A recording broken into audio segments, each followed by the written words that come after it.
Welcome, everybody. Good afternoon, and welcome to the Canadian Ringette Championships. We're moving into the playoff round today.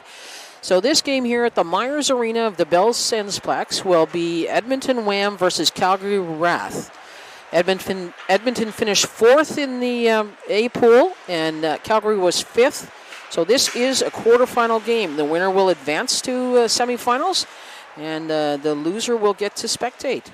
So, I'm working with Dion Rock today. Hello, welcome to the broadcast. Thanks for tuning in. I'd like to say hello to all the people that couldn't be here in the Canadian National Ringette Championships 2026 here in Ottawa. Ottawa has been an amazing host for all these teams, really pulling out all the stops and being just really nice to everybody and all the teams and players. And you know what? In fact, Dion, I was speaking with one of the Sensplex staff late yesterday afternoon. He said he would have Ringette here any day of the week. He was really happy with how respectful everybody was, the players, the parents. They leave the dressing rooms in decent condition. He said they love having us. Yeah, and I've gone through the ranks of Ringette as well as hockey. I have a son who plays hockey, and the community around the Ringette League is really amazing. Not to say that hockey is less, but it's just the Ringette community really bands together, and there's a lot of really nice camaraderie between the players, parents, and volunteers all around. Yeah. So Edmonton is our home team today. They're wearing their blues. Calgary wearing whites as the visitors. The visiting team will have the free pass to open play and to start the third quarter. Home team has the second and the fourth quarter. So we're looking for an incredibly exciting game here today. These two did not play each other during the round robin, but of course played during the season. They had 4 games. Edmonton was the winner in all 4 of those games, but 2 of them were shootout, and the other 2 games were a 2-goal spread for the win. So it's a tight battle between these teams in Alberta. There's now 4 teams, a new team, Rocky Mountain Rage, that came on this year. So now there's 4 teams, NRL teams in Alberta. And it's always a big matchup when any of the teams play each other, but especially Wham and Calgary Wrath. They have a long and storied history. Colorful history? Yeah, very. Actually, yes, I lived in Alberta for a number of years, so got to see these teams. In fact, so our team staffs on these teams. For Calgary Wrath, Christian Vardy is the head coach. Christian was also a player for the Calgary Wrath before she moved to Ontario. And then she's assisted by Barb Batista, Chelsea Asapenko, and Chandra Bruval. Barb Batista was a team staff with Senior Team Canada and Finland most recently. Chandra has played for Team Canada and played for Calgary Wrath. And their team manager is Paul Geddes, who was the head coach of Calgary Wrath at one time. Yeah. So it looks like we have Gruel starting in net for the Edmonton Wham and Maddie Nystrom starting in net for the Calgary Wrath. Okay. And Wrath starts with the ring. That's Erin Ung. She's going to drop it to Rock. Rock's going to cycle back in the neutral zone and send it across to Hazel. Hazel bounces it off the boards, picked up by Anderson deep. Anderson's going to circle, get it over to Ung. Ung fakes the shot, takes the shot, just hits the far post. Rebound picked up by Anderson, so a reset for the Wrath in the offensive zone. And Anderson gets the ring away just in time. Hemstreet with it now. Checked by Mitsuka. Dropping the ring for Anderson, and Anderson's going to cycle behind the net. Anderson with a quick drop. Wrath making a line change. Gillespie fresh legs on with Wheeler in front of the net. And Burse on the far side. Burse is going to fake the shot and take it. Gruel with a nice save. Rebound comes out. Picked up by Burse, and the Wrath get another reset.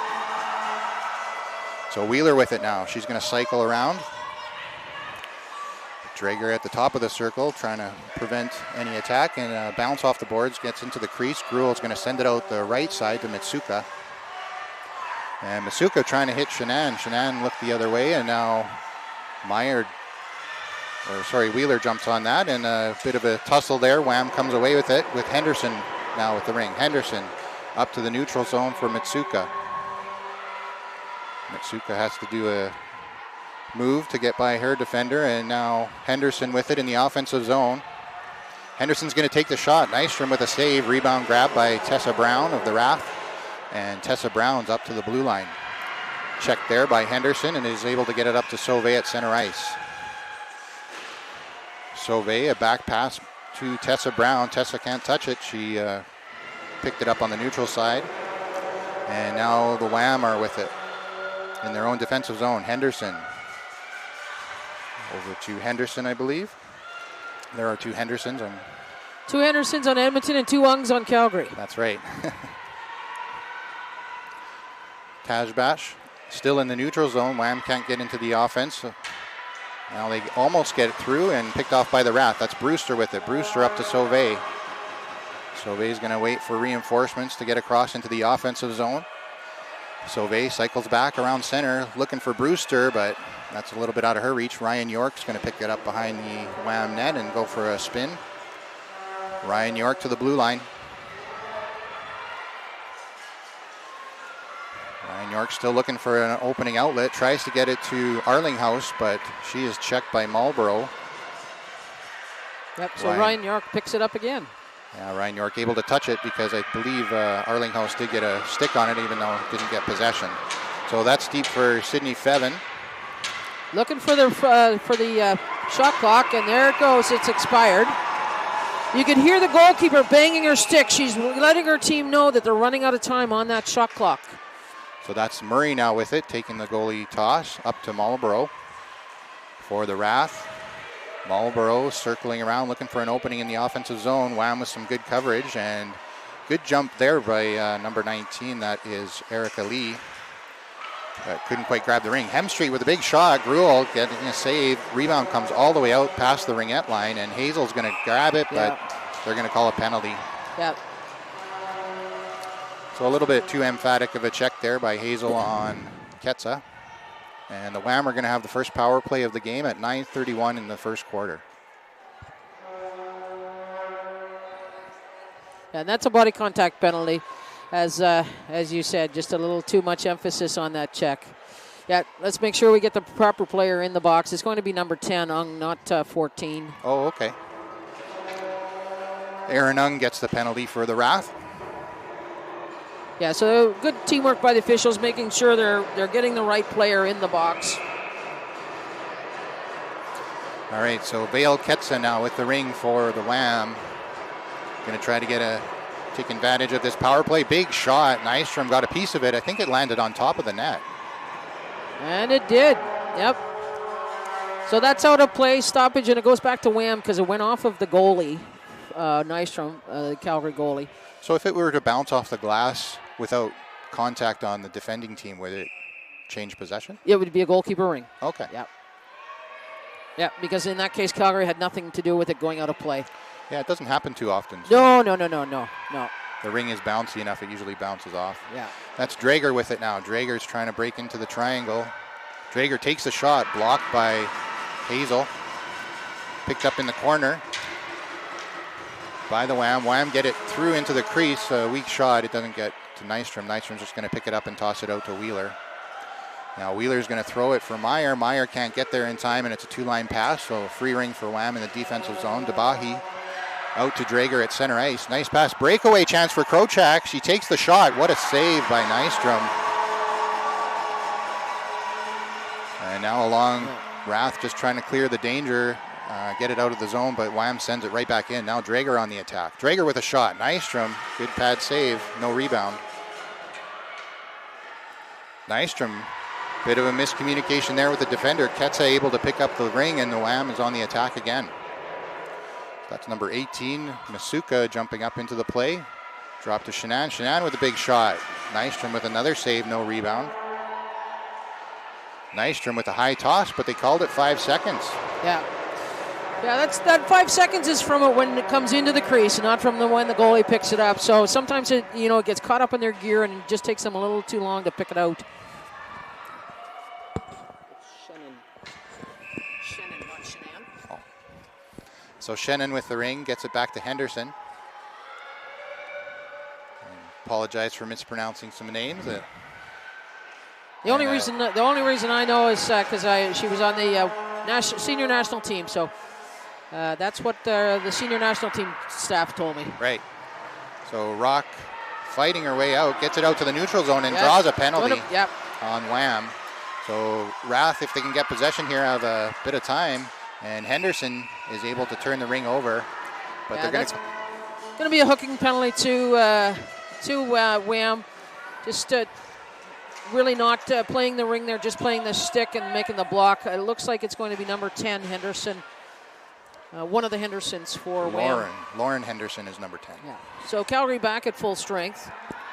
So they'll try and take advantage of their opportunity here. 7:30 left in the first quarter. Wheeler's going to send it back to Brewster. Brewster's going to go for a skate around the net.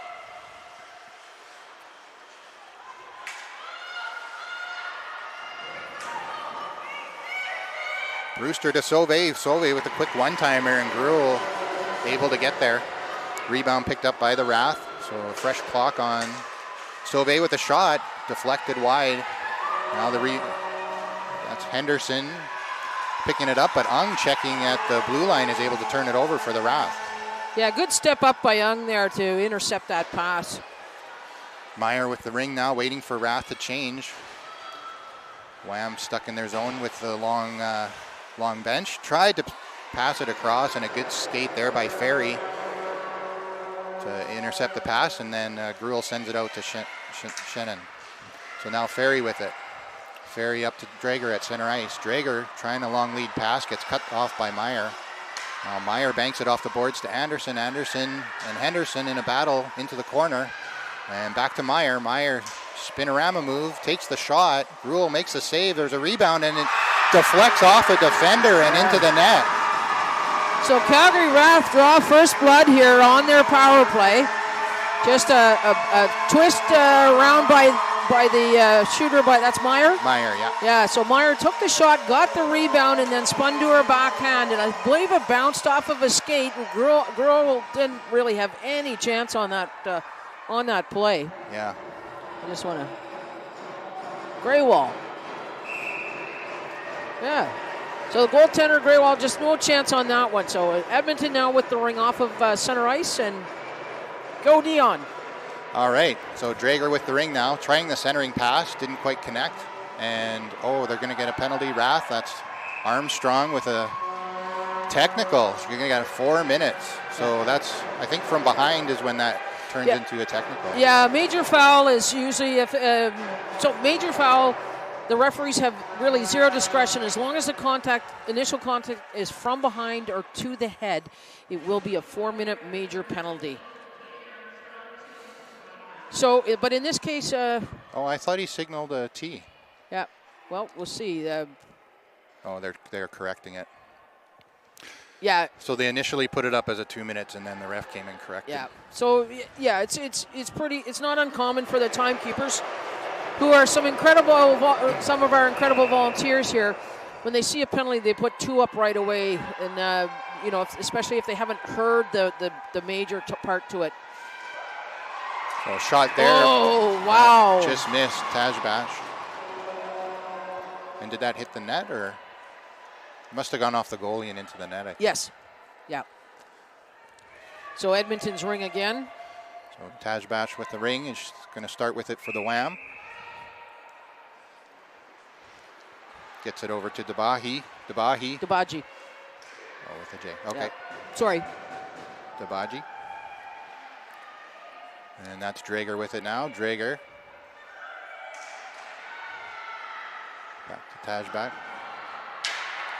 And they're running out of time here. 8 seconds on the shot clock as Drager picks it up. They got the reset. They got it off the goalie's stick. All right, so Drager's going to set up and cycle, try to break through the triangle. Gets there, takes the backhand, no goal. In the crease. It looks like it went in the net. It did go in the net, but she was in the crease. Yeah, so the ref immediately waved that off. So Nystrom's going to send it out to Rock. Rock throws it up the boards to Hazel. And Hazel finds a wide open Anderson. Oh, Burrs scores shorthanded.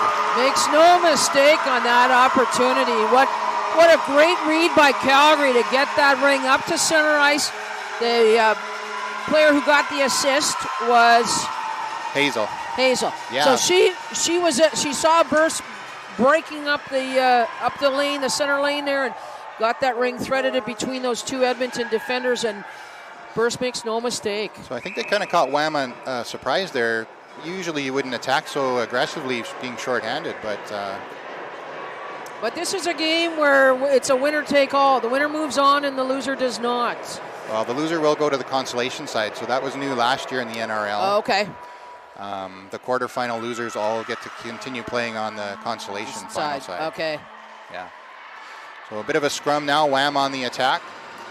That's Arlinghouse with the ring. She's going to cycle.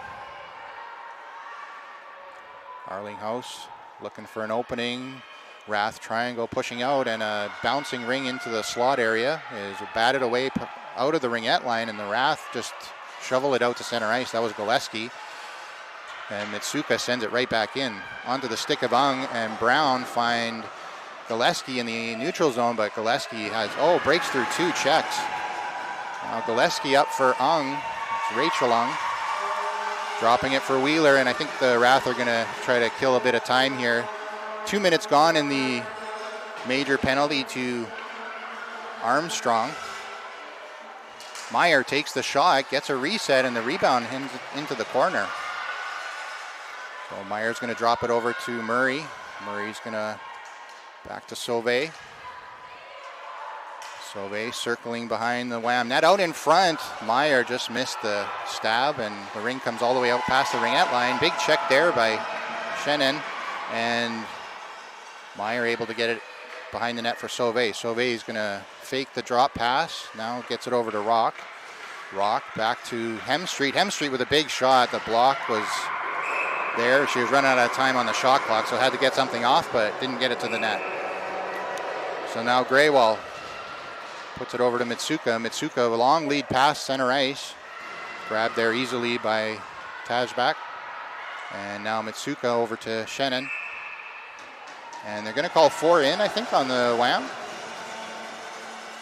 It's going to be a goalie ring, so No, so it's not a 4 in then. I'm not sure what that call was, but if it was 4 in by Wham, the ring would come out to center ice. Oh, okay. So that was likely a... and that's a carryover on Brewster. Carried it over the blue line, so it's going to be Wham in the...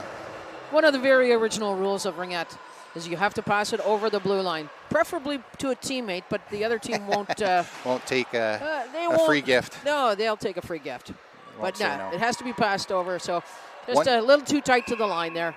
So 1 minute left on the penalty to Armstrong. Drager putting it into the corner there for Ketsa, I believe.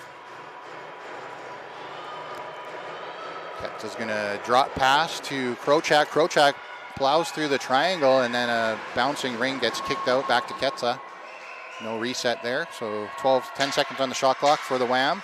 Ketsa, drop pass to Drager. Drager making a move on the backhand, and a big check by... Yeah. Oh, and Ketsa's injured there. Yeah, we've got I believe it's a cross-check penalty coming to the Wrath here.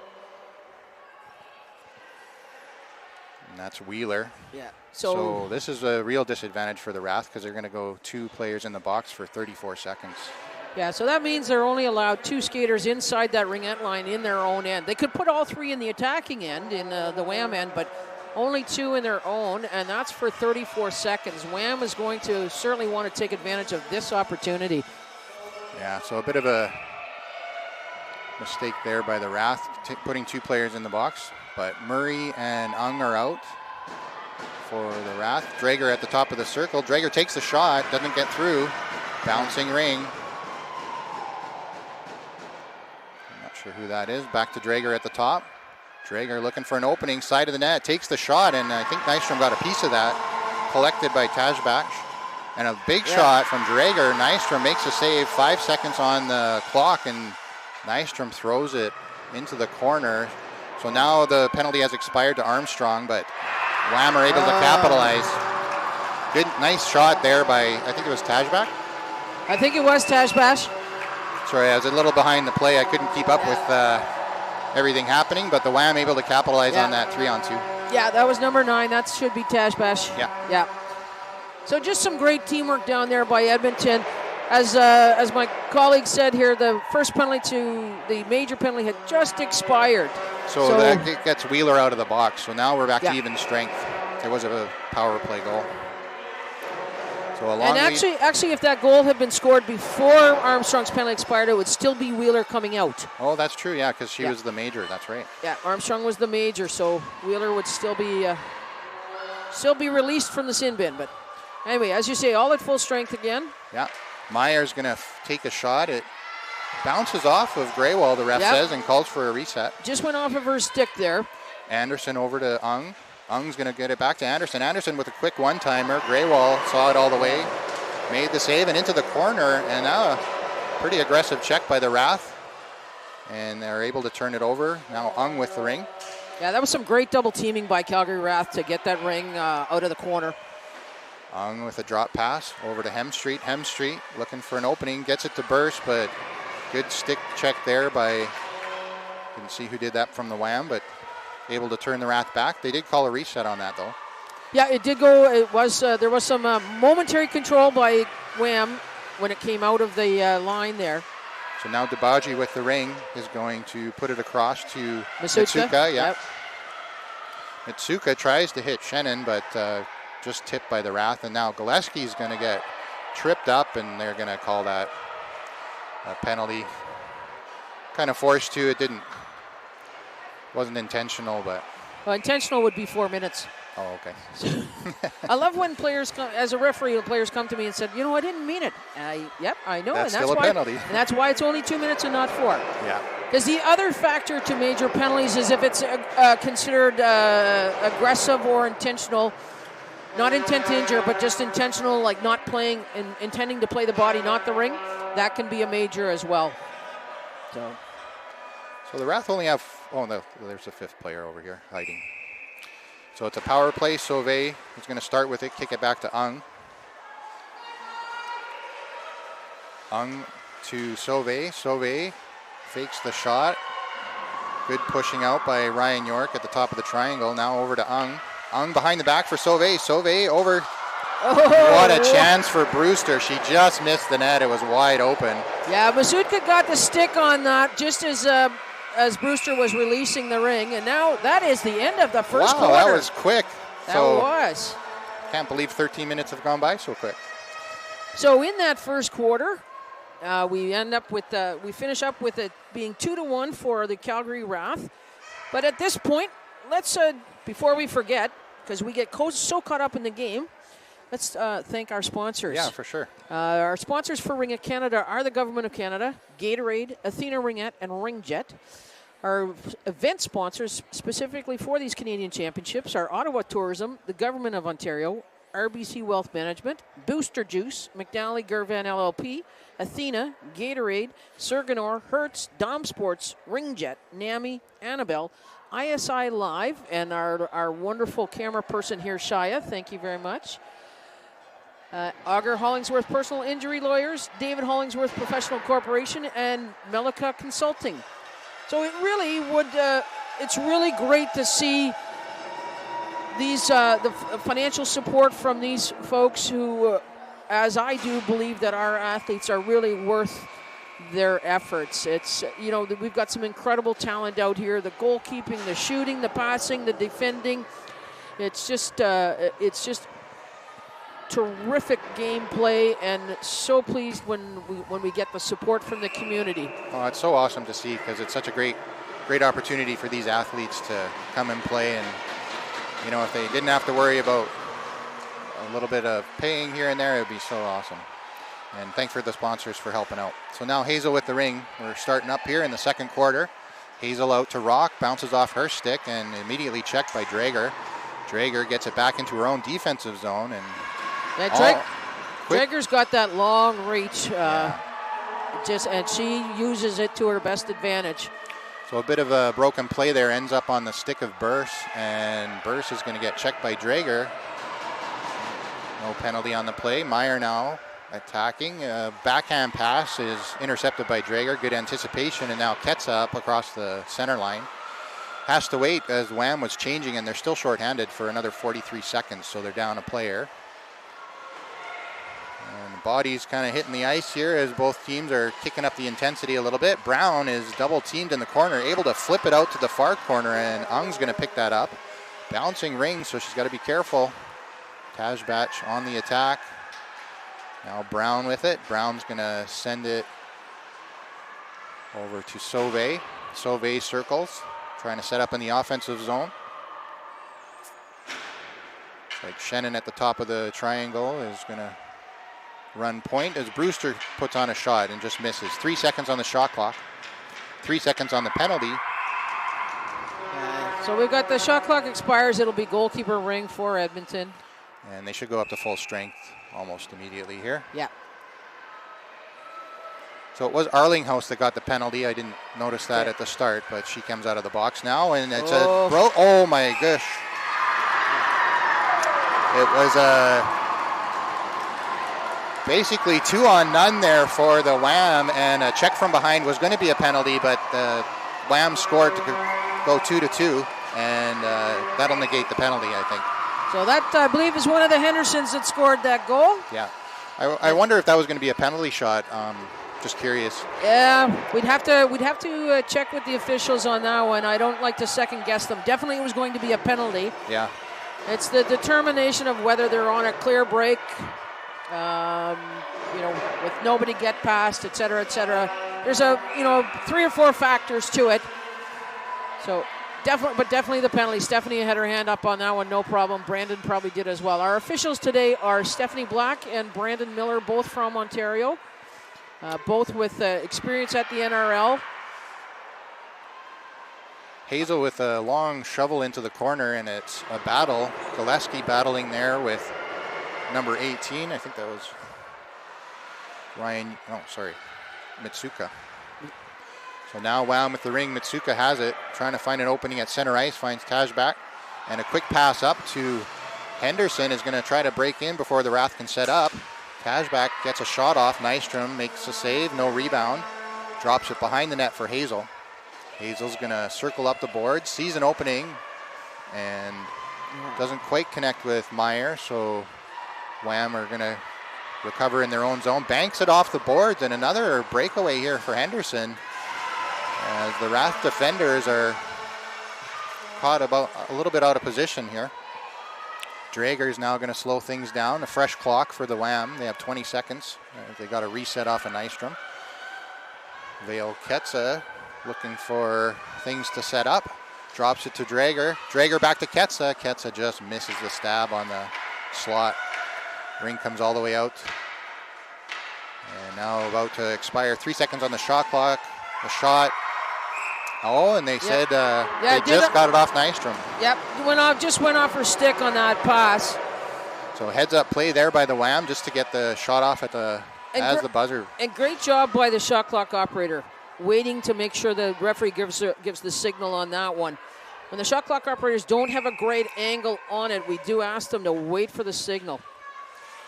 Yeah. If the shot clock goes off by mistake, we can fix that. If it gets reset by mistake, there's no coming back. There's no reset on that. No adjustment to that. Yeah. So Drager out to Ketsa. Ketsa takes the shot. Good stick by Brown. And now ring behind the net for Rock. Rock's going to wheel behind the net, look for an opening, gets it over to Brown, a little bit out of the reach for her, and Ryan York is, Ferry jumps on that. And they're going to call a move it or lose it? No, it was a blue line. Oh, okay, she went over both sides. Yeah, the Edmonton player picked it up just on the center line side of the blue line, and with the aggressive forecheck Calgary Wrath was putting on that, they forced her over the line with that one. Okay, so a bit of a break for Calgary Wrath. They're going to get a free offensive zone ring here.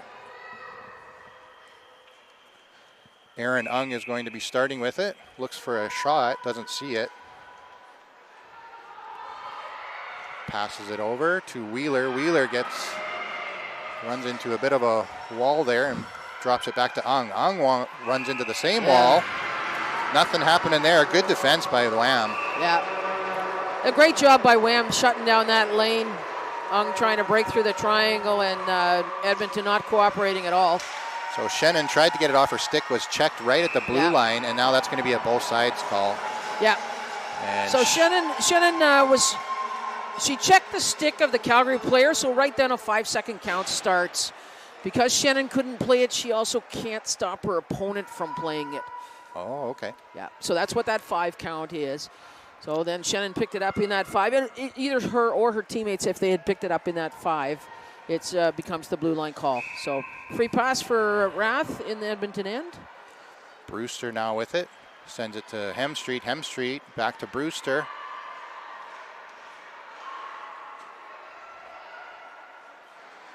Over to Hemstreet. Hemstreet circles back to pick up the ring and now drops it to Sauvé. Sauvé's going to try to break through the Wham wall here and doesn't get much.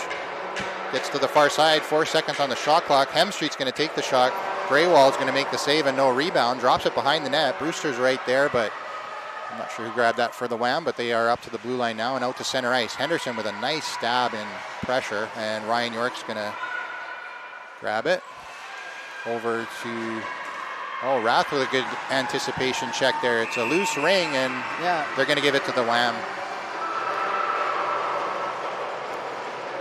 So in that case, they said that Calgary had their stick in the ring first. Yeah, that was the move it or lose it. So Calgary player did a great job anticipating that. But then when she got over to the boards with it, got tied up.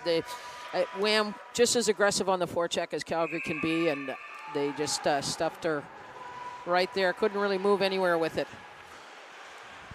So a long pass down to Drager. Drager to Ketsa. And Wham looking to set up here in the offensive zone with 7:45 left in the second quarter. Ketsa over to Drager. Drager open at the side of the net. Has to pick the ring up off the board. Sees the shot clock expiring. Gets a shot off. The rebound comes out to Ketsa, and Ketsa gets a nice shot off too. Nystrom got a piece of both of those. And a pass across. Goes through everybody. Ketsa grabs it off the boards. Ketsa now driving. Gets the shot off. And misses the net. So 5-second count, crease violation against Wham. They can't touch it. Armstrong battles through 2 players and all the way up to Burst. Burst can't grab it cleanly, and Gillespie gets a shot that is from center ice and ends up in the crease. Yeah, it bounced off Edmonton's skate there, which was going in. So unfortunately, that took all of the steam off of it. Now Drager with it in the offensive zone. Wham quick to reset offensively here. Shannon. Drager heading to the bench, so getting a line change now. Shannon trying to battle. Can't get through 3 Rath players and has to throw the ring into the corner. Hazel picks up it. Now sees Rock, and Rock has Wheeler, and Rath are on the attack now. Wheeler streaking in, finding a lane, but opts to hold on. Behind the back pass to Anderson. Anderson over to Ung. Ung picks it up off the boards. 7 seconds on the shot clock. Ung behind the back pass to Anderson. Anderson turns and shoots, and the Rath get a reset and the rebound. So good offensive zone pressure here by the Rath, as Ung is going to wait for a line change. Hemstreet fresh off the bench. Sauvé coming as well, and Brewster. So Rath with some fresh legs. Let's see if they can take advantage. And a shot by Hemstreet. Greywall doesn't know where it is, but she has it in her pads. Yeah, so she's just going to hang on to that. You don't want that dropping off and rolling into the net. I kind of feel like she also wanted the change here, so now Wham's going to get an opportunity to change. Yeah, her defense may have said, hey, just hang on, because they wanted to go. So now Wham are fresh legs on the ice. Brewster's going to start with it in the offensive zone. Fresh clock for the Wrath, 30 seconds. Brewster sees an opening, takes the shot, and Greywall gets a piece of it. Stick handles it out. Palang has it now for Wham and throws it in for Fevin, but it's a 2-line pass, so Fevin can't touch it. Hemstreet in a bit of trouble, makes a couple moves, still can't find an opening, manages to keep her feet moving and almost dodges a third time, and the Arlinghouse finally knocks it off the stick, gets a shot off. Nystrom there. And gets the rebound too. So Wham's going to slow things down as they set up. Ryan York takes the shot. It hit the side of the net, but I think a reset. Yeah, I think the referee thought it might have gone off the stick too. So that's a harsh angle for them. Yeah, they can't see from the far side. Drager fakes the pass, takes the shot. Nystrom closes up and drops it for Brown. Fevin. I believe we're going to have a penalty to Dreger here. Oh, okay. Yeah. And bit of a scramble here as Wham is trying to cause a turnover, and they're going to get a body. Yeah, it's a body contact to Dreger. Dreger was fairly frustrated there at the corner of the net, and when Nystrom's trying to get the ring out, she just kind of gave her the Wrath player that was marking her just gave her a push, knocked her right down, right in front of the referee. Yeah. So that was tough not to make that call. Yeah. Meyer to Gillespie. So Wrath on a power play here, trying to capitalize with 4:30 left in the first half. Gillespie cycles through, gets it over to Burst. Burst double pumps it. Gillespie has an open net, takes a shot. Graywall streaking across, makes the save. Great movement by Graywall there to stop a goal. Wrath with some good ring movement here, gets a shot, missing the net. 3 seconds on the shot clock. I thought Graywall got a piece of that. So. Yeah. And they're going to call shot clock violation, so goalie ring. Graywall, a high toss. Oh, Meyer jumps on that for Wrath. Good read by Meyer on that play. Oh, but 4 in. But, yeah. Unfortunately, there was already 3 of her teammates inside that ringette line when she jumped in to grab that one. So it's going to come all the way out to center, and Wham's going to take possession. The refs are talking about it, not sure exactly.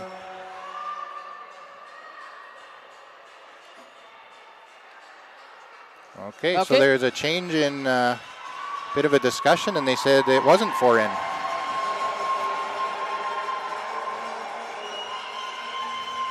So Wrath is going to regain control of the ring in the offensive zone. Wheeler on.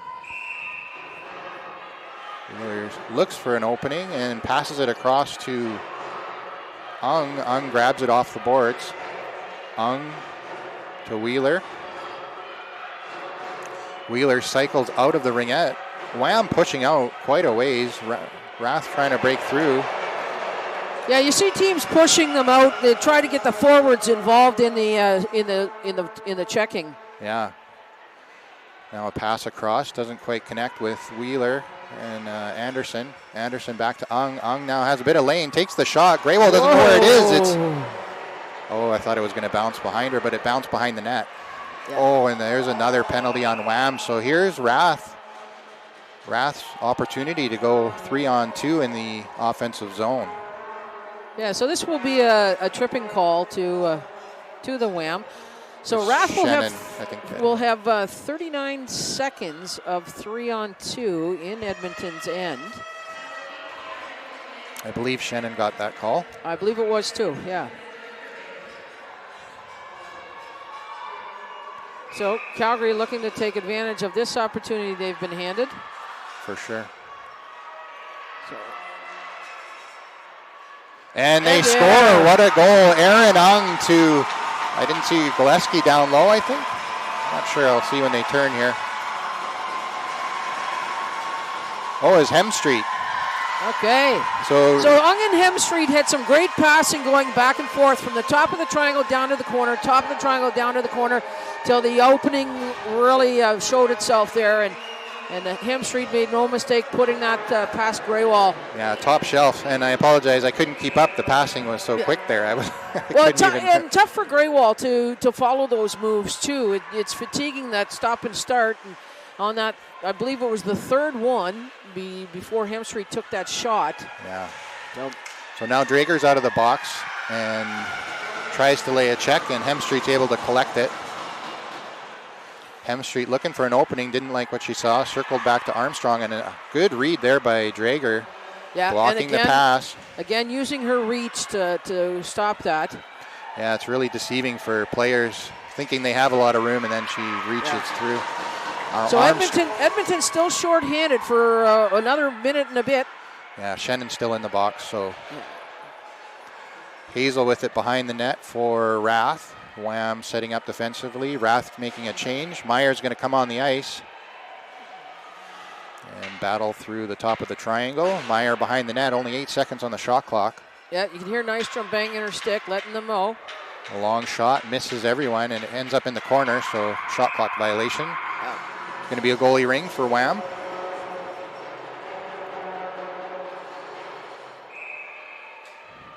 Graywall behind the net.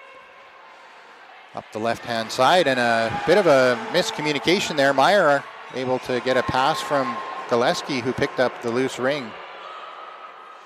It was a pass intended for Ryan York, but it didn't connect, and now Rath are back in control in the offensive zone. Gillespie dodges a check and passes it off. Unfortunately, passed it off to the Edmonton Wham stick. And now a battle at center ice is going to be a move it or lose it. Again, some great checking, double teaming there by Rath in that center ice. And yeah, Henderson just got two players. Yeah, double boxed her in. Yeah. Both teams are very good at that, and they take advantage of those opportunities when they can. Pretty much all the teams in the NRL are excellent with that. Yeah. Making good choices on when the double team is happening. Yeah, and even channeling, like forcing the player into the boards in the first place is really. Now Ung looking for an opening, can't find anything, banks it off the boards now to Anderson. Anderson is checked and has to throw it into the corner. Good step up there by Ung to keep it in control, and the pass back goes to the Ringette line, and a battle for it there is going to be picked up by Ung. 1 second on the shot clock, and not in time there, so it will be a goalkeeper ring for Edmonton Wham. 1 minute to play, 1:02 left in the first half. We are going to break for a flood at the intermission, second intermission here.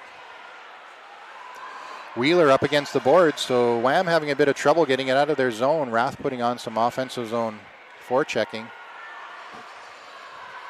So Wham comes up with it, but they used up a lot of time in their own end on that shot clock. Yeah, there's only 10 seconds left, so they're going to dump it in and try to get a quick shot off. Yeah. I think that's Ferry with the ring now. Yeah. She's a defenseman, I think, so she is jumping up offensively. Yes. Murray, a long lead pass up to Ung, and the Wrath have a bit of opening here if they can capitalize, but a giveaway to Shannon. Oh, no. Uh-oh. Shannon with the ring now passes it over to Ryan York. Sorry, Shannon now in the offensive zone. Shannon has just at the half. Fevin out in front, and a shot goes backhand, misses the net. I'll come down. And now Fevin with a big shot as the clock expires for the second half. And that was a great first half between these two teams. Lots of chances for both sides, and the score ends up 3-2 for the Wrath with 26 minutes left in the second half. Okay, so we're going to go for a break now.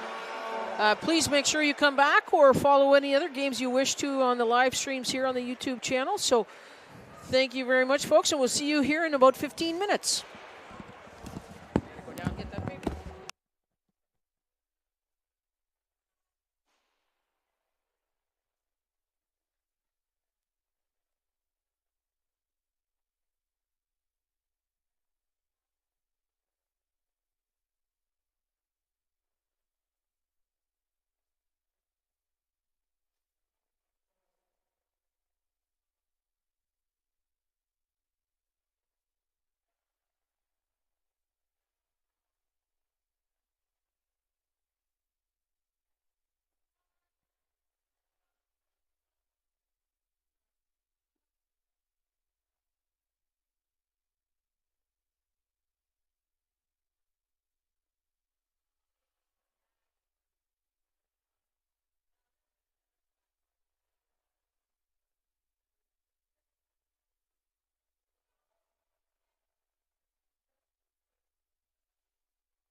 Okay, and welcome back here. We're going to be getting ready for the... If we're live yet, are we? We live? Live. No. We'll talk. They're coming.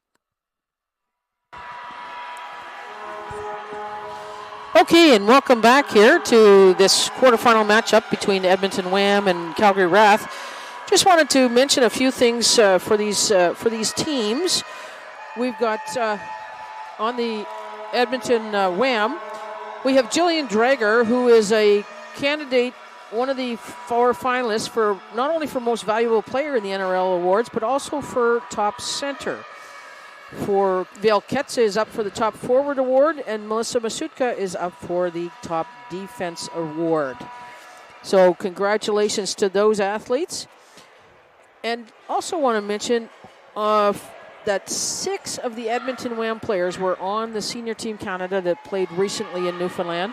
In Finland. Yeah. Boy, that was way off. So that includes those 3 award finalists, Melissa Masutka, Jillian Drager, and Vale Ketsa. There was also Annie DeBaji and Tori Shannon and Daylin Zimmer. Calgary Wrath, meanwhile, had 3 athletes on junior team Canada in Finland. Kaylee Armstrong, Julia Harvey, and my colleague's daughter, Sydney Rock. You must be very proud of her. Yeah, it was a real honor to represent Canada in Finland, and it was such an amazing achievement for these athletes. And Calgary Wrath actually also had Barb Batista, one of the assistant coaches, was on the senior team Canada roster as well. So here we go. Calgary starting out with the free pass. Take it away, Dion. So if you're just tuning in, man, you got a lot of catching up to do. An exciting first half, had the score 3-2, and now we are underway in the second half. Drager with the ring in the defensive zone. 2-line pass is going to be collected by Hazel. Hazel quick out to Rock on the side, is immediately checked, but gets it through, and a 2-line pass the other way for the Wrath. So a little bit of... Yeah, and now we've got a penalty from behind the play. This is going to be Jillian Drager for a cross-check. I didn't see that. So no, I think there was some frustration there, and unfortunately for her, the back official had a clear view of that one. Okay. So Calgary Wrath back on the power play. I was going to say that I thought both teams played really good and would want to stay out of the penalty box. There was a couple opportunities, 3-on-2 for both teams, and teams would want to kind of continue the heavy checking but try to avoid the box in the second half so they don't cause any unnecessary advantages for the other team. So now Burst with it for the Wrath. Over to Gillespie. Gillespie back to Ung. Ung tries to get there, and a good jump there by Henderson, reading the pass. And a strip there at the line by Wheeler. Again, some great double teaming by Calgary Wrath. Yeah, and Brown with the ring now in the offensive zone. Brown's going to wait for a change to happen. Wrath are going to set up with a fresh set of legs off the bench. Meyer's going to come in and relieve Brown of the ring. Meyer's going to take the shot. Missed on the far side. Brewster collects the rebound. No reset. 8 seconds on the shot clock for the Wrath. Sauvé's going to take the shot. Graywall saw it all the way. No trouble handling that and kicking it out to Ferry. Ferry's going to cycle back behind her own net. And loses the ring. Gets it up to Henderson. Heads up play there by Henderson to come and support her partner, and a penalty now against Jenica Murray in center ice. Yeah, that'll be a tripping call to Calgary. So 47 seconds left on the penalty to Drager. Yeah. So Sauvé was waiting for that ring to touch the blue line before she tried to take off with it, but unfortunately for her, the official had the arm up for that tripping call. So Edmonton gets the ring down in the Calgary end. We've got some 4-on-4 here. So it doesn't create a big advantage or disadvantage in the ringette zones like the offense and defense, but it's really tough in the neutral zone when you're short a player to find a connection. Yeah, and with the 4-on-4, you can even up those scoring opportunities. But once Edmonton gets the player back out of the penalty box, that will be more challenging. Great shot there by Ryan York. Kind of had Nystrom surprised, but Nystrom able to make the save, and Wrath collects the rebound and gets it up to center. A blue line here, but can't seem to find an opening. Hemstreet cycles back, drops it to Armstrong. using up a lot of clock here. Rathar trying to get it out. Now pass to Hemstreet, goes off a skate, and it's going to be both sides, and they're going to call a penalty. Yeah, this is going to be a slashing penalty to Hemstreet. She was trying to stop her opponent from getting that open ring that was just inside the Calgary blue line. It might have been better served to just take the stoppage, take the ring and get the whistle, but instead she knocked the stick out of her opponent's hand, so that's a slashing penalty, and now Edmonton is at full strength. They've got all 5 out there, and they've got over a minute of 3-on-2.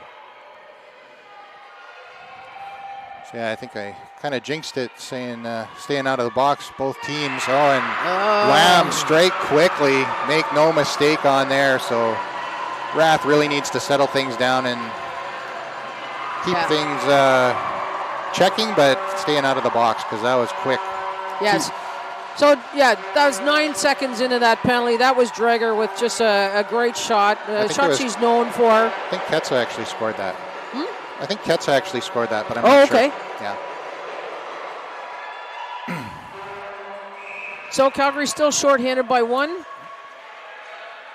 A long dump in from center is picked up by Ferry, and she throws it back out to center. Ketsa is going to grab that and drops it to Henderson across the line. Heads up play. Now Drager on the attack. Backhand shot, misses, no reset. Ketsa grabbing the loose ring on the board, sending it over to Henderson. Ketsa behind the back pass. Back to Henderson. Henderson with the shot. Doesn't get through. Blocked by the Wrath. And now they are able to get a reset and recovery. So Drager with a full 30 seconds is going to cycle things behind the net. Wait for the forwards to change. Oh, no. It was the D that was changing there. So Drager with a spinorama move. Tried the shovel shot, and Nystrom able to keep it in the crease. Now a high toss. And a bit of a defensive miss there by the Wrath as Wham are standing for the ring, and they're able to recover with a fresh shot clock. So now Shannon behind the back pass to Henderson. Henderson picking it up off the boards is going to put it. Yeah, Henderson was actually going for a line change when the pass came across from Shannon. So good awareness to stay on the ice and play that ring. So Tajbash with the ring takes a backhand shot. Nystrom got a piece of it. Reset there and a recovery by Arlinghouse. Arlinghouse is going to turn on the wheels and try to get things moving. Nice check by Rachel Ung of the Wrath, and a centering pass gets blocked by Meyer. Meyer has the ring, but the Wrath are still shorthanded for another 10 seconds. So the forward was changing. They had nobody available in the neutral zone, so just opted to dump it, and now the Whammer. Debaji with it. Up to Shannon. Shannon, one-timer for number 9 there, Tajbat. Drop pass to Ryan York. Ryan York coming on off the bench. 9 seconds on the shot clock for Wham. Ryan York with a big shot. No reset there. And another big shot from the other side. That was Krochak taking a... Yeah, Krochak was just trying to get it to the net to get that reset. We were down to 2 seconds on the shot clock, but unfortunately high wide and goes around the boards, and it's Nystrom's ring there at the net. And Nystrom drops it behind the net for Murray, I think, is on a tear. Anderson tries the give and go, but it was just behind Armstrong, and now Wham are quick to turn it around. Krochak to Fevin. Fevin takes the shot. Nystrom with a good blocker save. Wham able to recover the reset, so consistent pressure here for the last few minutes by Wham in the offensive zone. Ryan York tried the centering pass, doesn't get through. Drager's on the ice. Meyer picks up the loose ring. Meyer up to center ice to now Armstrong, who is double teamed by Wham, and Wham's able to throw it away. Murray picks it up and sends it deep into the corner. That's out of the reach of Anderson, so Huang is going to get there first and send the ring to Mitsuka. Mitsuka finds Drager at the line. Drager with a nice drop pass to Mitsuka, and Ketsa is on the attack. 17 on 17 there. Oh, centering pass to Drager. She just missed that, but had a wide open lane to the net. Now back at center ice. Wham in control of the ring. Ketsa picks it up and tries to drive into the circle. Passes across. And Ketsa with a nice one-timer at the buzzer. And Nystrom made a beautiful save coming across. Drops it behind the net for Rock. So Rock looking for an opening. Sees a open Hazel at the far blue line. And Henderson put the check on. Almost got the turnover, but didn't know where the ring was. And now they're going to call 4 in against Wham.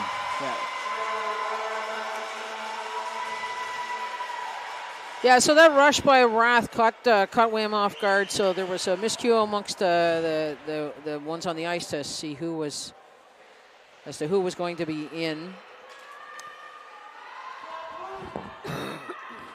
So a question here from the Calgary bench. Just in my own head, I'm wondering if they're wondering why it wasn't a penalty versus just a. Because sometimes when you go 4 in.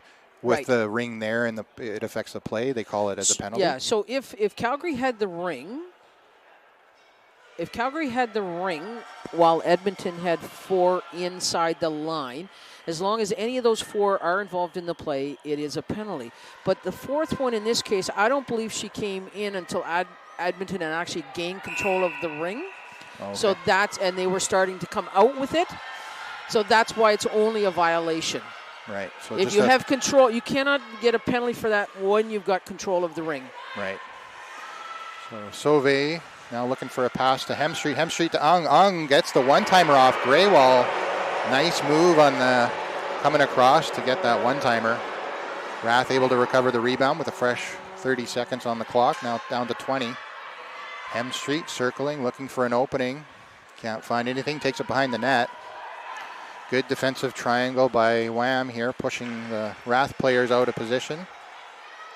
Not letting them get too close to the net. Wheeler off the bench, gets it over to Burst. Burst with a one-timer, just missed. Yeah, Burst was on her back foot there, so she couldn't quite get the strength on that shot that she would have otherwise liked, or as we saw when she scored her goal. So that was a shot clock violation. Debashi now out to center ice. Good anticipation by Brown to pick off that ring, and that pass up to Burst is both sides, and they're gonna. Yeah, so it went off of the Calgary player just outside of the blue line, and then she checked the Wham player before she could play it. So we had one in the first against quarter. Edmonton in the first half of the game there. So same thing within the 5 seconds. Calgary gained control of the ring, so that's the stoppage in play. And free ring at center ice. Huang sends it out to, sorry, I didn't see the number there. And now deep in the zone for Arlinghouse. Arlinghouse across the top of the triangle. Had an opening there, but opted to hang on to the ring. Backhand shot. Nystrom had to be careful with that. Kept it in the crease and now sends it out to Murray. Murray fakes the pass and then gets it over to Meyer. Now Meyer gets it to Gillespie, and Rath are setting up offensively behind the net. Gillespie through, bounces it off a skate. It comes out of the zone, and big collision there. Fans calling for something, and no penalty or no whistle either way. Yeah, and really, we as officials were taught that until those fans pick up a whistle themselves, we're really not going to pay all that much attention to them. And now Drager with the ring in the offensive zone. Wham setting up, dropping it to Henderson. Drager wants the ring back, tapping it. Henderson with a nice move there and got a shot off, but just missed the net. No reset, so it's a goalie ring. And really, if you notice right on that last pass there, Nystrom made sure the ring did not contact her when it came back across in front of the net. That she didn't want to give them a free reset. Hazel with a quick outlet to Armstrong. Armstrong sees Hemstreet open in center ice, but she has a couple Wham checks right on. Now up to Hazel. Hazel couldn't quite pick that up, and it ends up in the defensive zone, 2 lines, so Ferry's going to grab it for Wham. Ferry winding up behind the Wham net. Ferry drop pass to Henderson. Henderson back to Ferry. Ferry tries to make a move. Sauvé checking her. And Ferry a long backhand out to Ketsa. Ketsa able to pick it up off the boards and sends it in deep for Henderson. Henderson has a bit of room. Drop pass to Ketsa. Ketsa driving to the net. Good shot. Yeah. And Nystrom just got a piece of that. Yeah, good flip to the backhand by Ketsa, but Nystrom had a good read on that play. No trouble getting the blocker to it. Now Shannon, fresh legs for Wham. Has Krochak driving to the net. Shannon, backhand pass. Over to Debashi. And wide open at the side of the net is Tajbak. Good save by Nystrom. Great one-timer. Wham getting a fresh clock here as Shannon tries to get the shot off, and a good check by the Wrath. Causes a loose ring, and then they're going to say a move it or lose it against the Wrath, so it's going to come back to the Wham. Yeah, so some great double team forecheck there by Wham to get that ring back. Looks like Wham is opting to keep the same line out. Shannon's going to start with the ring. So just under 3 minutes left in this third quarter here. Man, it's quick. Can't believe we're already 3 minutes left. It seemed like the third quarter just started, and now it's almost over. So one-timer opportunity there for Tajbak, but she missed on the connection. Back to Shannon. Shannon drives to the net, loses an edge, and is able to keep the ring and circle back. Big shot off of Nystrom's shoulder is going to cause a reset. Oh, great hustle there by the Wham player to pick up that ring behind the net. Yeah, that was Tajbak. That was Tajbak. Yeah, I should have known. Turned on the juice and was able to pick it up. Now Shannon dropped to Drager, so Wham slowly getting a few changes in here. Ketsa off the bench. Ketsa dropped to Drager. Drager's going to weave in. With that reach, able to dangle a lot.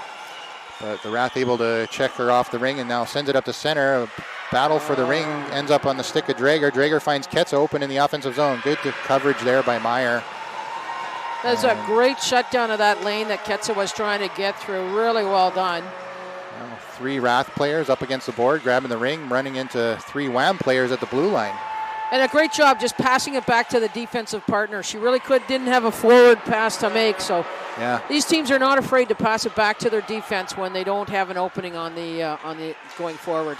Yeah, it seems like a little bit of broken play here for the last minute or so from both teams. Yes. I think Ketsa's going to want to settle things down in the offensive zone and try to get back onto their game. Yeah, get the line change there, get the fresh legs out, get a reset. And now they could get the line change, whereas Calgary can't change their defense. Yeah, the bench is far away in the third quarter. This is the long change period, so they try and get take advantage of the fatigue factor. So a shot on net, trying to beat the buzzer there, kind of fooled Nystrom as she let it slide through the crease. Ung picks it up and gets it out to center. Hemstreet is under a ton of pressure, can't seem to get anywhere. Ung helping out, and they're going to call a penalty. Yeah. Against This will be a penalty to Wham. That'll be a tripping call. Ung looks a little shaken up, but manages to get up and skate to the bench. 37.8 seconds left in this third quarter. It is 3-3. Okay, so Calgary on the power play now with that penalty to Edmonton. Meyer's going to start with the ring for Wrath. Shannon in the top of the triangle is going to face off against her. Meyer fakes the shot, sends it back to Anderson. Anderson looking for an opening. Ung across, picks it up, back to Anderson. Tries to go through the 5-hole of the defender, and ring doesn't make it to the net. Graywall now picks it up off Debaji, I think, and then sends it out to Ferry. And a long pass in is going to get picked up by Murray. Yeah, I think Edmonton just trying to get rid of that ring, really minimize the opportunity for Calgary, but Calgary's got 3 seconds. Great defensive play by Ferry. Had a lane to the net. Oh, that was the third quarter. Okay. Yeah. Can't hear the buzzer with my ear. Yeah, no, that's why Edmonton fired that ring down. Normally they don't just throw the ring away on a. Oh, they were just killing the clock. They were killing the clock. Yeah. So it was about 12 seconds left in the quarter when they fired it down the ice there. Well, really good clock awareness by the players, and me not so much. Well, you're enthused in the play, and sometimes that's why there's 2 of us out here. So I was going to ask this question earlier, but at the break here, what is the line as a professional referee expert? Well, that's generous. What is the line between a slash? Because I know in ringette there's a lot of stick checking, and that's part of the game play is where you're trying to hit the opponent's player stick out of the ring. Yes. So what draws the line between a slash and a check, a clean check? Okay, so just for that slashing penalty that was down there, the Edmonton player didn't even have the stick in the ring. The Calgary player was just trying to prevent her from being able to do that, so she actually knocked the stick out of the hands, so made it impossible for her to play it. But in terms of checking and gameplay, we look for anything that gets up into the arms. Right. That's where there's either going to be a slashing or potentially a hooking penalty. Okay. Because at that point you're reaching. You're no longer in the bottom 1/3 of the stick where you're trying to lift that stick out of the ring. And is there a force factor to it too? So if you hit the bottom third with excessive force, would that be considered a slash? No. Okay. No. Okay. So it's more location. You're just trying to lift the stick out of the ring, and some players are stronger than others, and the fact that that I can hit your stick and knock it out of the ring, and then I can gain control of the ring. That's just a matter of biology. Okay. Something I always wanted to ask, but now we are starting this fourth quarter. Man, everything on the line here for these two teams, tied at 3. Chances for both teams at both ends. The goalies have been sharp. And still a minute left in the Edmonton penalty, but you wouldn't know it with the play that's going on down here right now in the Calgary end. Yeah, Wham in control in the offensive zone. Ketsa with it is going to drop it. Sees Debaji. Debaji is going to circle out, try to weave their way in. And a 5-second count against Rath. Yeah, there's possibly a when Debaji was coming up across the top of the triangle, they're up high on the ringette line. The Calgary forward ended up inside, but it was one of those incidental ones, so that's why it's only a 5 count. It wasn't a penalty material at all. Right. So both teams making changes here. Kajbat with the ring for Wham, drops it back to Shannon. Shannon's going to slow things down and wait for something to develop. Probably happy to kill as much time on the penalty as they can in the offensive zone. Yeah. Debaji with it. Tries a centering pass. Tajbak didn't put a stick on it, let it go through to Shannon. Now Shannon gets a reset off of Nystrom's face mask and is able to recover a rebound. Good reset there by Shannon. Yeah. And Debaji has stepped up. She generally plays defense, but she's a very experienced player, so when they're shorthanded, she will often step up into the play here. Big one-timer shot. Nystrom able to get there, but didn't see the ring deflect off her shoulder, so Brown comes in and helps out. Now the Wrath are back to even strength now for both teams, so no advantage. Sauvé sees Brewster open, puts it into the corner. Brewster collects it, drops it back to Sauvé. Sauvé is going to circle behind the Wham net. And now Wrath wanting to get some consistent pressure here on net in the offensive zone, but missed shot is picked up by Ferry. Wham circling. Getting it out across the line to Drager. Drager finds Ketsa. And back to Drager. Ung with a nice check, turning the ring into the boards, and Drager calling for a change or something from the bench. Drager wheeling around, takes the shot on the backhand. Nice save by Nystrom. And Ung put the ring back into the crease, and now Nystrom put it back out to Ung. So Ung is getting checked by Henderson, I think. And support pass up to Murray. Murray's going to find Anderson in neutral. And Anderson, good coverage here by the Wham defenders. There's nobody open in the offensive zone, so Wrath have nowhere to go with it. Back in the defensive zone, Hazel with it now. Hazel banks it off the boards, trying to hit Ung. Ung is going to pick it up. 20 seconds on the shot clock for Wrath. Now Ung over to Anderson. Anderson looking for an opening, takes the shot, gets a reset. So smart play by Anderson there, just seeing a open lane and a easy rebound. So 25 now for Wrath as Ung hits Wheeler. And Burse is coming off the bench. Burse over to Wheeler. Wheeler has a lane, takes a bump, hangs onto the ring, and now is channeled into the corner by Shannon, I think. A long pass over to Gillespie. Gillespie finds Burse in front of the net, and it's a crease violation. She put it over Graywall's shoulder. That was a great setup, but she's just a little too tight to the crease when she's taking that shot. So, yeah, and that's thing that people sometimes don't realize is that there's an imaginary plane that goes up from the crease. So even if your stick breaks the plane, that's a crease violation. It's not just on the ice. The crease is not just a situation on the ice. It's like you see players that jump the corner of the crease while they're still in the crease. Yeah. The fact that their skates aren't on the ice makes no difference. Now we had the extended push there by Armstrong's going to get a penalty. So Edmonton right away with 4 skaters in. So that's interesting. They pulled their goalie, which you don't have to do now. That's a new rule change this year, right? But they wanted a specific player on the ice. So yes. Yeah. Drager now with the ring, trying to direct traffic, and a nice chance there. Nystrom with a beautiful save. Hazel trying to pick it up, and Armstrong's going to touch it. No, see, it's not just a matter of touch. They actually have to control it. So control is putting your stick in the ring, kicking the ring with intention, batting the ring with your hand. Yeah, there has to be intentional move on your part, not just contact. Right. So a great wait by the officials for that actually to occur. So Armstrong gets a body, 2 minutes. Yeah. Yeah, so we're at 8 minutes and 24 seconds left in regulation time here. And as we've said, we need a winner out of this game. Should it be tied at the end of regulation, we will go to successive sudden victory overtime periods. I probably just jinxed it here, kind of like you did earlier, Dion. Yeah, and Henderson quick to score. Yeah. Drager hits her at the side of the net and is able to jump around the D and Nystrom and put it in the far side. So that was Henderson with that goal. What a great one-time, really a smooth collect of that ring and then get rid of it into the net. So I don't know if, Rath still had 3 players in the defensive zone, so you can't say the penalty affected that, but I think it definitely affects the momentum.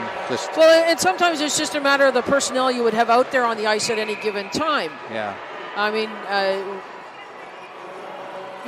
they're all very good athletes, very good players. And that's going to be a penalty back the other way, Drager. Drager's not agreeing with that call, but that's too bad. Yeah. So it seemed like she used her shoulder a little bit. Yeah. To gain control of the ring there.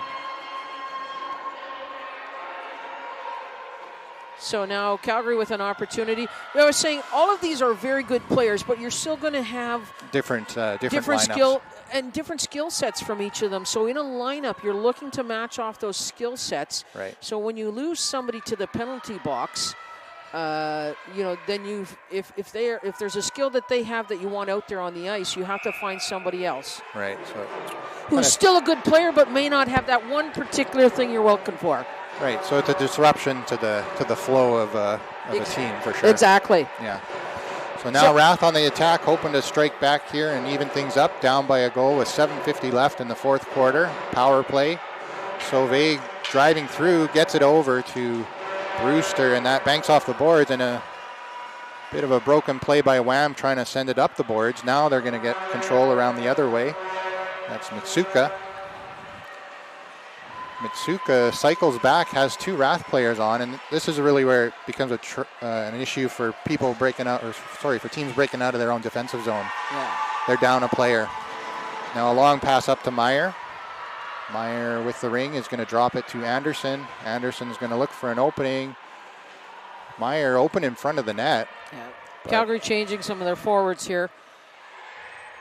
Now Ung with it. Ung's going to get it over to Anderson. Anderson can't quite. Just tips off of her stick. But a 4-in call against Wham, I think. Yes.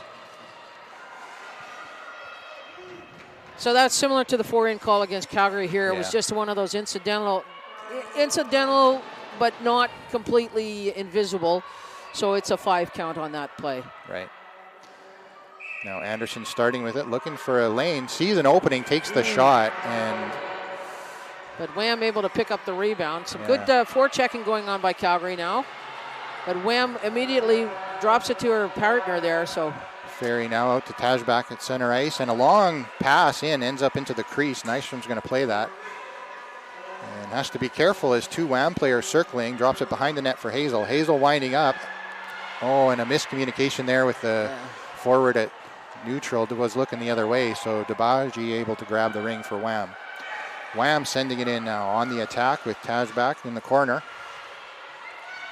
So I kind of feel like Wham is playing carefully here, making sure the penalty expires before they kick it up in checking, just so they don't take two.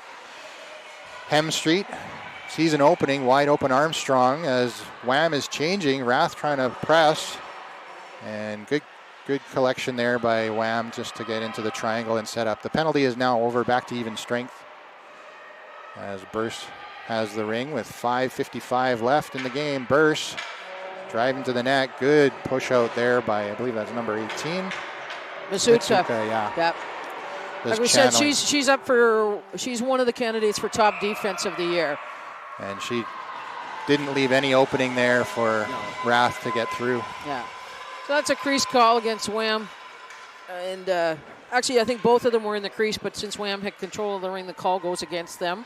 Okay, so it'll be Rath with the free pass. Rath getting a bit of a break here in the offensive zone, looking to even things up here. Ideally, they'd want to get things tied before they have to pull their goalie, but Drager now able to collect the shot by Rath, getting it out to center ice. Henderson with it. Henderson banks it off the boards to Drager. And Drager has one to beat. She's looking for an opening. And good coverage here by the Rath, turning Drager away. Drager cycling back, sees Ketsa open on the far side. And I feel like Wham's going to try to use as much clock as they can now with the one goal advantage. 5 minutes left in the... So the shot got off. The shot clock operator didn't quite reset the clock, but... and also Drager was in the crease too. Drager was in the crease. So both ways it ends up on Nystrom's stick. Drager was actually trying to squeeze through a space that didn't exist and then got upset when the referee called her for being in the crease. Yeah, and that's a touch. They called a touch. Yep. So now Rath getting a bit of a break in the offensive zone, able to set up. Ung with it now. Ung to Sauvé. Sauvé tries to get it out, and a good check there by the Wham defenders, and the penalty at the red line for Rath. So that's not going to be good as they are down a goal. And now they're going to be shorthanded as well. Yeah, so that was number 8? Tessa Brown. Okay. So just as the Edmonton player got that ring, she stepped up to her, and unfortunately with that contact that was made there, penalty to Calgary. So 4:39 left in regulation time here. We're going to have to watch, see if Rath pull Nystrom here soon. Shannon behind the net. And I feel like Wham is just going to use every second they can here to they're going to prevent Rath from touching the ring as much as possible. Yeah, they're just going to want to make sure that they don't provide any scoring opportunities. And that was a bit of a miscommunication there. 4 in. Shannon drove before Debaji was able to get out. Yeah, so that will be a free pass at center ice for Calgary. So it looked like a set play, but then kind of forgot the set play. Yeah.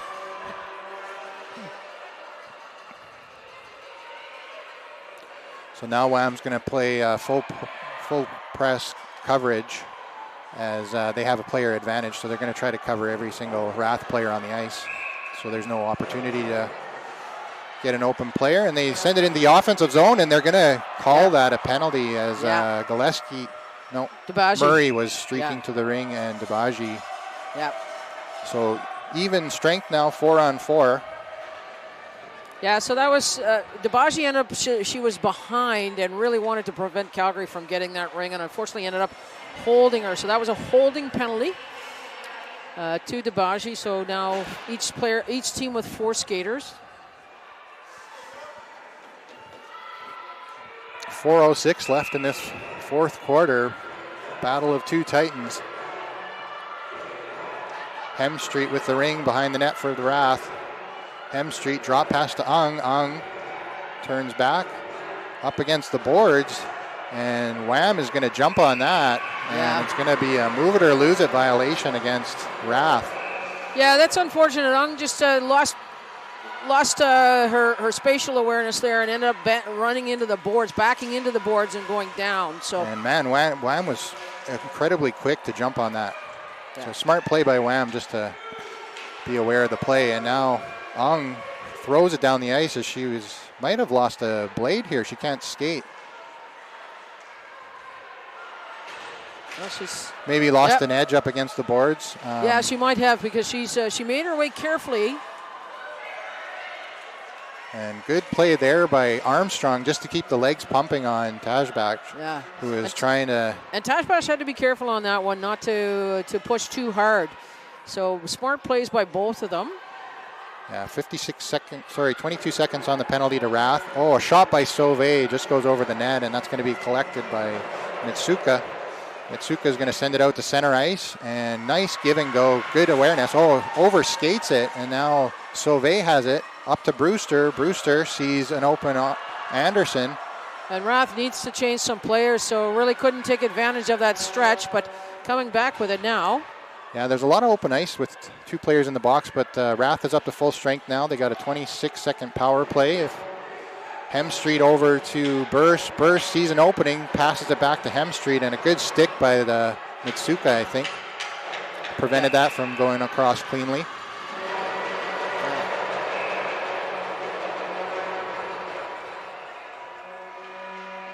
So hard to stab the ring and ringette when it's fast moving, and then when somebody deflects it, it makes it even more challenging. Yes.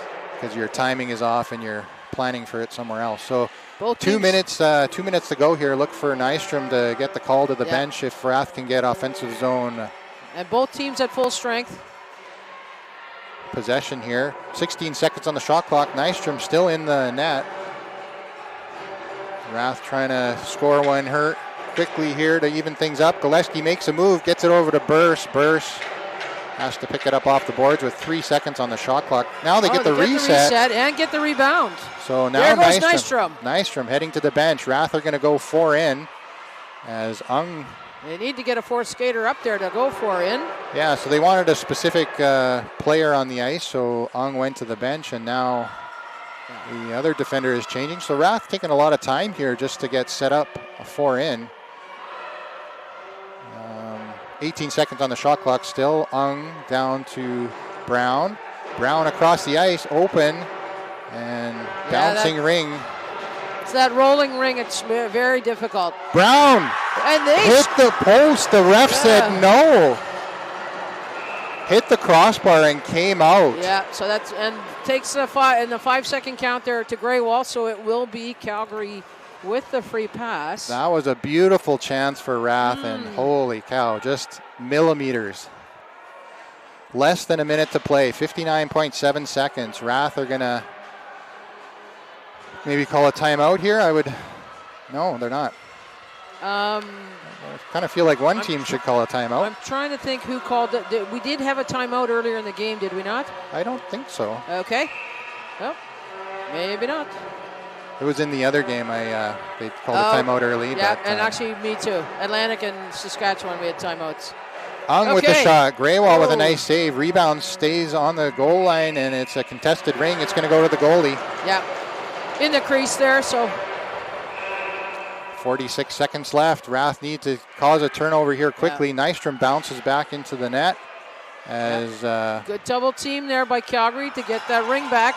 Okay, so now Nystrom has to quickly get off again to go 4 in. Hemstreet on the offensive. 30 seconds left. Rath tied things up late against Mission yesterday. Gillespie with the shot off the back of the wall. Now Ung with it over to Hemstreet. 10 seconds. No, they got a reset now. 15 seconds on the clock, and Wham is going to grab it. No, Rath comes up with that one. Moving that ring around. Throws it into the slot area, and Wham will throw it down the ice, and that'll probably do it, as Rath does not have enough time to get back. 1 second, and that's your final, 4-3. What a game, Dion. That was incredible, and a great chance there at the end for the Rath. They just couldn't quite find the mesh. But had that crossbar, but the ring just would not cooperate. What a great competition this year. So, there was 5 overtime games in the Pool A round robin. 5 games went to overtime, and that just says an amazing level of competition here. Anybody can win any game. Yeah, and one game stayed a tie. Yeah, that's true. BC and Riv Sud, and then we had a 1-0 game. Exactly. So, And in fact, that game is coming up here next. BC and Montreal playing each other again. BC won the round robin 1-0. That's right. So. But just what an amazing competition here. All the teams are so competitive, and it's so close, and it's a matter of inches. And Wrath and Wham here finishing strong. So we'll wish good luck to both teams going forward. Wham's going to be going into the semifinal on the A pool, and Wrath will be playing in the consolation side. Okay. So thanks very much, Dion. Yeah, thank you. It was great to commentate with you. It was an exciting game. And thanks for everybody listening and tuning in. We've still got lots of great action the rest of today, tomorrow, and Saturday. So we hope to see you. Thank you.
Okay, and welcome back here to the Canadian Ringette Championships and the National Ringette League Awards Championship.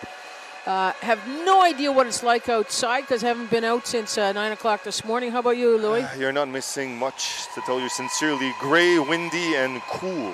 Okay, so today's game features the BC Thunder as the home team, and they are in the dark blues, playing against Montreal Mission wearing the whites. BC finished third in the round robin. Montreal was sixth. So this is the quarterfinal game. The winner here moves into the semifinal tomorrow, and the loser will move into the consolation round.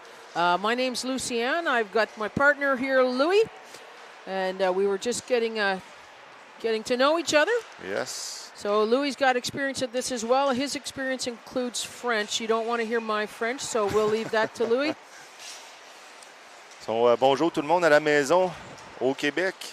Donc, ma partenaire d'aujourd'hui, Lucie Anne, ou mieux connue sous LA. Donc, on va se promener d'anglais en français. Les deux équipes qui s'affrontent aujourd'hui, le BC Thunder contre l'Émission de Montréal. L'équipe qui sera gagnante va s'en aller en demi-finale demain. Les deux équipes se sont affrontées un petit peu plus tôt dans la semaine. Ça a été une victoire de BC. BC en noir et le Mission en blanc. Okay, and our referees for today, I found out their names as well. So we have, on this game, we have Jamie Nelson from, she is from the Calgary area, and Patrick McKee from Ontario here, from, I believe, in the Ottawa area here. So, again, two very experienced officials. Jamie has been around Ringette for a long, long time. Actually, I knew her when she still played U12, and now her daughter is U14, I believe, or U16.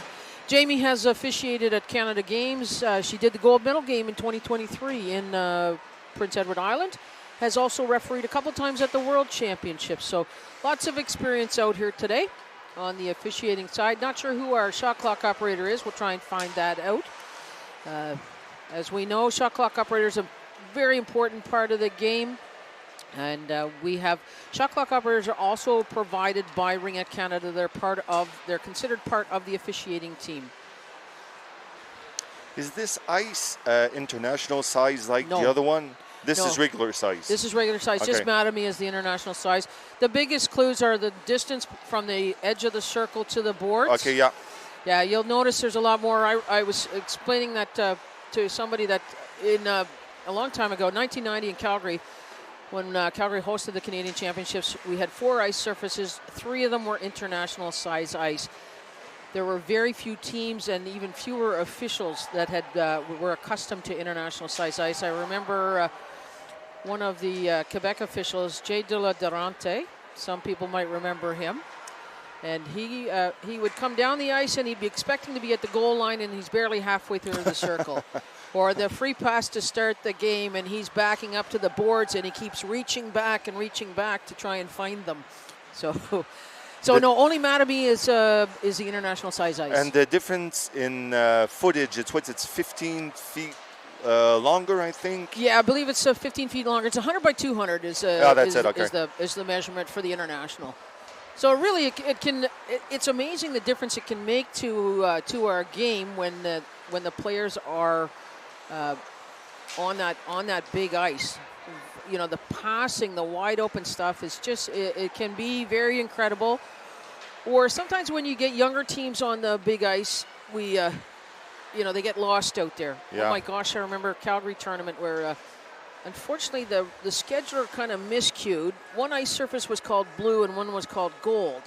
Now, which one would you think would be the international size? Gold. Yeah, well, that was not correct. So this poor little bunny team, the Energizer Bunnies, no. Their batteries ran out. They had 2 games in one day on that big ice. But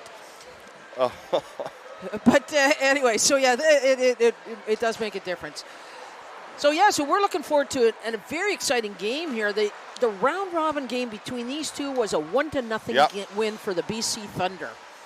So the A pool games were all very tight. There was, I believe, 4 or 5 overtime games one game that ended up in a tie. Nobody did score in the overtime. The difference here today, we will play overtime until there is a winner. Okay. There are no shootouts in this, and there's no tie games because we need a winner to go forward. So sudden victory overtimes until we have somebody winning the game. On Mission side yesterday was their first high-scoring game. They scored 7 goals, but during all the other games, it was very, very low scoring. 1-0, 3-2. So it's like I was saying often, it's unusual to see NRL teams with so low scores. Yes. Often we see like the other game 7-6, 8-5, stuff like that. 1-0 games. In a 2-hour match there, it's a very low scoring. So I'm anxious to see 2 great goalies in this game. Anxious to see how it's going to go.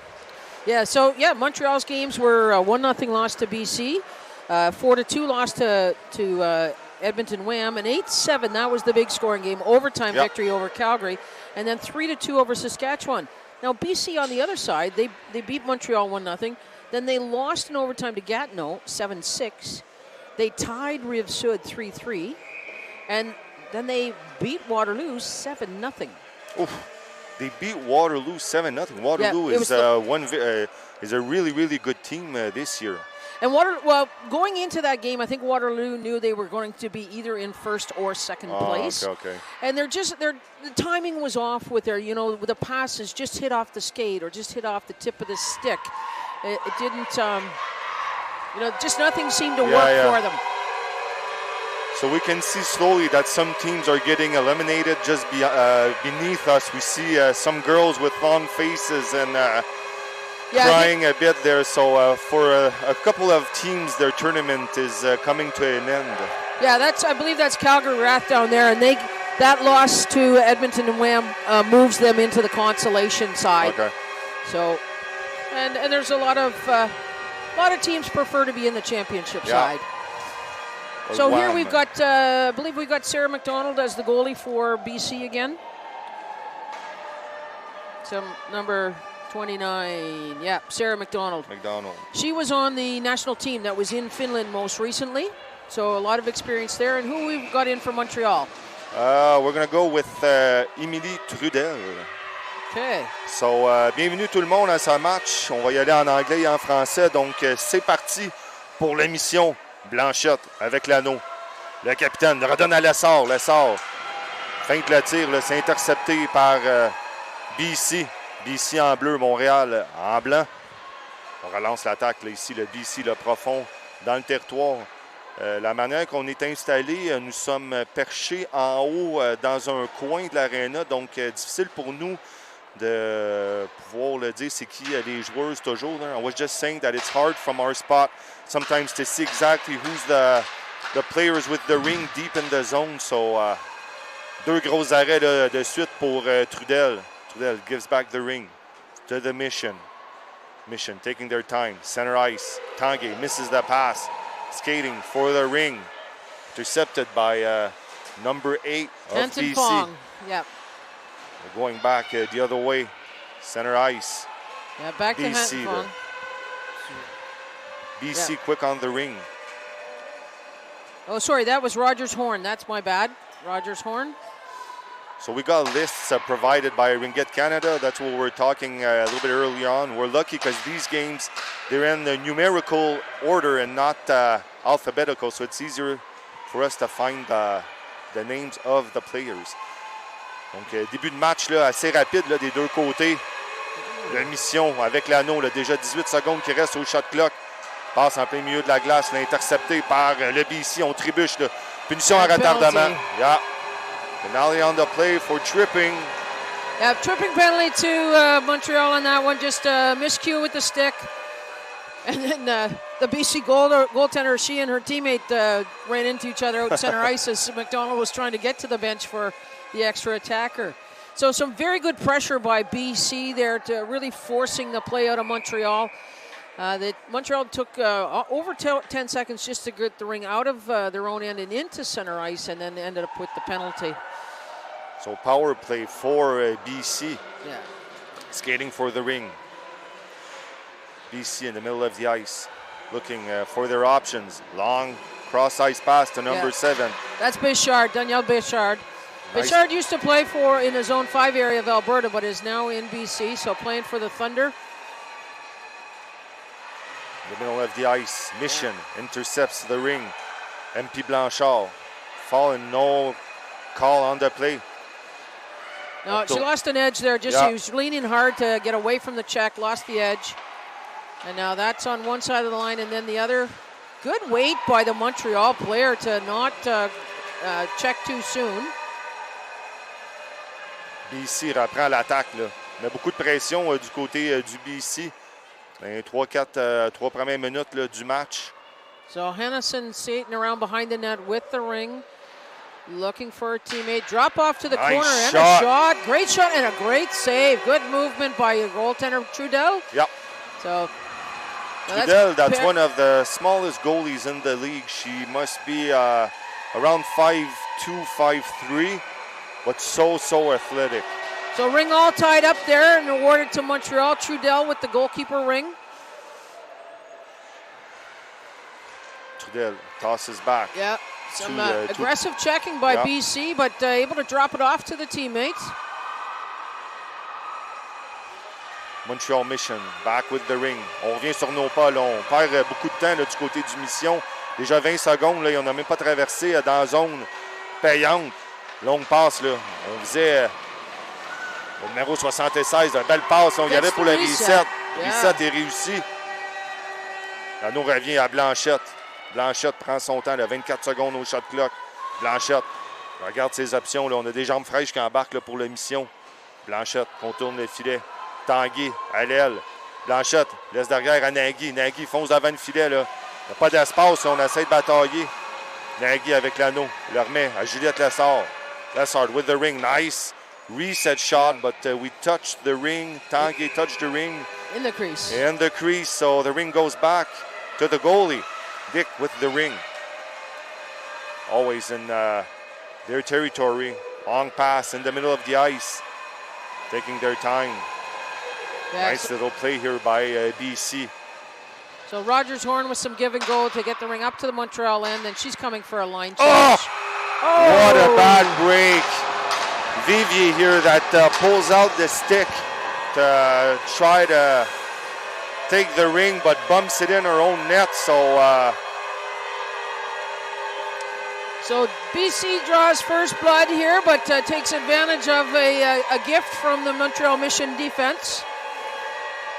It was, number 76, Camille Trudel, that put it in her own net. Stuff like that happens in a high-speed game. There's a lot of ringette to be played yet, so player looks a little bit sad and discouraged, but they'll be back. Play. Yeah, Viola with the ring. Viola avec l'anneau. Là. On va essayer de répliquer rapidement. Le beau tir, arrête la jambière droite là, de la gardienne McDonald. Bon bataille là. 6 joueuses qui se battent pour l'anneau. Hard battle here on the sideboards. So goalkeeper ring, some really good work by BC there with exchanging players at that free play line and really being aware of where their teammates went. Good job. So this is BC coming out with it. That's Kemp with the ring in her own end. Drops it back. These teams are so good. If they don't have a lane forward, they're not afraid to pass it back. So great job. Back to Kemp again in center ice, and she gets it up into the Montreal end. That's, I believe, Molly Chorney. No, number 6. Yeah, Molly Chorney. And BC runs out of time. It'll be a goalkeeper ring for Montreal. You can hear the goalkeeper slamming her stick. She's letting her team know they're under 10 seconds on the shot clock. And the stick slamming usually ends up getting faster as the time winds down. Whoa, a miscue on that pass, and BC gets it back. Béchard there, cycling turnover around. BC changing their forwards. That's Emma Parody with the ring now behind the net. Parody with Simser, Jamie Simser out there.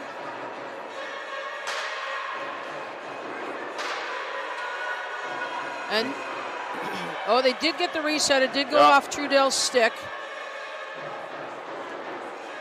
Nice pressure from BC here. Oh, hard shot.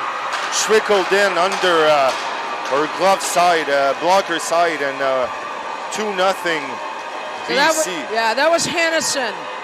And she's been a great factor for BC this whole event. So some good pressure by BC, but I'm sure that we'll hear the answer here from Montreal soon.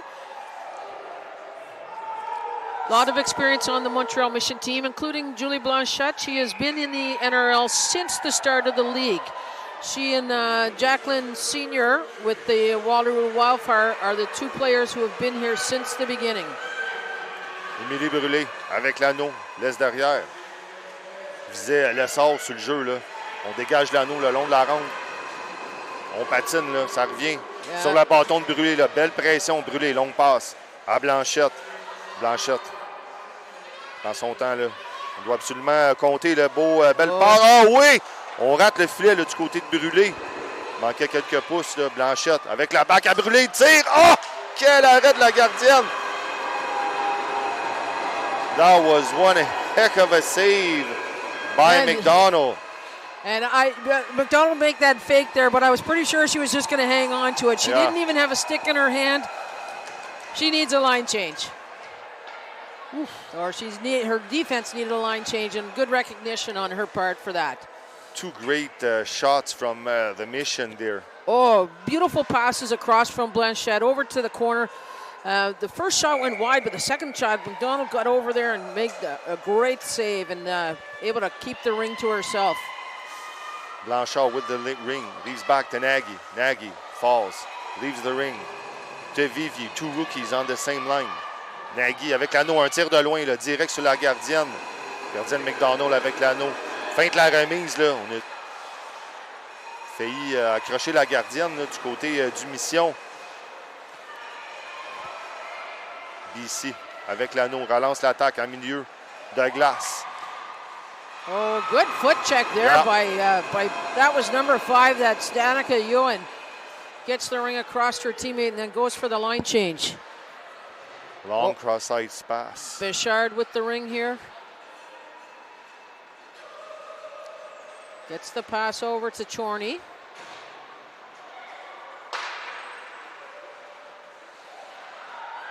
And there. Whoop. So it's going to go back to BC. Yeah, number 3 for Montreal. That is. Number 3 for Montreal, Caroline Viola. Yeah, so Caroline Viola, she got the ring up along the boards there, but right away BC had 2 checkers on her, and she really didn't have anywhere to go. So ring all tied up there. I believe she played Canada games in 23, I believe. I remember that name. She didn't leave no favorite Ringette memory on our text. BC back with the ring. Next goal there can start hurting maybe Montreal, even if there's a lot of time left. 3 goals there sometimes. 3 goals can be tough to come back from in this game, but there Trudell with the save there, drops it off to her defense there, no problem. Up to center ice, and that slid through the stick and the legs, but comes up with Montreal still comes up with it. Yeah. Lanouette. Okay. Prend son temps là. In the middle of the ice. Really lost 20 seconds. They were going to have a penalty on the play. It's going to go against BC. So the reset is done. Oh, belle entrée de zone là. Lanouette. Britt, le numéro 25 de Montréal. La punition à retardement passe avec Blanchette. Blanchette. Et Viola là, devant le filet. Blanchette prend son temps. Blanchette she'll quarterback this 4-on-3 here. Oh. Great shot. Was stuck under her arm and she kept the ring. So going to go back on a face-off. And the penalty is going to go to... Yeah, tripping penalty. Just a reach there on that check.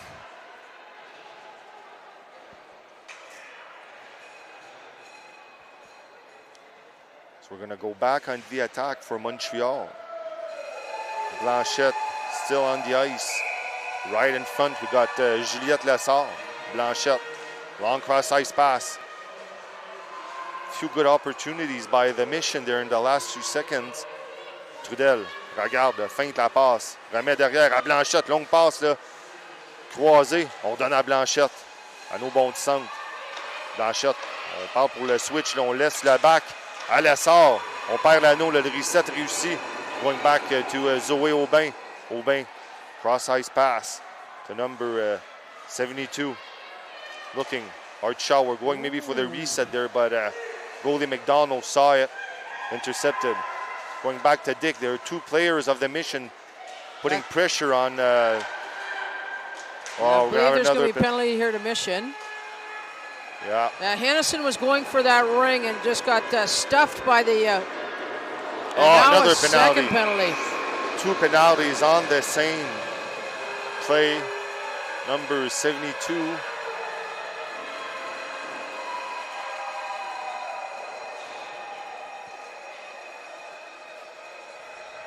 So this will be a huge advantage for BC Thunder, be able to have a 3-on-2 in their own end, or in the Montreal end.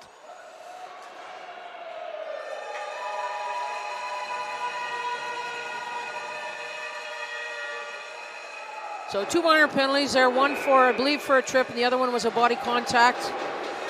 We got a 3 against 2 for a whole minute. We'll see if the defense and Trudel can stop. Nice toe save. Ça revient, le BC qui se passe l'anneau, un 3 contre 2 pendant une minute au complet. Là. On passe, on feinte. Trudel bouge de gauche à droite. Là. Numéro 11, un tir direct dans le ventre de Trudel. Easy save for Trudel there.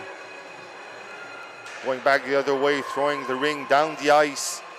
Mission's going to be able to breathe for a few seconds here. Going back, the captain in center ice. Trying to install themselves for another power play wave there. 19 seconds left on the 3 against 2. No, it's going to stay at 3-on-2 for over a minute. Oh, yeah, okay, yeah, sorry.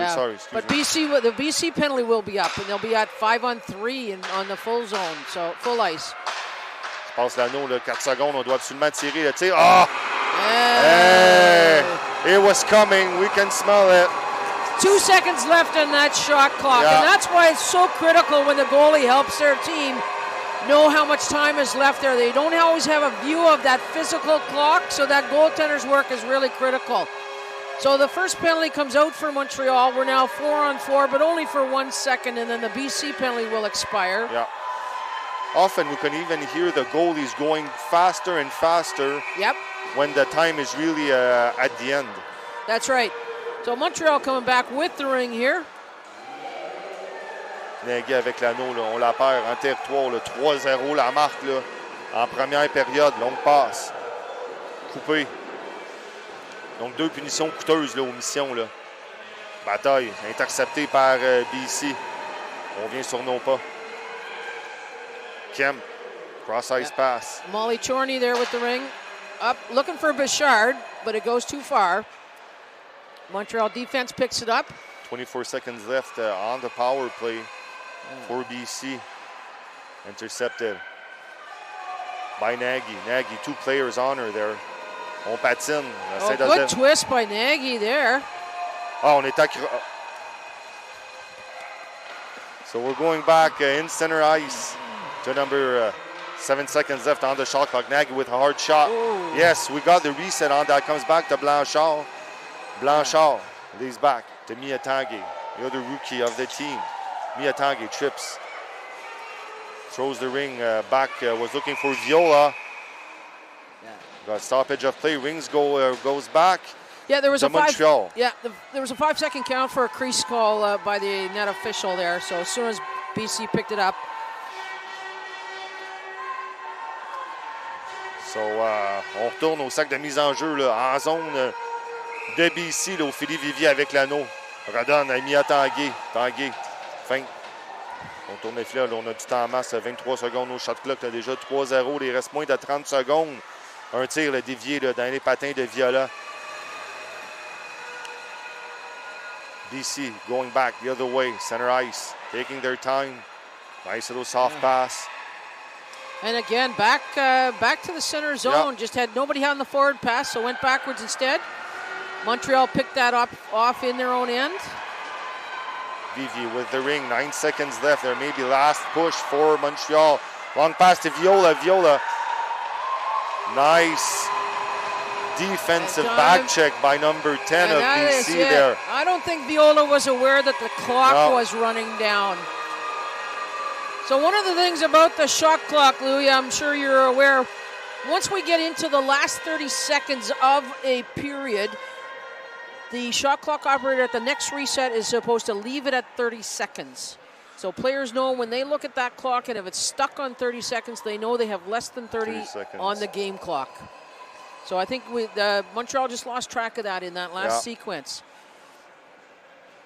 But wow, some great action in that first quarter. So we're at 3-0 for the BC Thunder for the home team. So let's take this moment to thank our sponsors. Our sponsors for Ringette Canada are, of course, the Government of Canada, Gatorade, Athena Ringette, and Ringjet. Event sponsors for these Canadian Championships are Ottawa Tourism, the Government of Ontario, RBC Wealth Management, Booster Juice, McNally Gervin LLP, Athena, Gatorade, Serganor, Hertz, Dom Sports, Ringjet, NAMI, Annabelle, ISI Live. That's our live stream people here. Shia is our camera person. Thanks very much, Shia. And then we've got Auger Hollingsworth Personal Injury Lawyers, David Hollingsworth Professional Corporation, and Melika Consulting. So, you know, really, it's great to see this community support, the financial support here for our absolutely amazing athletes. Be much more challenging to put on the event they deserve without that support. So, BC as the home team gets the free pass to start. Everybody's at full strength, so we're going back to the second period. Anxious to see how the adjustments that Montreal is going to do to come back into this game. Yeah. A quick whistle there on that tie-up. Montreal rewarded with the ring. So Trudel gives back the ring to Séguin. Séguin en milieu de la glace, là, Émilie Brûlé. Brûlé prend son temps, redonne au numéro 96 du Mission. On contourne le filet, là. Prend notre temps, on essaye de faire de beauté. La passe dans le slot directement devant la gardienne. On bataille pour l'anneau. L'anneau revient à la gardienne. Remise derrière. BC coming back with the ring the other way. Nice pass. A little collision here with Séguin, but no call on the play. Séguin. No, good rush by both players trying to get to that loose ring. So good job by Séguin. Backhand pass there, but BC saw that pass coming from far away, and great dive. Yeah, unfortunately the dive took her into the crease too, so that's the stoppage in play, but better that than a free shot on the goalie. Exactly. So we're going to have the full line changes. Donc Mia Tanguay qui repart avec l'anneau au cercle. Est-ce que la mission va pouvoir répliquer d'ici la fin de la deuxième période? On se passe l'anneau, l'anneau revient. On visait Mia Tanguay, là. Elle revient avec l'anneau. Tanguay prend de la vitesse, longue passe. Là. Je cherche la fille de coin, il y a un tir de loin. Là. La gardienne de BC, avec une très grande stature, là, il va falloir la faire bouger plus que ça. Là. Ça revient, un autre reset réussi là, par Montréal. Mia Tanguay, 2 chances de marquer. Là, on sort l'épaule un peu. L'anneau revient. Oh, on est accroché. Il va avoir une punition. There's going to be a penalty on the play for this one there. Yes. No question on that one. The referee's right there. Just trying to move through the wall there, and the wall moved instead. So it'll be a penalty to BC. MP Blanchard with the ring, leaves it back. The number 72 there. 11 seconds on the... Oh, nice shot. Misses the net by a few inches. You can see the hole from here. Another reset by Mission there that worked, and the ring came back to the goalie. So we're going to go on a power play for Montreal. Yeah. And so I believe the penalty is to I believe it's Molly Chorney. Not positive if it was number 6 or not. Looked like it. I think it's number 11. And that's okay. And it'll be a body contact penalty. It's kind of, well, it's tough to see the far side penalty box. Because you got your timekeepers and scorekeepers, Yeah. all those people blocking Casey the view. Hennison. Hannison? Okay, yeah. That's number 11 then. Longue passe, là, on regarde, là, on essaie de rentrer dedans. Le Zouinagui avec un tir, là, arrête la jambière, on vise bas là, sur la gardienne. Une gardienne qui est quand même assez grande, là, donc... Good check behind the net by Montreal to get that ring off of Gillespie. Another hard shot there. We're trying to go low on McDonald. Yep. She's a tall goalie, so often we're going to try to test them lower. Yeah, especially when it's just right straight along the ice or just barely above. Yeah. So that's Izzy Beach and Gustafson in the Montreal end here. Got a minute, 12 seconds left to the Montreal power play. Beach with the ring. Taking up some speed there. 5 seconds left on the shot clock. Nice save by Trudel, the glove save. So Trudel with the ring. Gives it back to Duquette. Duquette avec l'anneau là, en milieu de glace. Là. À Lessard redonne. À Duquette. On prépare la contre-attaque. Là. 16 secondes au shot clock, 55 secondes qui reste à l'avantage numérique du Mission qui est en déficit de 3 buts là, tôt en ce match. L'anneau revient là, à Lessard. Lessard doit absolument tirer. Reset réussi. On bataille derrière le filet. Là. Lessard qui ressort avec l'anneau. Belle pression.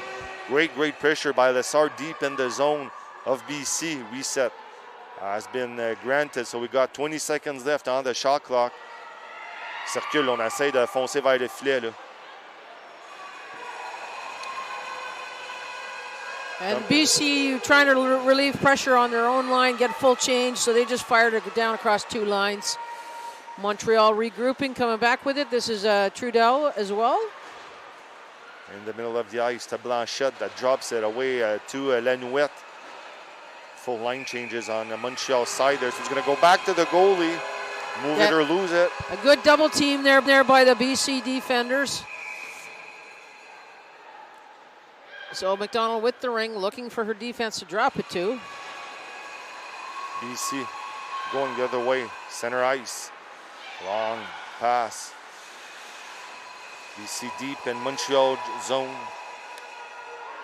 Number 6, a nice draw. Oh, what a save. Point blank shot, and what a save by Trudel there. That goal could have hurt So Montreal. Great move by Hannison. She came out of the penalty box, joined the play right away, and she had a great opportunity there. We're going to go back on the power play. Somebody's going back to the penalty box for British Columbia. Yep. I think it's a body contact. And I think each team's going to have one going to the box. Britt Lanouette, number 25 for Montreal. Yeah. So we're going to be playing, on va jouer à du 4 contre 4 pendant 2 minutes. 8 minutes 16 qui reste à cette deuxième période. Le Mission en retard de 3 buts. So a hooking call to Montreal, a body contact call to the BC player. So a question here as to why. I believe the question to the referee is why does BC get the ring? And in this play like this, the BC penalty was on delay. Once Montreal committed the penalty, that's the whistle right away. We don't if the ring is loose or not, whether anybody has control, nobody can legally play the ring. So the team that gets the second penalty loses the ring as well. Hannison with the ring. 4 against 4 for a minute 45. Nice slop. Oh! In the crease. In the crease, but Trudel was there for the save. Yeah. Parody was in and out of the crease on that. Just a half second. The referee was a half second behind that with his whistle. Back to Vivier. Made no mistake. Blanchard, le numéro 10.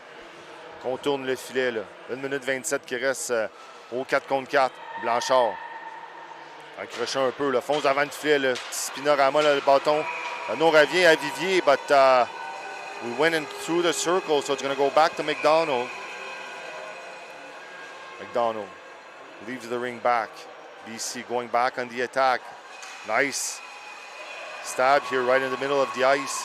Good hustle by Bouchard to pick up that loose ring. The pass, knowing that she was likely going to get there first. The pass just open ice. Chorney gets it back to Bouchard.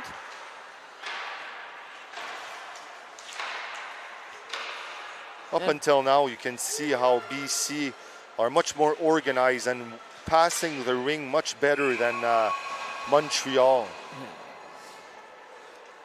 But the difference there, there was a delayed crease count on that. Montreal, you see them a couple of times when there's a delayed crease count. They don't play the ring. They watch the referee to see when the count finishes.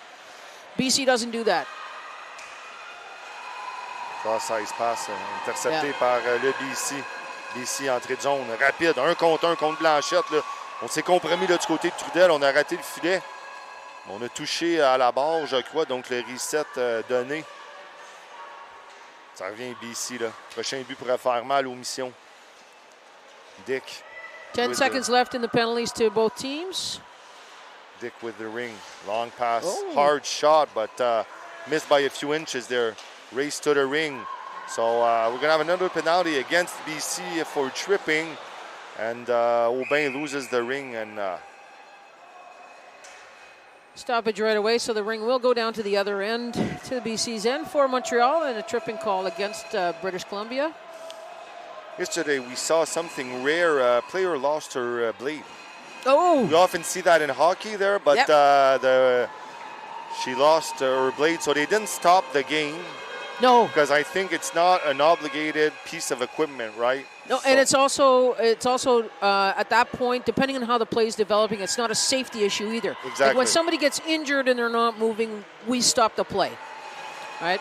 Because we want to make sure that the injury is not significant.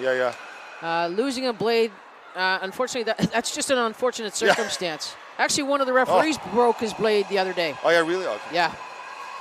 Now, he didn't notice until he got in the dressing room after the game, but when he was cleaning them off.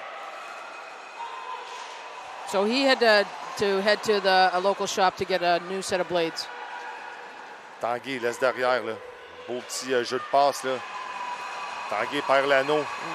Just out of reach there, and BC picks that ring up. So time's winding down in this second period. 5 minutes, 17 seconds left, and still a minute left to the penalty to BC. Long pass, intercepted. Yeah, a good read on that one by BC. Now Chorney gets that ring, passes it up to Bichard. I figured that's who it was going to be. Hodge has 3 players on her there. So BC well installed in Montreal zone. Hodge out there to Kemp. Kemp with a pass blocked by the legs of Montreal. She still gets a second shot at it, though. Trudel's all over that one. Comes back to Blanchard. Blanchard. Elle laisse Aubin. Belle passe en plein milieu de la glace au numéro 8. On pivote, on revient. On laisse à Blanchard la patiente pour rentrer dans la zone. Blanchard pique devant le net. Un tir qui n'a pas eu toute sa sauce dessus. We're gonna have to choose better quality of shots against McDonald because. McDonald is, as I said, she was on Team Canada in Finland most recently. So the shots you need to make her move. She needs move. They need to be making her move more, right? Right now, they're not. BC is really stuffing the lanes on them, being able to draw McDonald back and forth. Soft shots here on McDonald. It's going back. BC avec l'anneau, là. Profond dans son territoire. La pression de Blanchette sur la joueuse. Il faut faire attention pour ne pas prendre de punition. Là. Toujours 3-0 la marque. So that stick coming out with the ring makes the pass up to center ice to Hannison. Hannison being chased back. Nice pressure there from Brûlé on it. 5 seconds, less than 5 seconds on this shot clock. We need a shot now. Time. Nope, not in time. Takasaki tried, but she was just a little delayed on that shot. So Montreal with the ring again. Blanchette. We're looking for a spark on Montreal's side there. Long pass in the corner to Tanguay. Tanguay looking to the pass. Hard shot. Easy stop by McDonald. Ring's coming back. One pass too much by Tanguay there. Was looking for someone to pass to. Tanguay with the ring. Tanguay là, prend son temps. Là. Tire de loin. Là. Arrêt facile de McDonald. On trébuche. Une punition sur le jeu. Là, on revient de l'autre bord. On a passé dans le cercle. Yeah. It's going to go back to the goalie. Yeah, there was a delayed crease count on that one. Oh my! Oh, That's quite the throw. That looks like That was a new one. the Waterloo goalie will do an overhand throw. Oh, yeah, really? She'll go overhand, she'll go sidearm. She does it all. So we got a stoppage of play here. Yeah. 2 minutes, 48 seconds left in this period. Always 3-0. So there's been no scoring in this quarter. All those goals came in the first quarter. Exactly. Yes. Okay, so BC with the free pass at center ice. Looking for the pass up, gets it into the Montreal end. That's Chorney is out there.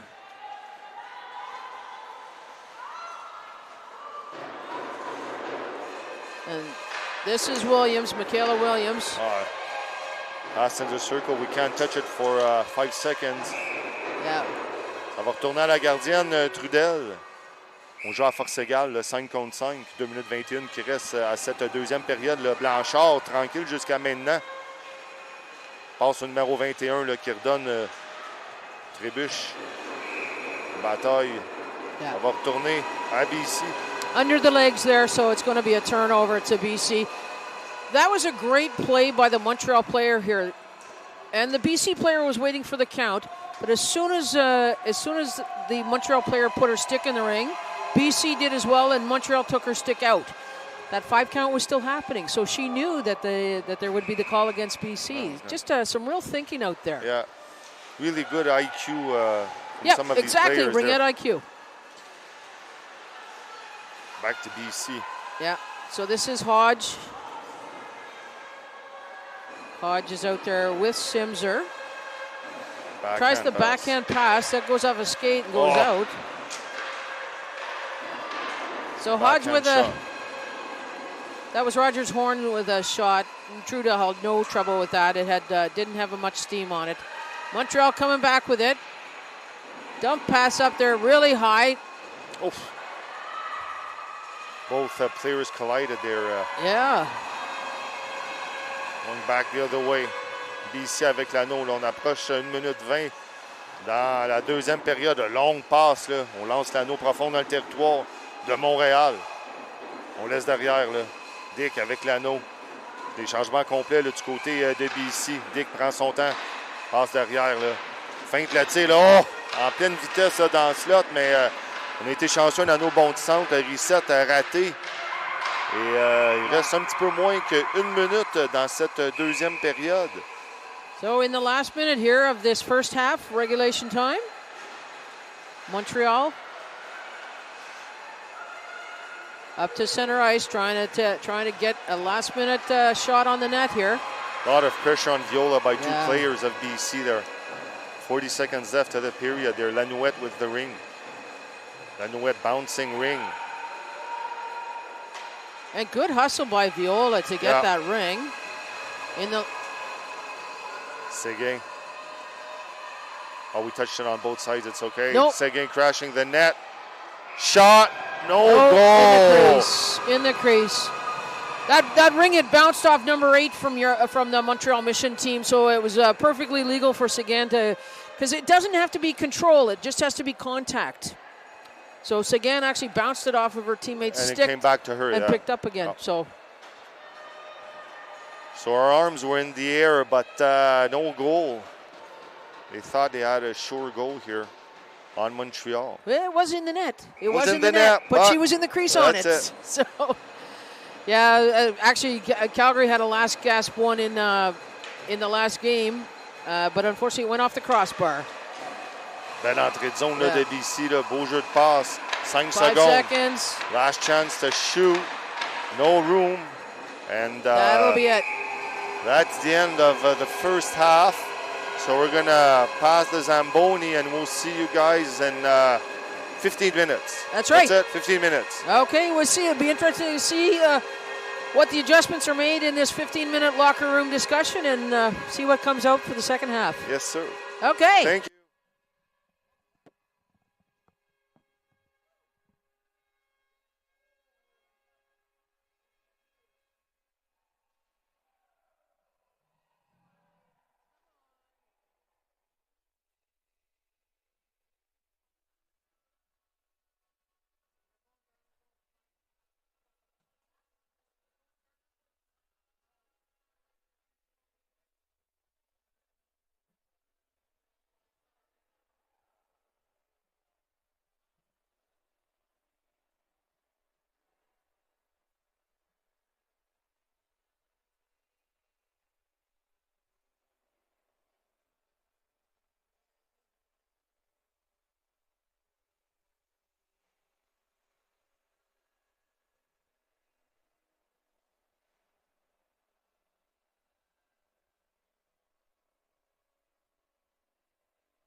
second half of the game.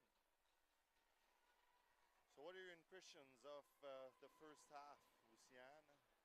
I think in that first half, BC came out just really wanted to set the tone right away.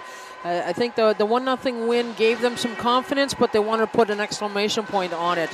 I think that caught Montreal off guard, and Montreal just some miscues, like the pass instead of to the stick goes off the foot. Just those little things that in any of these games with any of these teams, when that happens, the other team is going to jump all over it. Exactly. Take full advantage. So it will be Montreal to start this third quarter. Just waiting for the time to go up on the clock, as they are the visiting team. And here we go. Mission. All you, Louis. With the ring. Mission. Looking. Coup de passe. L'anneau revient dans le plein milieu de la glace. Là. On se passe l'anneau là, à brûler. Si quelqu'un là, peut mettre le mission au tableau, là, Émilie Brûlé est une de nos candidates. Là. Brûlé. Laisse derrière au capitaine Blanchette. Blanchette, longue passe, cherchait Lessard. Là, on a manqué le piquage de peu. Juliette Lessard with the ring. Nice pass there through the slot to Brûlé, but quick passing. So reset. 2 shots back-to-back by Lessard. One for the reset and one she thought she saw a hole. Whoopsie. Ring goes right into the ref's skates. We're battling for the ring. A lot of pressure from Montreal early on in this third period. So two-line pass, we can't touch it. Yeah, fresh ice. The pass is going to go longer. You don't need sweepers early in the after the flood. Oh, nice. Hard fall here from the Mission player. We're going to have a penalty that's going to go against BC. To number 2. Yeah. Michaela Williams, one of the rookies of BC.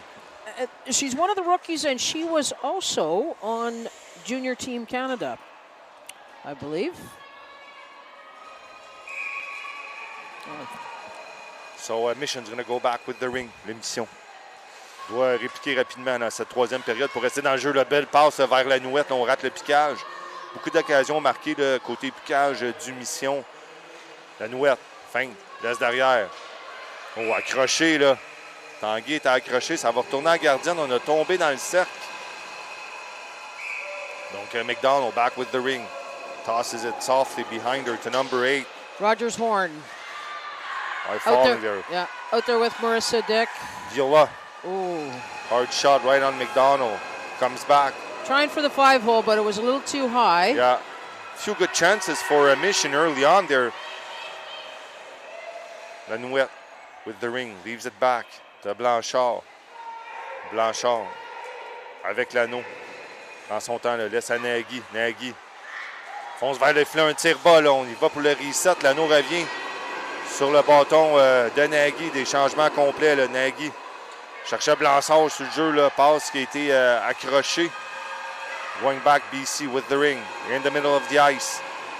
Backhand pass there. Going 2 players of Mission. Putting a lot of pressure on the ring holder there. Nice battle. Dick. That's Marissa Dick. She was on Junior Team Canada in Finland there in the fall. So you pick up a lot of experience when you have to work against the Finns. Going back the other way. Blanchard. Longue passe en territoire central. Là. On regarde, là. On remet à Blanchette. Julie Blanchette, un tir du revers. Arrête la gardienne là, du bout de la jambière droite. On est allé du côté court là, de la gardienne McDonald. Coup de pression. A lot of pressure there from Montreal in these first 3 minutes there. That was I think the best chance that Montreal had right there. Yeah. BC able to come back with it, but Montreal forced them to kill a lot of time in their own end.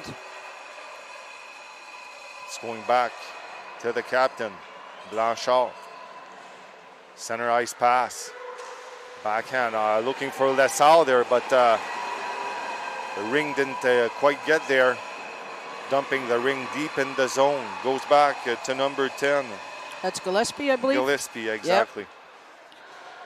To number 7, BC. Yeah, Bichard out there. So we should see Chorney out there too if Bichard is out there. Yeah, Chorney's just driving in the zone there. Bichard cycling up high, looking for Chorney in the middle of the triangle. That was an awesome shot there, missed by only a few inches. Another nice save by Trudel, low on her right-hand pad. Yeah. Point-blank shot. 3 shots back-to-back by BC, and Trudel there is being able to keep the fort. On reparle, on va avoir une punition, le retardement. Oh, on a rentré dans la gardienne. Oh, yeah, there's a penalty coming to British Columbia. So the Trudel trying to get to her net and ends up in a collision with the BC forward. Yeah, I hope she's okay there. She's got a smile on her face, so everything's okay. And that could have been a dangerous. Oh, one-timer shot right in front of the net, and Mission still with the ring. Tanguay leaves it back to Blanchette. Blanchette cross-ice pass to Brûlé. Brûlé fans on the shot there. Comes back to Blanchette. Blanchette looking to who to pass there. 15 seconds left on the shot clock. Blanchette trying to get rid of Bichard. Going back. Oh, we passed in the circle by a few inches, and stoppage of play. Ring's going to go back to the BC, and we're going to have a delayed penalty on the game. So the penalty will be to British Columbia for the slash. To number... I just can't see the number. She just slides in there without us seeing it. No. But it will be a BC ring because the stoppage in play was for Montreal in the crease. So this is one of those rare situations with a free pass instead of a goalkeeper ring. So BC just firing it all the way down the ice. Trying to lose some time. Yeah. Going back.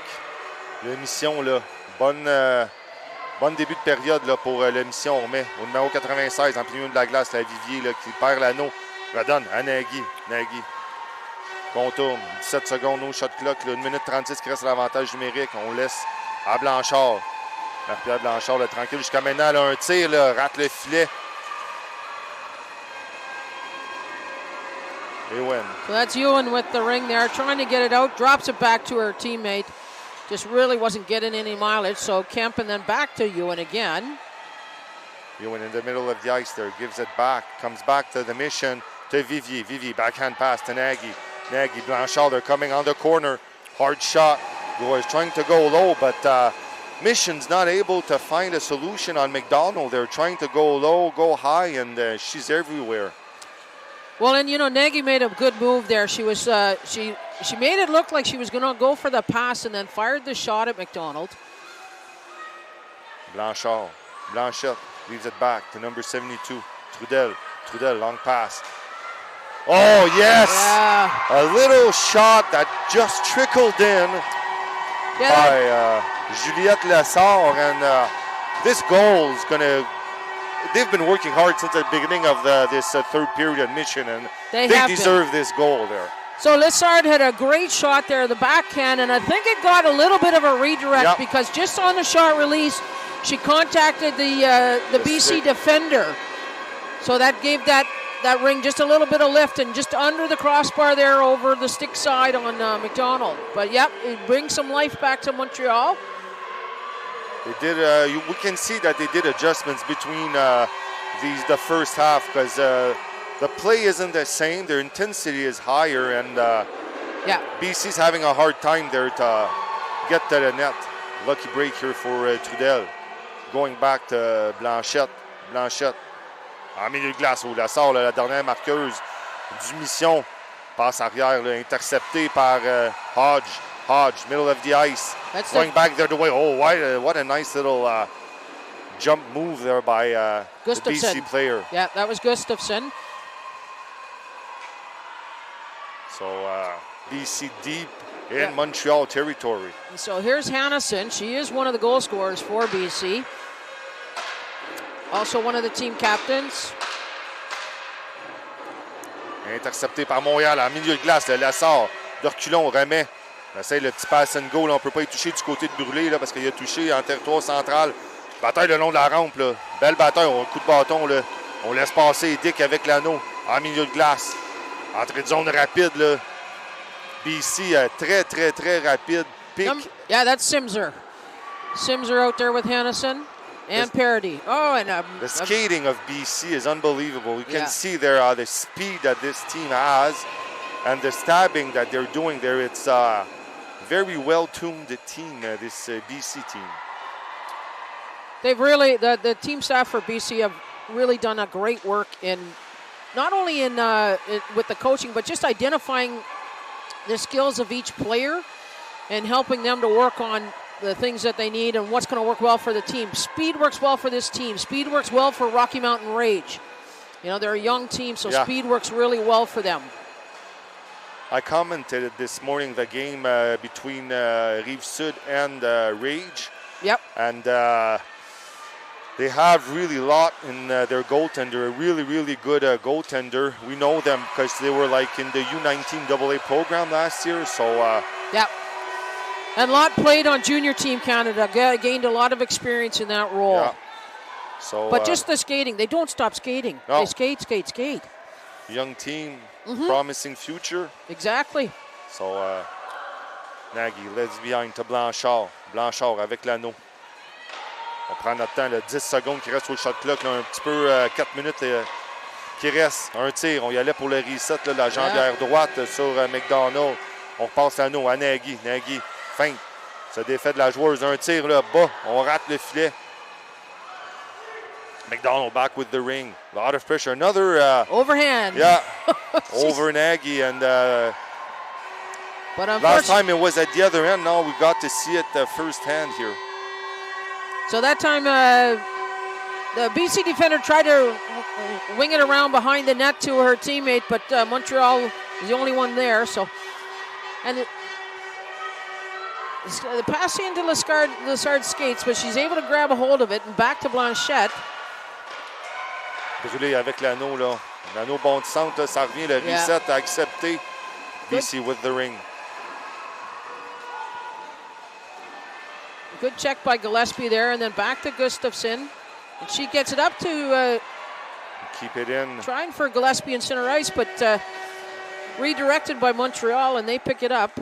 Blanchette leaves it back to Tanguay. Mia Tanguay, one of the rookies of this team. Tanguay skating well, leaving it back behind.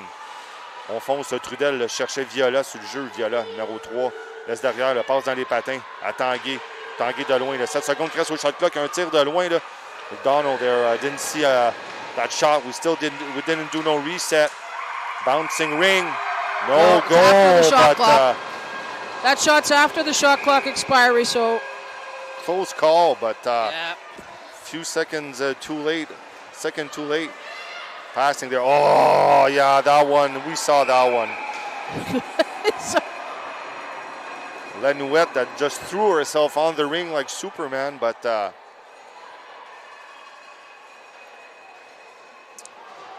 so penalty on the play against Brittany Lenouette, number 25 for Montreal.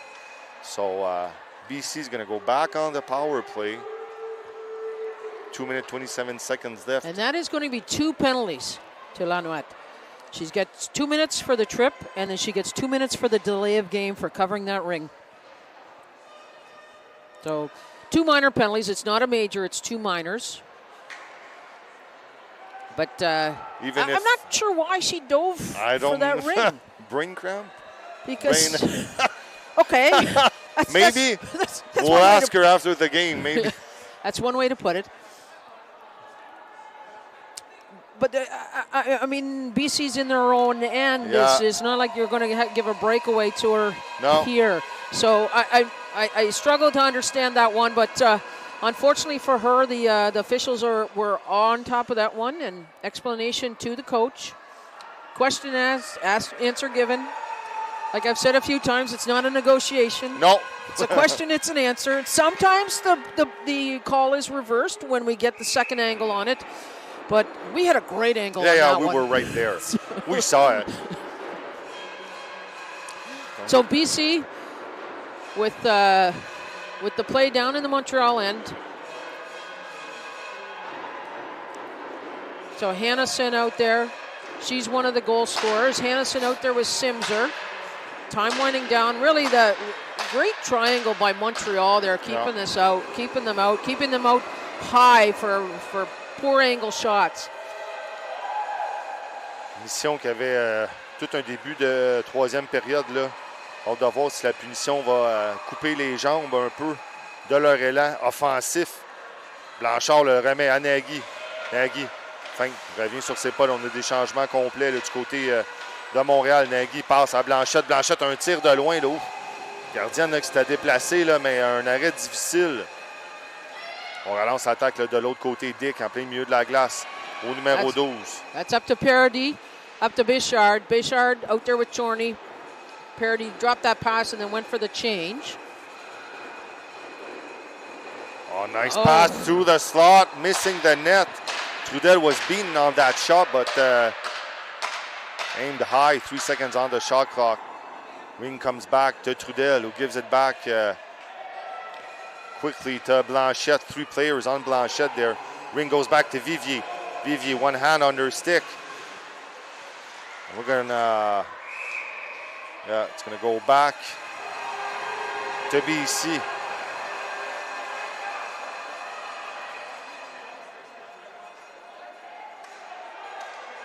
So the reason this is going back to BC is there was this one's again the 5 count on the carry over the blue line. So it came off of the Montreal player and then she contacted it inside the BC end.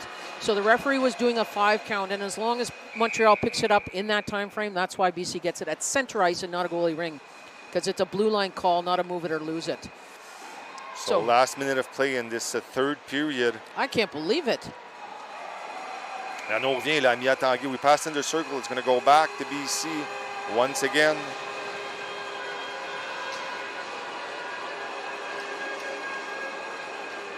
So the first penalty to Montreal or to Lanoette is almost done. 10 seconds left on that, and then their second one will start under 40 seconds in this third quarter. Again, this is going real fast, Louis. Yeah. BC avec l'anneau, moins de 30 secondes qui reste à la période. Belle arrêt de l'épaule droite. Short side. Yeah. Great stop by Trudel. Really followed that play well. Good on her. Cross ice pass going back to BC. 13 seconds left for a shot. 4 in the zone. It's going to go back. Was it 4 in the zone? You're the expert. I know. No, this is. Oh. Why? Trudel's going back to the bench? Yeah, I think what it is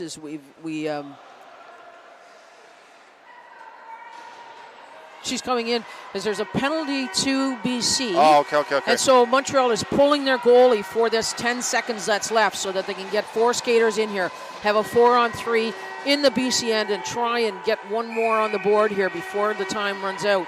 Blanchette à Blanchard. Passe, coupé. Oh. It's going to go down to Blanchard. Blanchard, hard shot. Oh, right on her shoulder. And that's the end of this third period. Okay. So we're starting to have a good ringette game now. Early lead taken by BC.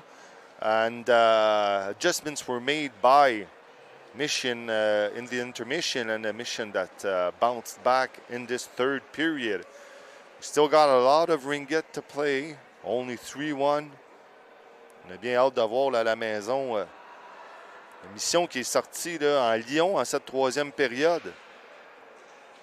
Les ajustements ont été faits.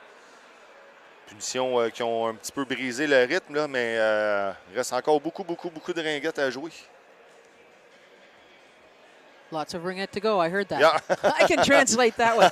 So let's take this opportunity, Louis, to thank all of our volunteers who are involved in putting on this event. We've got timekeepers and scorekeepers, announcers in the penalty box. We've got people such as yourself and myself doing commentary. We've got people that greet the teams as they come in the door, make sure they get to the correct dressing room. The people that register the teams for each game when the coaches have to check in. And just the host committee and all they've done, the work they've done in the last 2 years to put this event together. And it just takes a multitude, an army of volunteers again, to put on the event that these athletes so deserve. And really, I think everybody enjoys putting the time in to see this sport played at this level. Yeah, exactly.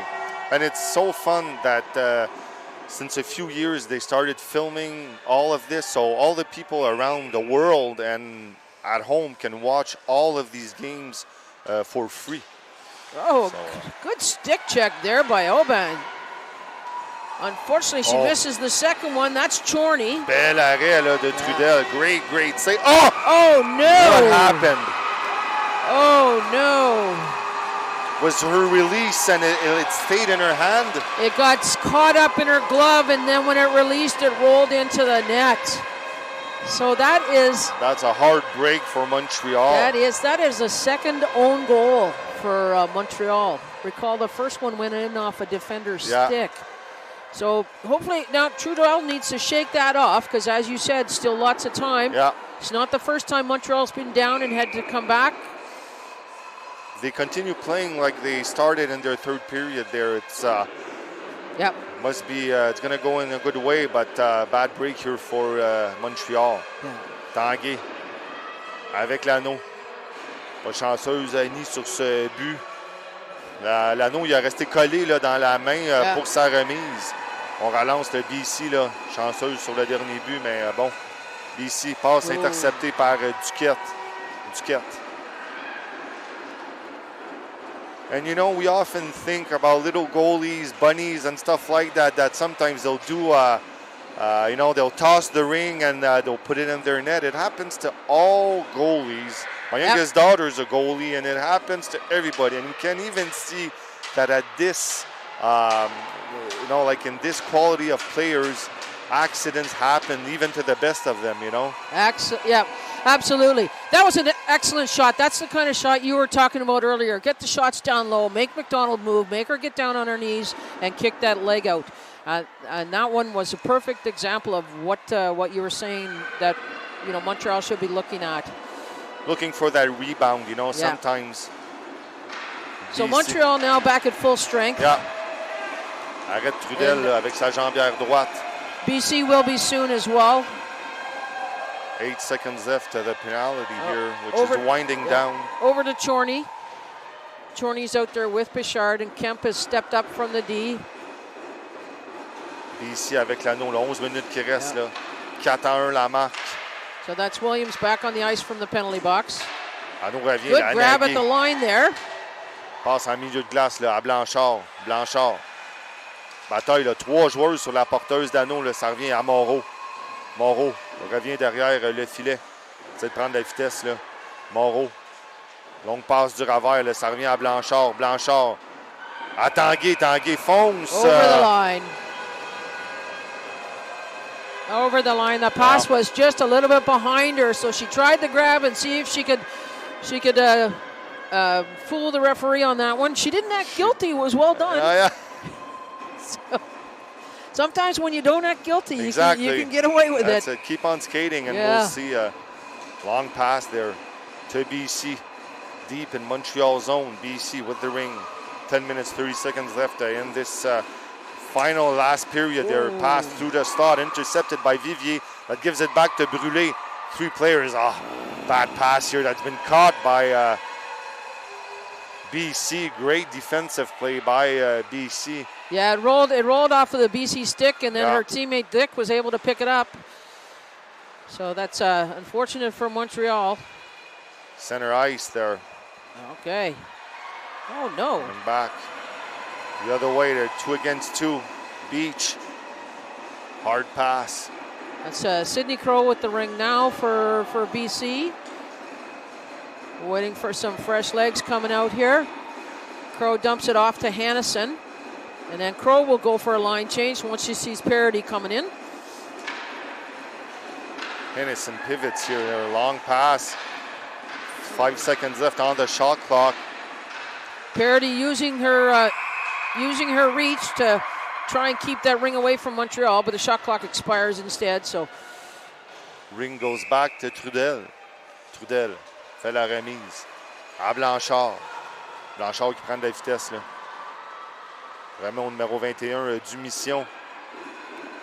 Elle sort, la seule marqueuse jusqu'à maintenant. Là. Perd l'anneau intercepté par BC. Là. Good read by BC to intercept that ring. And then Kemp cycles around, not seeing somebody up high, so she keeps going back. Just approaching the 9-minute mark. Up to Hannison. Hannison back to parity now. Shot clock running down. Oh, ref saw it. The ref saw it. He just needs a second to get his whistle to his mouth. Trudel with the ring. Oh. Nice pressure from BC there on the Montreal players. Yeah, but smart play by Trudel. No need to throw it out and give BC another opportunity. She ends up taking the 5 count. So just a communication with the D and what to do next time. So this is, Bouchard will be out here with Chorney, it looks like. And then it's usually Williams, number 2, out with them as well. BC with the playing ring. Behind the net there. Yeah. Great passing by BC. Béchard avec l'anneau, feinte le tir, là, prend beaucoup de vitesse. Là. Béchard regarde ses options, 9 secondes au shot clock. Béchard, de loin, un tir, le bel arrêt là, dans la jambière droite de Trudel. Ça revient. Tir de reset, non, il n'a pas touché. L'anneau va retourner à Trudel. They're much better. Trudel had someone this time that was open to her, number 5. That is Duquette. Back to Trudel. Yeah. Trudel en milieu. De la glace, remet à Duquette. Duquette, pas d'option à qui passer. Là. On réussit à se défaire de la joueuse de BC. On lance profond dans le territoire. Là. À Blanchette. Là. Blanchette qui se débarrasse de l'anneau là, devant le filet. Là. Vivier pique l'anneau, tire du ravert. Arrêt de la gardienne. good pressure here by Montreal. Yeah. Blanchette with a short side shot. Comes back on BC. Yeah. Intercepted back to Blanchard. Good snag by Blanchard, just inside, just at the blue line. So she waited for it to be on there so she could go forward with it. There's Nagy out there now. Proud father moment. Yeah. It's always fun to see her. Oh, what a There shot! we go. Was number 25. Oh, no, MP Blanchard. One of the snipers, one of the big, great snipers of Montreal Mission there. But I believe Nagy's going to get an assist on that one. We'll see on the score sheet. Do you pay her for those? Not since she was U12, right? Exactly. Exactly. No, it's always fun to see, you follow your kids since they're like 3-4 years old, and it's always their dreams to play at this level, and it's always fun to see your kids enjoying themselves in this high level there. Yeah, not just that they achieve it, but that they enjoy it too. Yeah, that's it, exactly. Yeah. Okay, so that's Hodge with the ring there, down over to Crow behind the net. So we're back at a 2-game goal. Yeah. 2-goal game, sorry. So it's coming back to Hodge. Pressure Some good there. pressure there from Seguin. It's going to go back to Montreal. And shot clock expiring. I guess there's only one Seguin on this team now, on the ice. Yeah. That's like Hellenic Attack. There's only one Snowden on the ice this year. Atlantic Attack that's having a great tournament up until now. 4 wins. Yeah, and they defeated Saskatchewan Heat this morning, so they will face Waterloo Wildfire in the quarterfinal. Going back the other way there. Twig and Twig. We're going to have a breakaway here. Great back check by Vivi. Leaves it back. Great play by Takasaki. Montreal. Yeah, good hustle by Montreal. But BC also not feeling the pressure to have to go into the net there. They really didn't have a great lane, so they cycled it back. There's just under 6 minutes left in regulation time here. BC with a 2-goal lead. Right, the pass right in front of the net, but that's Trudel's. On remet là à Aubin. Aubin talonné là, par la joueuse. On remet derrière à Trudel. Trudel redonne à Aubin. Aubin regarde à qui passer là. Passe en plein milieu de la glace là, à la nouette. La nouette. Avec l'anneau. Un tir de loin. Dévié derrière le filet. C'est repris par le BC. Both sides are going to try to have to stay out of the penalty box. Yep. Because next penalty there could have hurt either team. That's right.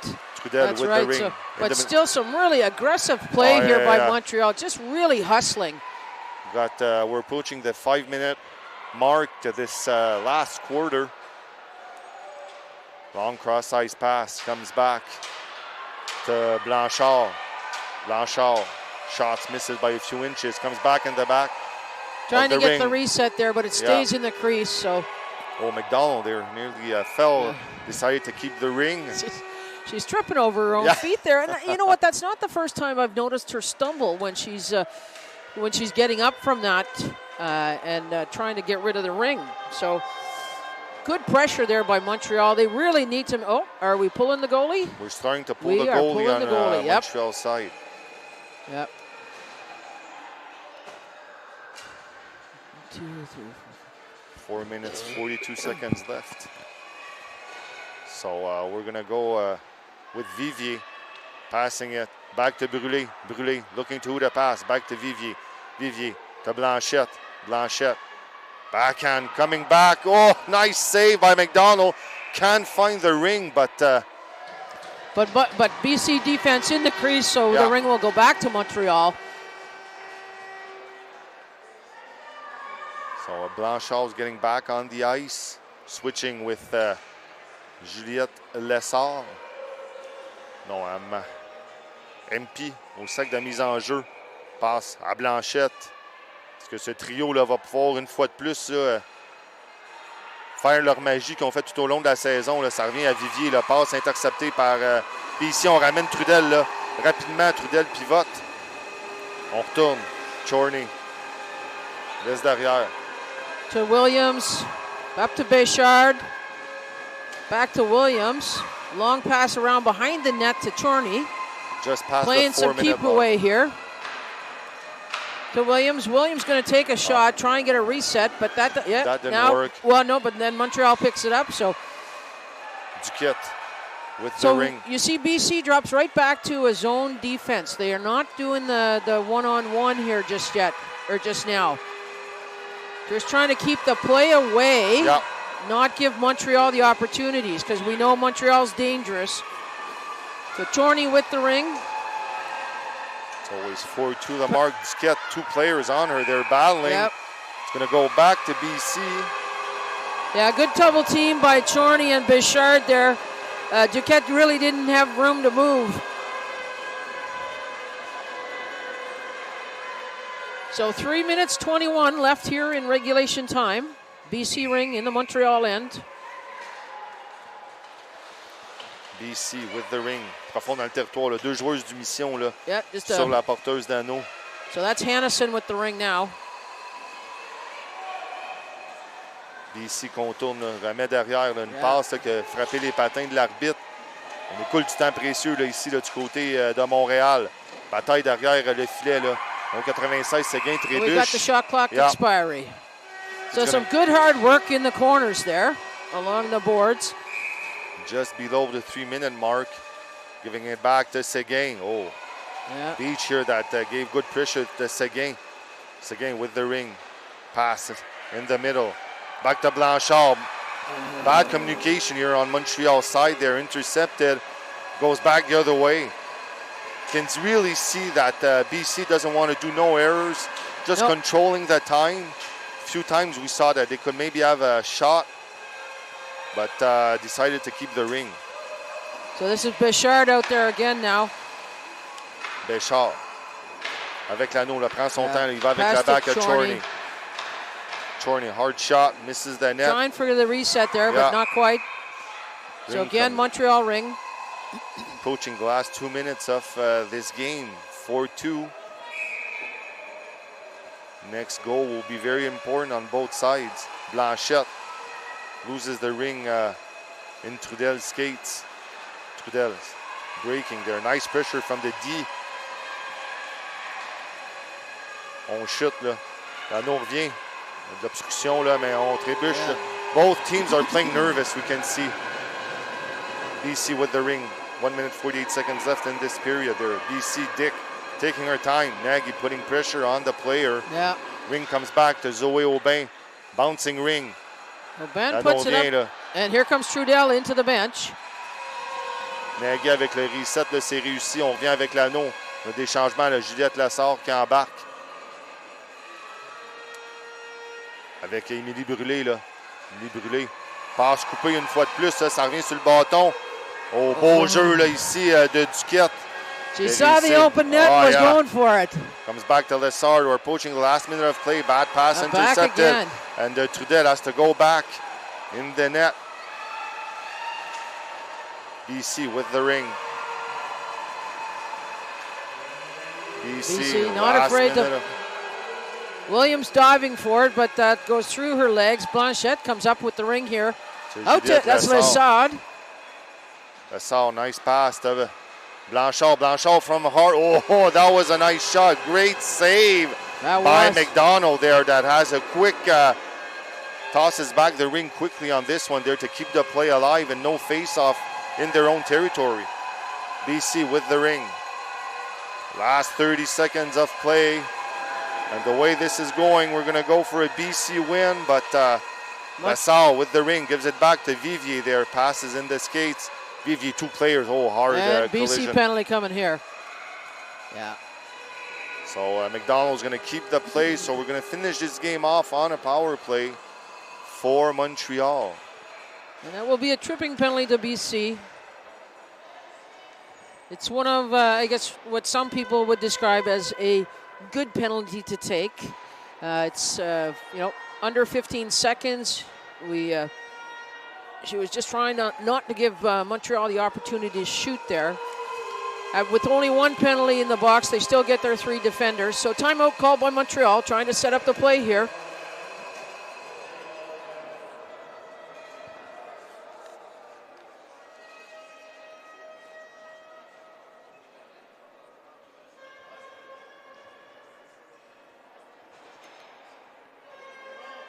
So as we said, the winner of this game will play on tomorrow in the semifinals. The loser will move into the consolation round. They will continue to play. Yep. They're not out of the event. Yep. But, there must have been another Quebec team playing because they've all arrived underneath us here to watch the end of this game. And to see their faces, I don't think they won. Okay. They got long faces, a lot of tears, but okay. They gave it all. You know what? All of the athletes do. Really, all of them do. So Blanchette with the ring. She'll quarterback this play. Blanchette. We missed the net by a few inches there, but great idea. So 5 seconds left. BC with the ring. And BC will win this game. Final score 4-2. So last year's winning team, Montreal Mission, out early in this tournament, will not be able to do a repeat.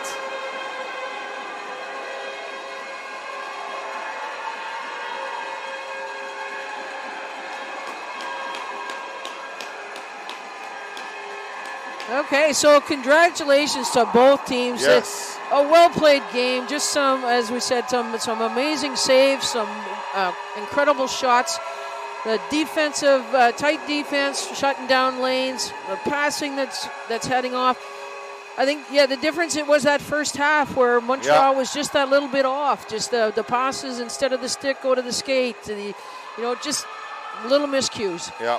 So it's unfortunate, but really BC ended up being the better team over the entire 52 minutes. Very quick team, great passing, great stabbing, and great goaltending. So hats off to BC, and thank you very much, everybody at home, for watching us. And we'll see each other later on during this week. Thanks, Louis. See ya. It was fun. Thank you very much. Yeah.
Alors, bonsoir les fans de Ringette.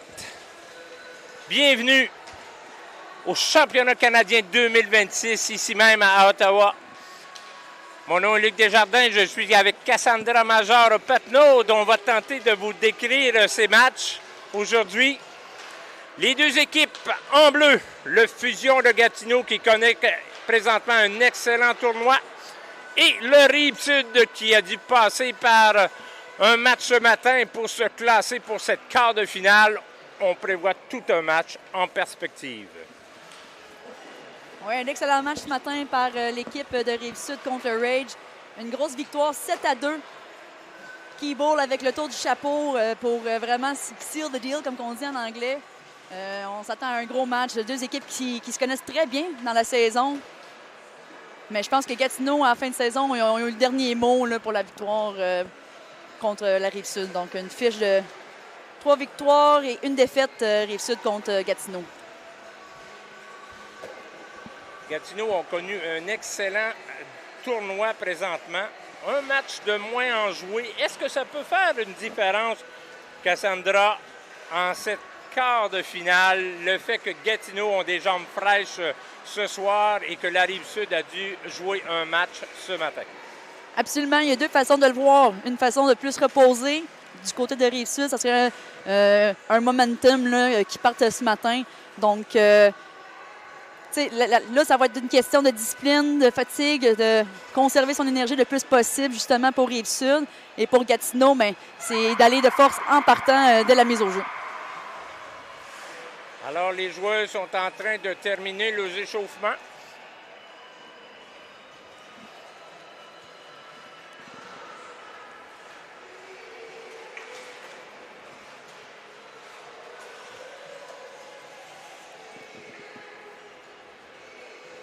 Pour les gens qui sont à l'écoute et qui ne connaissent pas beaucoup la ringuette, on va vous tenter de vous décrire. Vous avez ici un arbitre de ringuette et une joueuse de ringuette. Alors, on va essayer de se compléter pour vous expliquer ce qu'on voit sur la glace, les décisions des arbitres, les stratégies peut-être des entraîneurs, surtout toi, Cassandra, qui est plus sur le banc que moi. Moi, je suis plus sur la glace habituellement.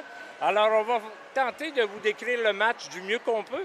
On est tous les deux des amateurs dans le... Absolument. Alors, on va essayer de vous rendre ça le plus agréable possible. Mais pour commencer, pour les gens qui ne connaissent pas la ringuette, c'est simple, il faut avoir plus de buts que l'adversaire. Dans la Ligue nationale de ringuette, nous avons 4 quarts de 13 minutes à jouer, avec une intermission après 2 quarts pour refaire la glace. Des règles importantes, je pense que tu vas pouvoir en rajouter après moi, là.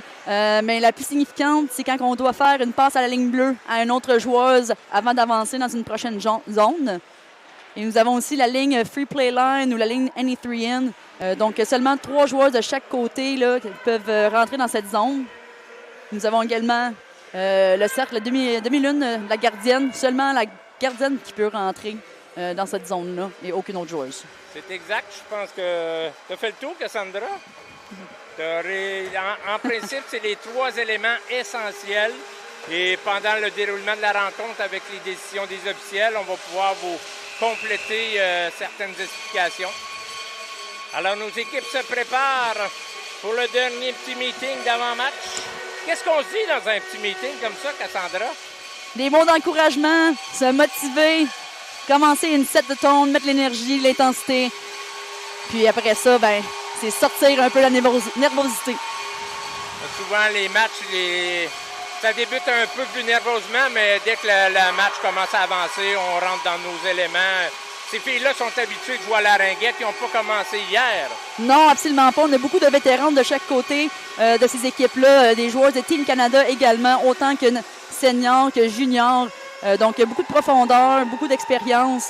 Donc, on s'attend à vraiment de la belle ringuette. Puis la ringuette aussi, avec patience, des beaux jeux. Donc, du moment qu'on part avec l'anneau aussi, là, je pense que ça réduit le stress là, aussi.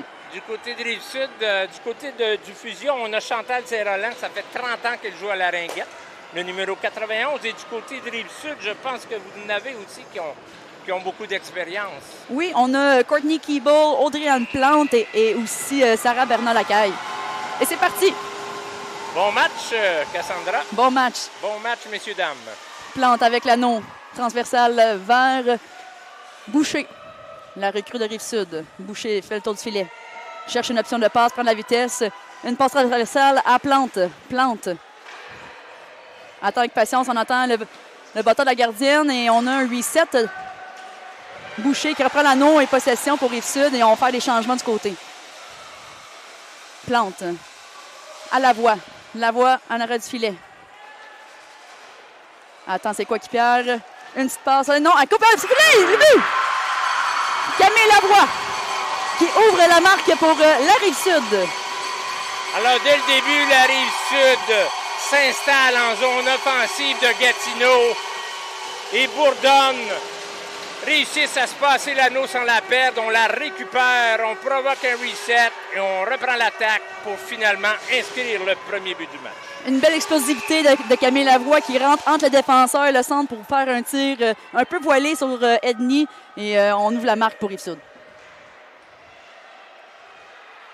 Seagull en zone offensive. Gatineau s'installe à leur tour en zone du Rive-Sud.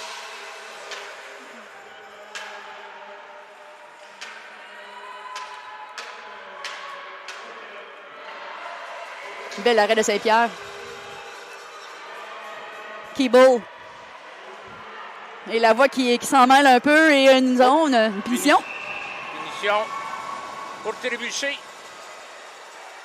Et ça va aller à Rive-Sud, Luc? Je crois bien parce qu'on vient d'installer l'anneau du côté de l'équipe du Fusion. Alors, Rive-Sud en punition. C'est quelque chose qu'on ne peut pas voir. Ça ne fait pas grand changement à la Ringette, une punition dans les zones offensives et défensives, mais c'est surtout dans la zone neutre là, où ce qu'on devient difficile pour sortir de la zone quand on est en punition. La zone centrale tellement importante pour passer de la défensive à l'attaque. Alors, Gatineau à l'attaque, avantage numérique. La capitaine en possession de l'anneau prétend de préparer un jeu.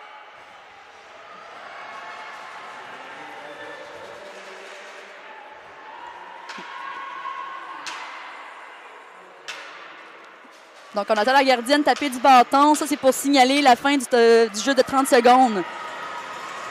Donc, il faut faire un reset.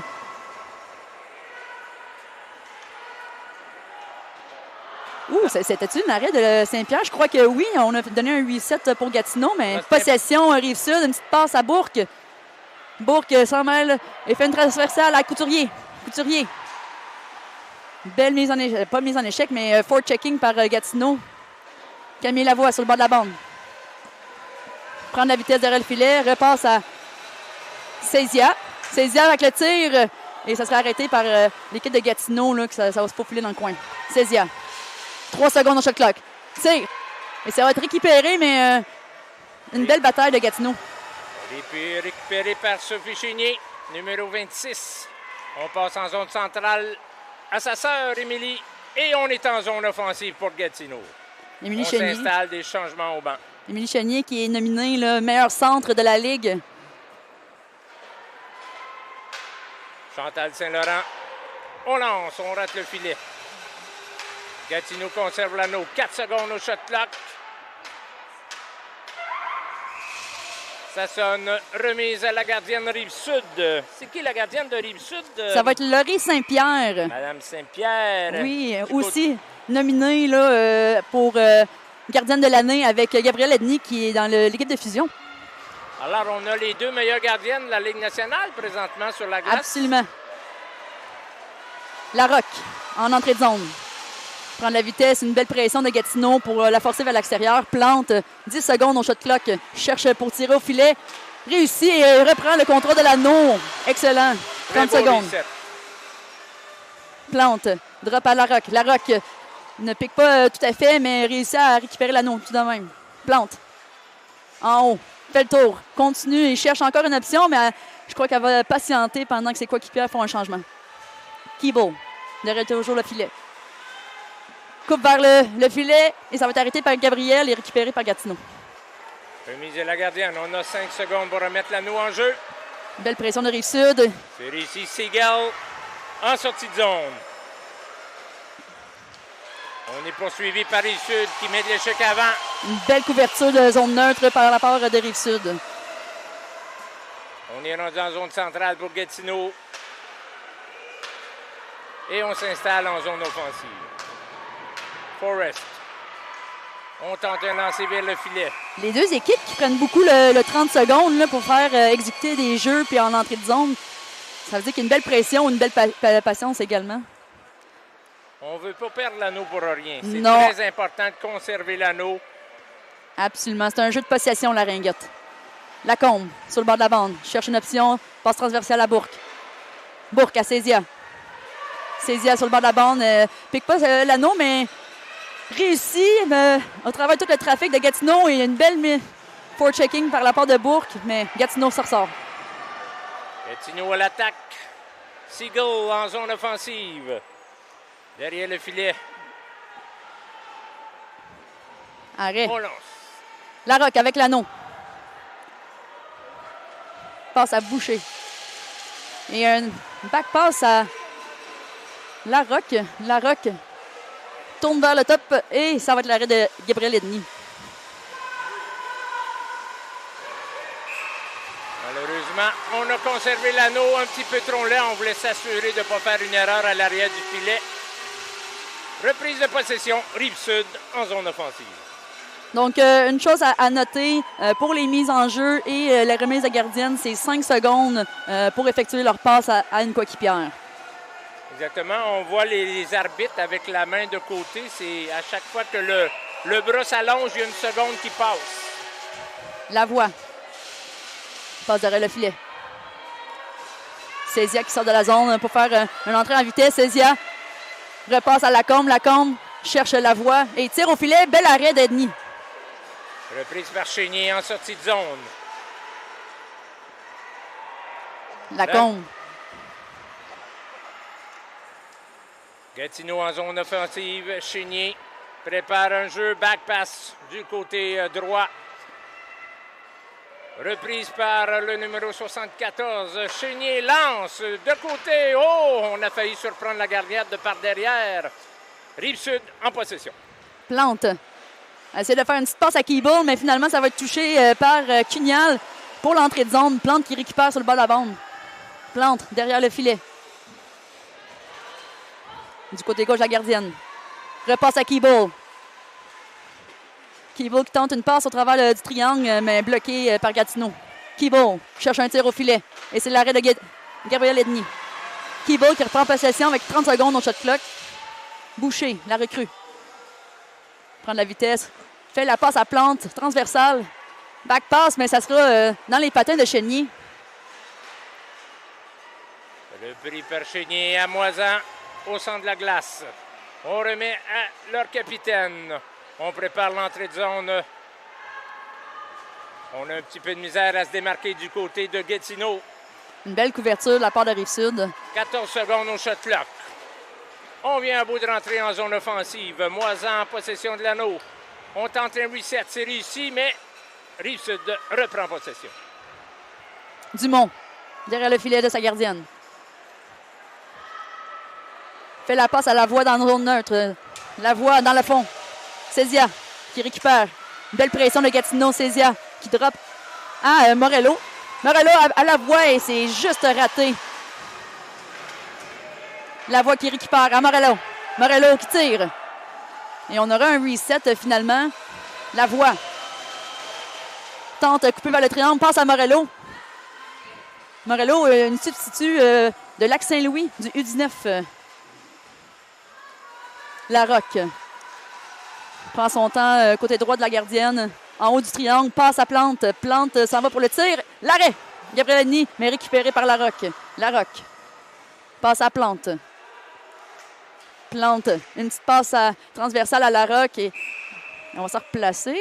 Il semblerait qu'on serait 4 dans la zone pour Rive-Sud. Donc, on l'a mentionné au début du match, seulement 3 joueurs de chaque équipe peuvent rentrer, à l'exception de quand on retire notre gardienne. Exactement. Alors, en zone offensive, on a seulement 3 joueuses de chacune des équipes.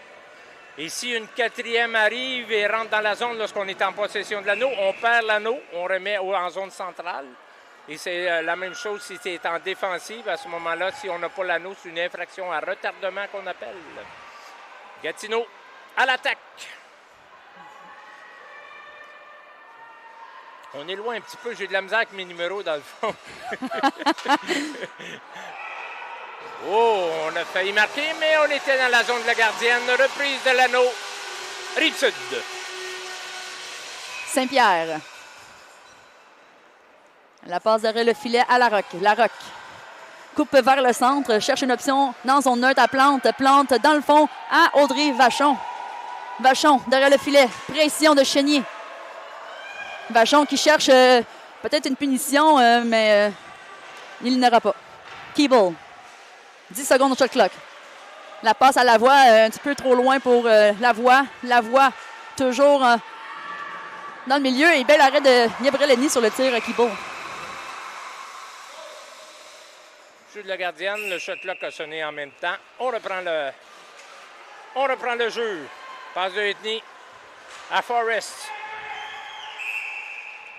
Ligne bleue. On reprend en zone centrale. Donc, contrairement au hockey, c'est l'anneau qui doit traverser avant. Ça doit traverser et toucher soit une de tes joueuses, soit une joueuse de l'équipe adverse en zone centrale. Si on traverse les deux lignes bleues, ça devient un 2 lignes. Alors, l'équipe qui a commis le 2 lignes ne peut pas toucher l'anneau avant qu'une joueuse de l'autre équipe ait touché l'anneau. Gatineau reprend l'anneau. On se prépare à entrer en zone offensive. Les joueuses de Rive-Sud jouent bien. On coupe la ligne de passe qu'on appelle, mais c'est réussi. Chénier. Lancé au filet par Violette. Belle pression. Alain qui fait la passe à Lavoie. Lavoie qui cherche une option au centre. Donne tout de suite à Lavoie, à Larocque, à Lavoie. Lavoie qui rentre en pleine vitesse et il laisse la passe à Kéliane Boucher. Boucher en haut du triangle. Et ce sera récupéré par Gatineau. Émilie Chénier reprend possession de l'anneau dans sa zone. On cherche. Sarah Plouffe. On pousse l'anneau en zone offensive. Alex Violette en contrôle. Gatineau fait des changements. 10 secondes au shot là. De l'autre côté, on lance. Arrêt de la gardienne. Saint-Pierre. Saint-Pierre qui réussit à la redonner à Couturier. Couturier qui fait une passe de support à Larocque, qui fait une passe transversale de son côté à Bourque. Il réussit à traverser dans la zone neutre. Bourque au centre de la glace. Passe à Larocque. Larocque sur le bord de la bande et passe à Boucher. Boucher dans le coin. 5 secondes au shot clock. On cherche un reset. Un tir! L'arrêt d'Edney. Belle pression, là. Belle pression. On n'a pas beaucoup d'espace pour sortir de la zone. On n'a pas... Rive-Sud joue très bien en défensive. C'est pourquoi présentement, ils dominent un petit peu le jeu, je pense. Ils ont eu beaucoup plus de chances de marquer que Gatineau présentement. Moisan devant à Saint-Laurent. On le met! L'arrêt! Oh! Tout un arrêt de Saint-Pierre! Belle lecture de Saint-Pierre de traquer cet anneau-là sur un tir un peu surprise de Gatineau. Lacombe, au centre de la glace, manque son pic. Oh! Lacombe qui récupère. On s'en va en échapper. Des jeux, tire le but! Eleanor Cézia! Et c'est 2-0, Rive-Sud Révolution. Du côté de Gatineau, on a perdu l'anneau en zone centrale. On a mis de la pression du côté de Rive-Sud. On a perdu l'anneau. Ça s'est résulté à une belle passe et une échappée. Très beau but qui a donné aucune chance à la gardienne de Gatineau. On a un peu oublié Cézia en arrière dans la zone offensive et Lacombe qui récupère l'anneau malgré qu'elle n'a pas piqué au début. Une belle deuxième effort pour permettre cette échappée-là.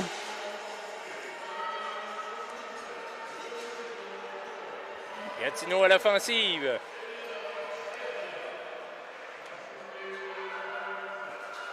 On vous parle souvent de triangle à la ringuette. Vous regardez lorsque l'équipe en défensive, les deux défenseurs de chaque côté, la joueuse de centre est comme sur la pointe et ça forme souvent un triangle. C'est pourquoi souvent l'équipe à l'offensive va tenter de traverser le triangle pour s'incruster à l'intérieur et avoir un bon lancer au filet. Effectivement, puis ça sert, c'est là que c'est super important de garder ça très serré pour couper le centre ou ce qui est la zone dangereuse, là, comme tu as mentionné. Une belle bataille sur le bord de la bande, mais récupérée par Alain. Alain qui cherche une option. 30 secondes à la première période. Vachon qui récupère l'anneau dans la zone offensive. Il y aura une punition en retardement contre Gatineau. Saint-Pierre qui retourne au banc pour permettre une 6e joueuse sur la glace. Et rentrer 4 dans la zone. Larocque. 14 secondes. Tire! Hey, le but! Saisi à son 2e du match. Et c'est 3-0. Rive-Sud avec 12 secondes à ce premier quart. Tout un lancé. Partie supérieure qui a surpris la gardienne ethnie de Gatineau. On avait une punition en retardement contre Gatineau pour coup de bâton. Je ne sais pas quelle joueuse, là, mais ça a permis de rentrer à 4 à l'offensive. C'est un nouveau règlement de cette année. Lorsqu'il y a une punition en attente, on n'est pas obligé de sortir notre gardienne pour rentrer 4 dans la zone. Immédiatement, la 4e joueuse peut rentrer en zone offensive. Et c'est ce qui a fait la différence sur ce but. Et une excellente passe de la part de la Larocque à Saisia dans le coin là, pour faire un tir foudroyant au top du filet. Alors, fin de la première période, on peut parler d'une certaine, sans être une domination, mais Rive-Sud, ils sont en avant un petit peu. Gatineau, un petit peu. Rive-Sud a contrôlé l'anneau en zone centrale, s'installer en zone offensive. On réussi plusieurs bons lancers, ce qui a permis de compter 3 buts. Alors, le Fusion n'a pas provoqué la même chose en zone offensive de Rive-Sud. Et peut-être pour ça qu'on se retrouve avec un pointage de 3-0. Effectivement, surtout qu'avec un but dans les dernières 12 secondes de la période, ça donne un gros momentum pour Rive-Sud à rentrer pour ce deuxième quart. Donc, Gatineau qui vont se regrouper, trouver une solution là, pour rentrer dans la zone de Rive-Sud, contrôler peut-être un petit peu plus, aller chercher les retours pour continuer à avoir possession d'un autre 30 secondes, puis peut-être chercher une opportunité pour se mettre sur le tableau. Exact. Alors, ne pensez pas, messieurs, dames, que le match est terminé à la Ringette. Absolument ça va vite, les buts.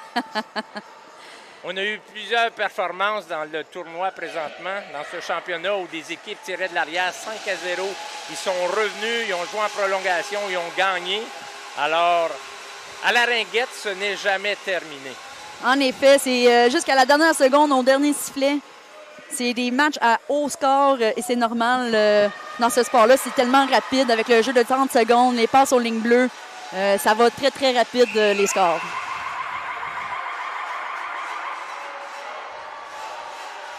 Donc, on entend les partisans de Gatineau qui sont pas très loin d'ici, du complexe d'Ottawa à Canada. Et les partisans de Rive-Sud là, qui continuent à donner de l'énergie à leur équipe. Alors, Gatineau en possession de l'anneau. On rentre en zone offensive. Oh! Tout un arrêt de Saint-Pierre.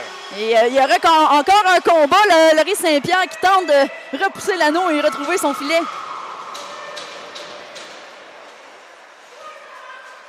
Saint-Laurent enchaîné à Saint-Laurent. Et goal! Très beau but de Chantal Saint-Laurent sur une passe de Émilie Chénier. On est dans le match, c'est 3-1. Et on parlait de triangle tantôt. Belle perturbation du triangle à Rive-Sud. On a ouvert le centre, ça a permis de faire des belles passes. Il y a une entrée un filet, mais pas de filet, mais l'anneau qui passe au filet entre les pattes de Laurie Saint-Pierre. Je suis sûr qu'elle aimerait revoir ce lancer, mais à un moment donné, on en a tellement qu'ils choisissent le petit trou aussi. Effectivement. Dumont. La passe à Alain. Excuse-moi, Boucher. Non, c'était bien Alain, excusez-moi. Thibault. Passe derrière le filet, 13 secondes au shot clock. Prend son temps, va large. Cherche une passe transversale à Lacombe. Lacombe tire. Bel arrêt de Edney avec le bloqueur. On remet l'anneau derrière le filet. Gatineau tente de sortir de sa zone. On est bien surveillés. Toutes les joueuses de Rive-Sud ont une fille à surveiller. On perd l'anneau. Repris par Gatineau. Ligne bleue. Reprise de possession en zone offensive pour Rive-Sud. Donc, on a entendu un peu les partisans rouspéter de ne pas avoir eu un appel de punition. Ça serait quoi, selon toi? Ben, il y a un bâton qui a touché le patin, mais les arbitres n'appelleront pas à chaque fois qu'une fille va déposer un genou au sol parce qu'un bâton a touché un patin. Ils ont jugé tout simplement que c'était pas un trébuché et pas significatif pour donner une punition. Il y a un tir foudroyant de la Rock de la mise en jeu, mais récupéré par Gatineau. Couturier récupère l'anneau dans zone neutre. Et ça va être encore dans zone neutre, mais rentré. Gatineau à l'offensive. Oh, on a lancé un peu haut par-dessus le filet pour Moisan. On tente une passe de l'autre côté. Moisan, on lance au filet. Arrêt de Saint-Pierre. Rive-Sud reprend l'anneau. Couturier. Ouh! Ah, Vachon réussit à s'en sortir sur le bord de la bande. Repasse à Couturier. Couturier toujours dans zone neutre.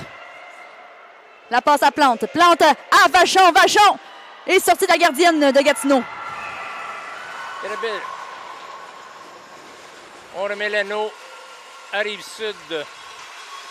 Donc, Gatineau qui met beaucoup plus de pression en ce moment dans leur zone offensive et ralentit le jeu de Rive-Sud. Ça doit leur aider pas mal. Le but compté par Gatineau lui a donné un petit boost, comme on peut dire. Absolument. Puis vous avez bien dit au début du match, c'est pas fini. 3-1, c'est encore beaucoup de temps pour aller rechercher, pour égaliser ce match. Lacombe à Keeble. Keeble qui reste sur le bord de la bande, côté gauche de la gardienne. Keeble sur le dessus du triangle à Lacombe. Lacombe à Cézia. Cézia. Tire.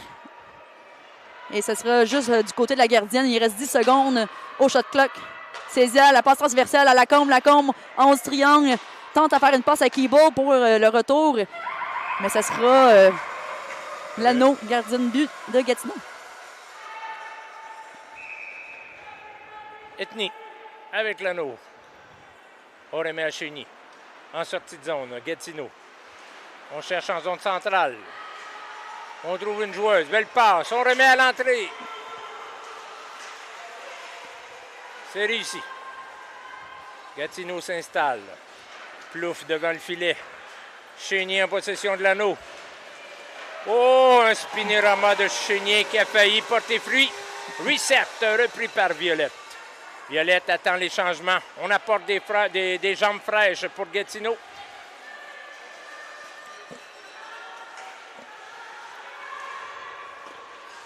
Oh, une belle passe à Forrest. Oh, l'arrêt de Saint-Pierre. On continue à mettre de la pression pour Gatineau. Back pass, on se retrouve dans le coin. On a encore beaucoup de temps pour Gatineau. On décide de sortir de la zone de Ringette et on revient. On rate le filet. Toujours en possession, Forrest. Ils ont eu leur reset finalement. Ils ont encore 30 secondes au jeu. Il y en a un autre. C'est bon ça. Oh! Bien joué par la Rock. Mettre une pression là, de se mettre devant la joueuse pour empêcher le tir. Alain. Passe support à la Rock. La Rock tout de suite à Dumont. Dumont toujours dans zone défensive. Cherche une passe dans zone neutre. Et ce sera collision avec Gatineau. La Rock remet à Alain. Alain dans zone neutre vers Boucher. Mais ce sera récupéré par Gatineau, mais un peu de ping-pong. Et récupéré par Gatineau.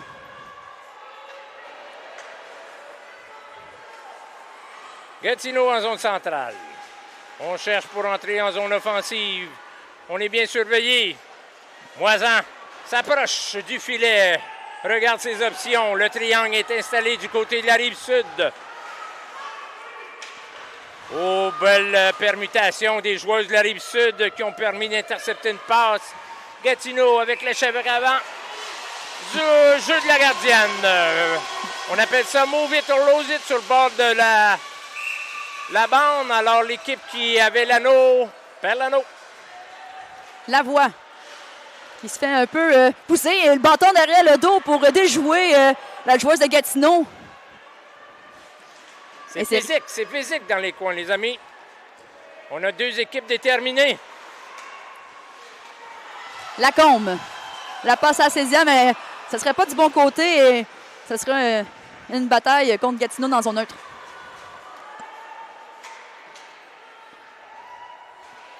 Moisan en zone offensive. Saint-Laurent devant le filet. Saint-Pierre, remise à sa joueuse. 4 dans la zone du côté de Rive-Sud. On va remettre l'anneau aux fusions. Avec un nouveau 30 secondes. Il y a quelques temps, on avait eu un beau changement avec Lacombe et Lavoie là, sur le bord de la bande. Un beau jeu pour permettre une récupération et un peu le temps précieux là, à Gatineau. Exactement. Une très belle communication entre les joueuses parce que c'était très serré à la ligne de Ringette. Plouf! Derrière le filet. S'approche. On tente un tir. Saint-Pierre bloque. À Chénier. Chénier lance. Oh, de justesse à la gauche du filet. Plouf reprend. On tente d'inscruter le triangle. Violette. Un peu trop par-dessus. 11 secondes au cadran. Pour le reset. Chénier prend l'anneau. Bloqué par la défensive. Larocque. Ça fait mettre de la pression par Gatineau. Reste dans la zone défensive. Cherche une option dans zone neutre. Passe à Lavoie. Lavoie toujours dans zone défensive. Elle va continuer à cycler dans sa zone. Réussit dans zone neutre à Keyball. Keyball. Une passe transversale à Cézia. Complètement à la gauche. 5 secondes au shot clock. Lavoie. Tire. Bloqué par le défenseur de Gatineau. Et ce sera récupéré par Gabriel Edny. Gatineau en sortie de zone. On est en zone centrale. On perd l'anneau, malheureusement. Repris par Rive-Sud. Le but! Ah non! Le but de tir. Pas ce coup-là, pas ce coup-là. Quand on est excité un peu, là. Cassandra de la Rive-Sud. Moi, je suis de Gatineau. Donc, on récupère l'anneau sur le bord de la bande. 20 secondes au shot clock. Larocque prend son temps. Cherche une option.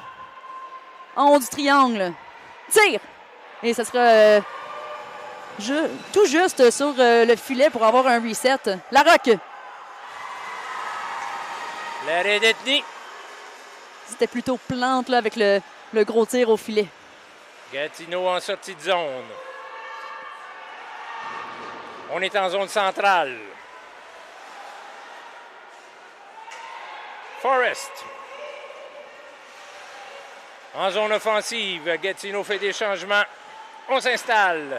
Un lancer bloqué par la défensive du Rive-Sud. On rentre pour le reset, reprise par Saint-Pierre. Jeu de la gardienne, probablement qu'une joueuse de Rive-Sud avait peiné.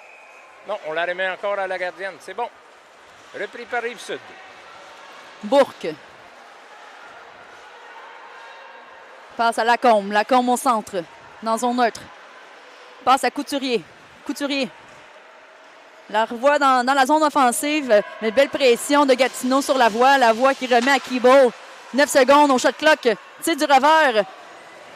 Et ça ne se rend pas. Mais Camille Lavoie toujours en possession. Lacombe tire au filet. Et c'est l'arrêt de Edny.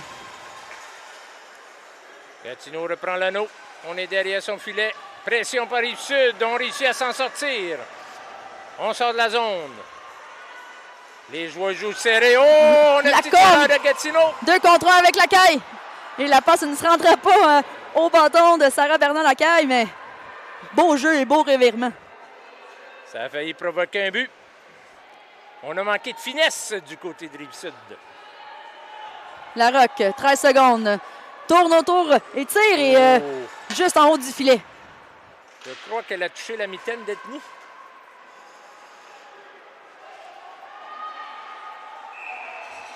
« 5 secondes. On remet l'anneau à l'équipe de Rive-Sud. Une belle couverture de la part Rive-Sud pour empêcher le jeu de Edney vers sa coéquipière. C'est un match qui se déroule quand même assez rapidement. Il reste seulement que 3 minutes 34 en deuxième période. On dirait que ça vient de commencer. C'est excellent. Ça veut dire comme vous dites, un roulement. Ça veut dire pas d'arrêt de jeu, pas de punition. C'est ce qu'on veut voir, là, talent contre talent. Exact. Boucher. Passe à Vachon. Vachon à Boucher. Boucher qui tente un tir voilé sur Gatineau et malheureusement, on aurait empiété dans la demi-lune de la gardienne de la part à Gatineau. Alors, on va reprendre le jeu avec la possession à Rive-Sud en zone offensive. Gatineau avait parti la deuxième période en force, un peu comme Rive-Sud l'avait fait en première période.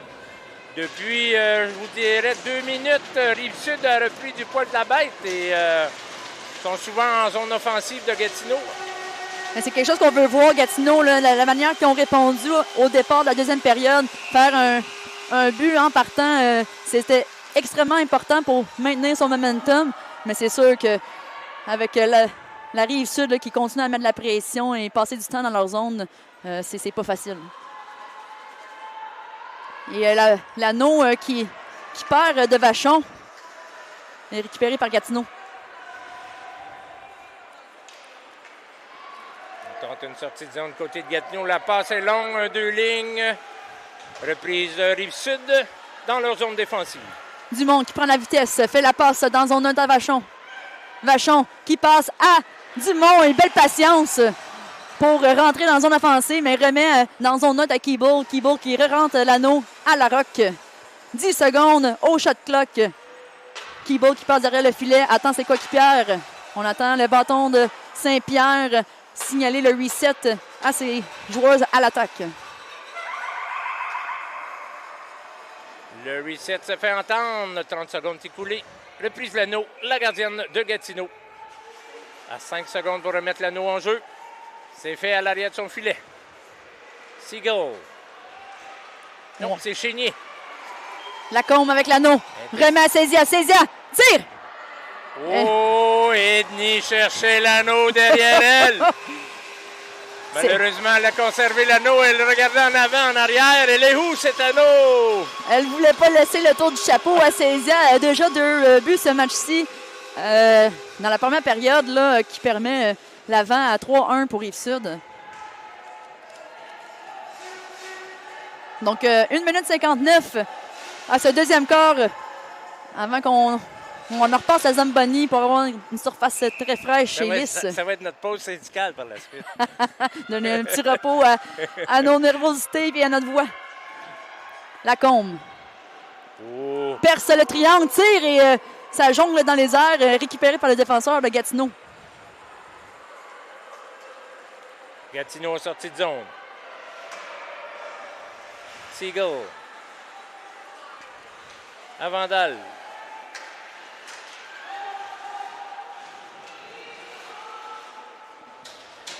Forrest. En possession de l'anneau. Wow. Oh, une belle passe, mais on a encore l'anneau. On lance Saint-Pierre. Très à l'aise pour bloquer cet anneau. Gatineau reprend avec un nouveau reset.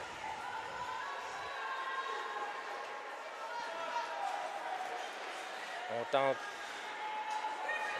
Moisan, Gatineau fait présentement des changements. Saint-Laurent, Chénier sur la glace en zone offensive. Oh, un lancer de Moisan, bloqué par Saint-Pierre. Larocque récupère l'anneau vers le centre, est enfargé dans le bâton de Gatineau, mais réussit à faire la passe dans son note à Dumont. Dumont à Plante. 39 secondes à son deuxième période. Plante. Laisse la passe à Larocque. Larocque transversale à Plante. Plante, 5 secondes à Larocque. Larocque qui cherche de faire une passe. Il aurait une punition en retardement contre Gatineau. Double échec. à l'endroit du numéro 4. Est-ce que j'ai vu 4 de Rive-Sud qui est tombé au sol? Ça se peut très bien, mais c'est difficile. Je veux dire, comme vous, tantôt, c'est loin encore pour nos yeux. Je vais dire, Cassandra, là, tu connais tes joueurs. Ça, c'est vrai. Moi, je ne l'ai pas fait, mais je te vois aller, là, tu ne regardes pas ta feuille. Un peu de pratique. Donc, Lacombe avec la remise en jeu. On a 23 secondes. La voix avec l'anneau sur le bord de la bande. Passe derrière le filet. 15 secondes. La voix qui cherche une passe, prend son temps sur le bord de la bande. Tente de couper vers le filet. Repasse à Alain. 5 secondes. Alain qui rentre dans zone offensive et ça ne sera pas tout à fait piqué par Rive-Sud et sorti par Gatineau. Et ça conclut la deuxième période. Deuxième période un but marqué par le Fusion de Gatineau qui fait la marque à 3-1 pour Rive-Sud en milieu de partie. On va prendre la pause de 15 minutes.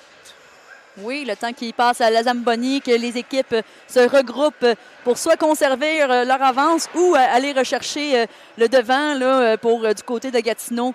Puis je ne suis pas inquiète pour le côté de Gatineau, leur personnel de l'année qui sont nominés. On a Colleen Hagan et Carrie Hartley, André Hainaut et Stéphanie Caron là, qui font partie de cette équipe de coachs-là.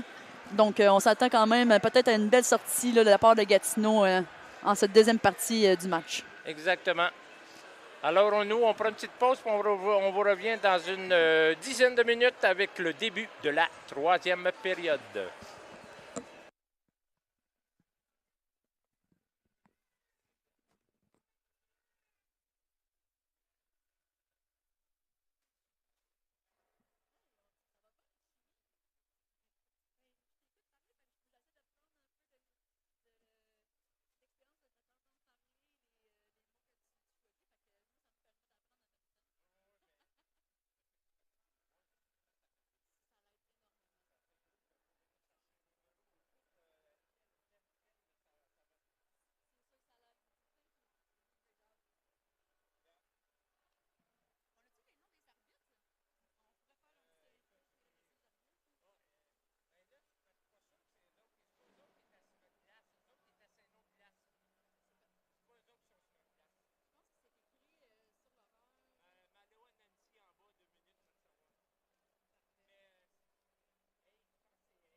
Alors, bonsoir, messieurs, dames. On est revenu de notre pause avec Cassandra. On se prépare maintenant pour la deuxième période entre la Rive-Sud qui mène 3-1 sur le Fusion de Gatineau. Oui, re-bienvenue and welcome back everyone tuning in across the country, watching from far east coast to the west coast. Thank you for all joining us tonight, and a huge thank you to all of the volunteers here, including the officials, the coaching, the people who made this Ringette Championship possible, the fans, and the broadcast team that allows us to showcase the talent of these players. So a huge thank you to them, and a couple of sponsors here: Ottawa Tourism, Government of Ontario, RBC Wealth Management, Booster Juice, McNally Gervin LLP, Athena, Gatorade, Surgeoner, Hertz, Dom Sports, Ringjet, NAMI, Annabelle, ISI Live, OJ Hollingsworth Personal Injury Lawyers, David Hollingsworth Professional Corps, and Milica Consulting. Thank you all for your great sponsors to allow this amazing week to occur. And 20 seconds left until this second half of this matchup for the National Ringette League between Rive-Sud and Gatineau. Alors, on va reprendre la troisième période de 13 minutes au cadran. Rive-Sud en possession de l'anneau. Donc, au premier quart, nous avons la voie saisie à 2 buts pour mettre l'avant 3 buts d'avance sur Gatineau. Et en deuxième période, Chantal Célaran qui réplique là, pour mettre Gatineau sur le tableau avec 1 but. Malheureusement pour Gatineau, vont commencer cette troisième période avec une punition. Donc, on va voir ce que Rive-Sud peuvent faire, eux autres, pour capitaliser sur cette opportunité. Cunial, au centre de la glace, passe à Lacaille. Lacaille l'envoie dans le fond à Boucher. Boucher sur le bord de la bande. Laisse la passe à Larocque. Larocque remet à Boucher. Boucher il manque son pic, mais va permettre à son défenseur à redonner l'anneau à Plante sur le bord de la bande. 5 secondes au shot clock. Plante. Un revers, mais ça sera bloqué par l'équipe de Gatineau. Anneau, la gardienne. Le shot clock a sonné. Edney en possession de l'anneau. On remet du côté. Intercepté par Rive-Sud.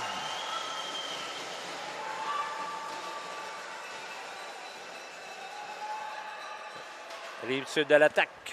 Boucher avec l'anneau derrière le filet. Permet à ses coéquipières à faire un changement. Et c'est bien poussé par Gatineau pour forcer le jeu à l'extérieur jusqu'à la zone neutre. Boucher qui récupère dans la zone offensive. Tente à l'envoyer dans le fond avec 3 secondes au shot clock et c'est récupéré. Gatineau. Passe Saint-Laurent. Saint-Laurent tente de sortir de sa zone. On remet à Forrest. Oh, c'était Sophie. Gatineau en zone offensive. On fait des changements présentement. 10 secondes au shot clock. Moisan vient de monter. Lancé au filet. On rate à droite. 3 secondes au shot clock. On lance. Ça frappe un défenseur. Anneau à la gardienne Saint-Pierre. Rive-Sud en possession de l'anneau. On a parlé de Morgan Forrest. Elle est nominée pour recrue de l'année pour la saison 2025-2026 dans la Ligue nationale. Bravo, Morgan. Et Dumont surprise par l'attaque de Gatineau, mais réussit à garder l'anneau dans zone neutre. Et ça sera envoyé de justesse dans zone offensive, mais récupéré encore une fois par Gatineau avec la pression. Vandal. Aleskin à Vandal. On tente de sortir de notre zone. On a peu d'espace du côté de Gatineau. Forrest. Aleskin. Gatineau en zone offensive. Belle pression là, du triangle de Rive-Sud là, qui force le jeu vers l'extérieur de la zone de high slot qu'on appelle là, en anglais. Gatineau de la difficulté à s'approcher du but. 11 secondes au cadran. On lance, mais en plein centre du bouclier de Saint-Pierre. Rive-Sud reprend l'attaque.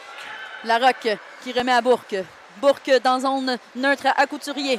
Et elle manque un peu de place, mais finalement réussit à taper l'anneau dans zone offensive pour Plante qui passe derrière le filet. Plante à Larocque en haut. Plante qui manque son pic sur le bord de la bande. 5 secondes au shot clock. À Larocque. Larocque tire. Bel arrêt de Edney. On remet l'anneau du côté droit. Gatineau en sortie de zone avec Forrest. Bear Chestnut. On remet à l'arrière. Gatineau toujours en zone centrale. Est-ce qu'on va réussir à rentrer? Et Rive-Sud reprend possession de l'anneau en sa zone défensive. Keeble qui tente de piquer l'anneau, mais ça va transverser jusqu'à la zone à Gatineau et récupérer. Un jeu décousu depuis quelques instants. L'anneau qui touche partout. On ne réussit pas à contrôler de façon efficace. Oh, Saint-Pierre fait l'arrêt. Saint-Pierre qui cherche une option. Belle couverture de Gatineau. Et ça sera récupéré. On rouspète du côté du banc de Rive-Sud, mais aucune punition en retardement. Belle pression Keeble. Chénier en possession de l'anneau. Passe vers Sarah Plouffe. On tente de couper au filet. Arrêt de Saint-Pierre. Rive-Sud en sortie de zone. Passe de 2 lignes. Gatineau touché l'anneau. Punition. Gatineau. 2 minutes pour avoir accroché. Une autre belle opportunité pour Rive-Sud pour augmenter le différentiel de 3 buts avec Gatineau. On verra ce qu'ils vont pouvoir nous faire ici en allant dans cette avantage numérique. Très beau positionnement de la joueuse de Rive-Sud vers l'anneau. Elle n'avait pas le droit de jouer l'anneau. Elle s'est placée. Et la joueuse de Gatineau s'est précipitée à toucher l'anneau trop vite. Elle n'était pas en position pour la conserver. D'où la joueuse de Gatineau tente de récupérer et accroche la fille de Rive-Sud. Avantage numérique de Rive-Sud. Larocque passe au coin à Boucher. Boucher. On a le sac de mise en jeu. Tente la passe à Vachon, mais ça ne sera pas récupéré. Mais Larocque garde l'anneau malgré les gens qui tombent dans ses patins. Vachon sur le bord de la bande. Remet à Larocque. Larocque en haut de la sac de mise en jeu. Passe à Boucher. Boucher qui manque son tir. Boucher à Larocque. Beaucoup de passes transversales. On a 3 secondes au shot clock. Et ça sera manqué un peu la cible. Donc remis à la gardienne de but de Gatineau. Edney avec l'anneau. On a 5 secondes de remettre l'anneau. On remet du côté de Julie Vandal. En sortie de zone.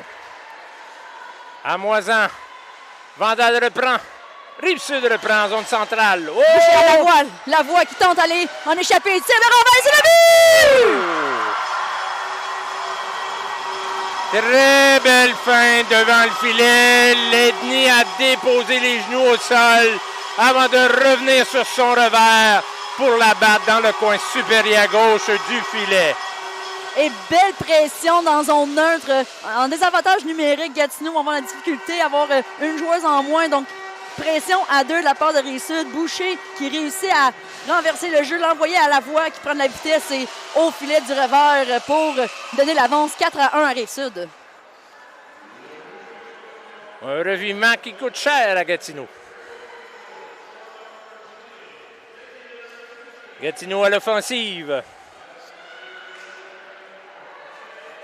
On lance un petit peu trop, reprise par le numéro 7 de Rive-Sud en sortie de zone. Alain, avec l'anneau, remet en arrière à sa coéquipière. Lacombe sur le bas de la bande ne réussirait pas à piquer et ça va être 2 lignes. Et Cézanne, on dirait qu'elle aurait peut-être touché, mais finalement, Gatineau vont tout de même récupérer l'anneau. On a hésité du côté de Gatineau. L'arbitre a même collé un jouer l'anneau qu'on appelle. Et puis finalement, c'est quand même Gatineau qui ont repris l'anneau. Une punition à Rive-Sud. Mise en échec. Ça va procurer un avantage numérique aux fusions de Gatineau. Et l'anneau va en plus être dans la zone offensive pour Gatineau. Une belle opportunité pour cette équipe pour se remettre dans le match et réduire cet écart avec le 2 minutes de punition là, donné à Rive-Sud. Keys à la mise en jeu.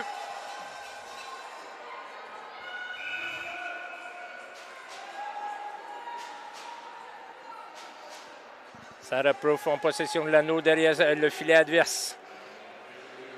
On s'approche du triangle, intercepté par Rive-Sud. Bourque à plante dans la zone neutre. Gatineau qui récupère. On rentre profondément dans la zone de Gatineau. Zone centrale de Forest. Gatineau en zone offensive. On s'approche du filet adverse. Rive-Sud joue très bien en défensive. On cherche. Arrêt de Saint-Pierre. Et on voit souvent ce type de jeu-là, à faire la petite passe sur la palette de la gardienne pour récupérer le 30 secondes sur le shot clock. Un jeu important à faire dans le sport de la ringette. Keeble avec l'anneau. Se fait pousser dans la bande par Gatineau. Gatineau reprend possession de l'anneau. Forest. Vers Plouffe. On réussit à conserver l'anneau. 50 secondes à l'avantage numérique pour Gatineau.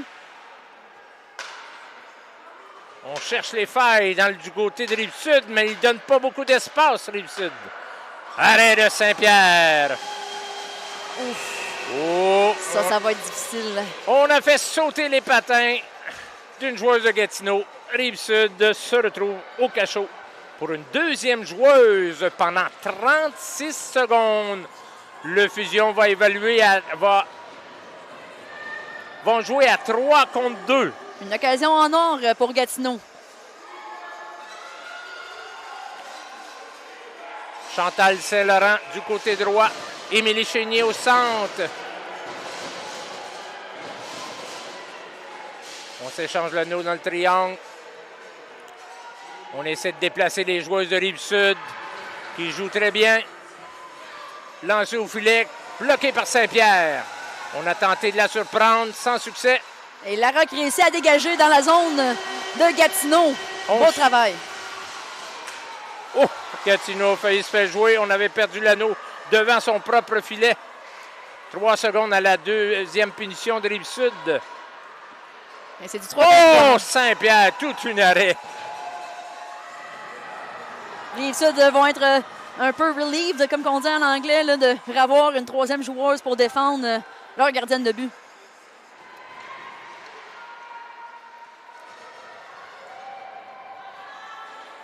Moisan en possession de l'anneau. Gatineau fait des changements.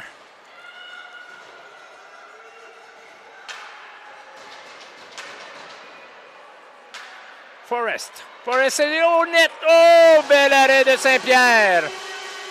Reprise par Gatineau. On a un autre 30 secondes.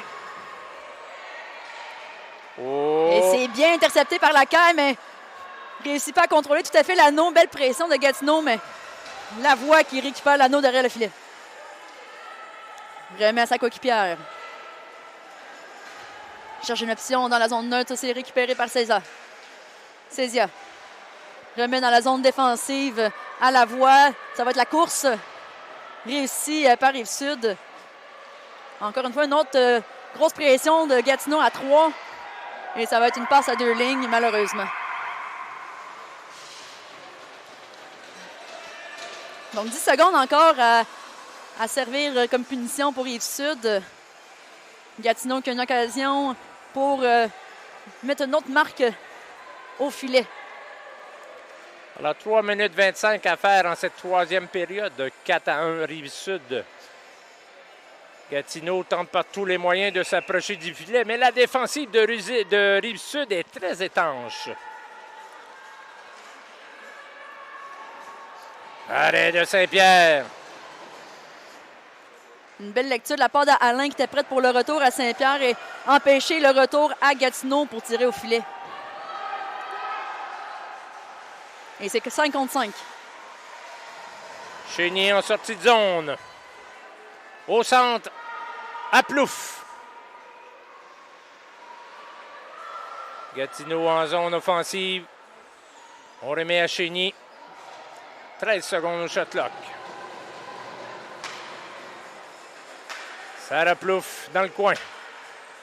Back pass vers la gardienne. Saint-Pierre fait l'arrêt facilement. On remet l'anneau en jeu. Rive-Sud. Dumont avec l'anneau. Passe super à sa coéquipière. Patine vers le centre, l'envoie dans zone neutre à Lavoie. Lavoie. Et c'est récupéré par Gatineau dans zone défensive. Et Lacombe qui tente de reprendre l'anneau, mais belle pression Gatineau. Seagull au centre.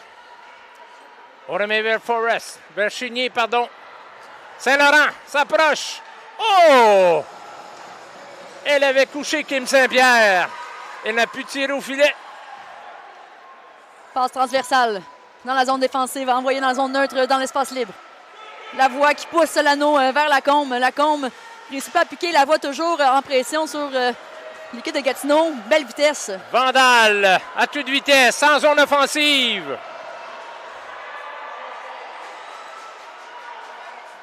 Oh, on a une punition du côté de Rive-Sud. On a accroché, je crois, Chantal Saint-Laurent. Je cherche des numéros, on est loin un petit peu des fois. Ah, je comprends. Donc, ça va être pour retenue, finalement, la punition.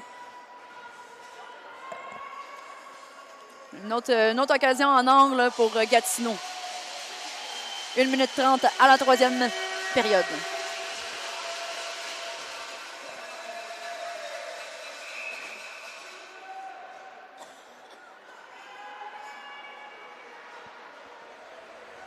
On a essayé une petite passe dans le centre pour surprendre Saint-Pierre, mais finalement, pas réussi à tout à fait piquer. Oh! Oh, on a failli surprendre Saint-Pierre en frappant la barre horizontale. Un lancer qui venait de nulle part. Elle va remercier son poteau tantôt. Boucher, l'envoie. Dégagement réussi. Gatineau reprend possession derrière son filet.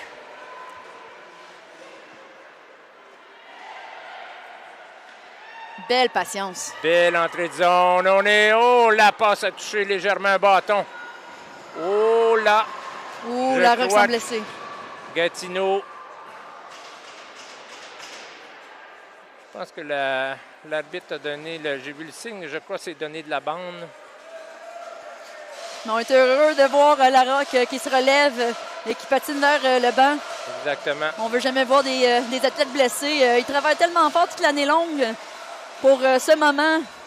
À la ringuette, tout ce qui est mis en échec dans le dos, à l'arrière de la tête, c'est souvent des 2 minutes ou souvent des 4 minutes, des punitions majeures qu'on appelle. L'arbitre a jugé que c'était pas assez sévère, mais ça... C'était proche. C'était proche. Lavoie avec l'anneau. Passe derrière le filet. Cherche une option. Remet à Plante. Plante son tour derrière le filet. On est à 4 contre 4 sur la glace. Elle coupe vers le centre. Cherche à faire un reset et c'est conservé par Edny. Plante qui fait un peu l'écran devant Gabrielle Edny. Les anciennes coéquipières, Gabrielle Edny, elle avait joué à Rive-Sud il n'y a pas si longtemps. On voit qu'il y a une certaine fraternité entre les athlètes. Ils se respectent sur la glace, le jeu est intense, mais ils se respectent après un jeu, ils se donnent des petits coups de bâton pour se féliciter. C'est plaisant de voir ça. Absolument. La Rock de retour sur la glace avec l'anneau. Tente un tir. Et c'est bloqué par les défenseurs de Gatineau.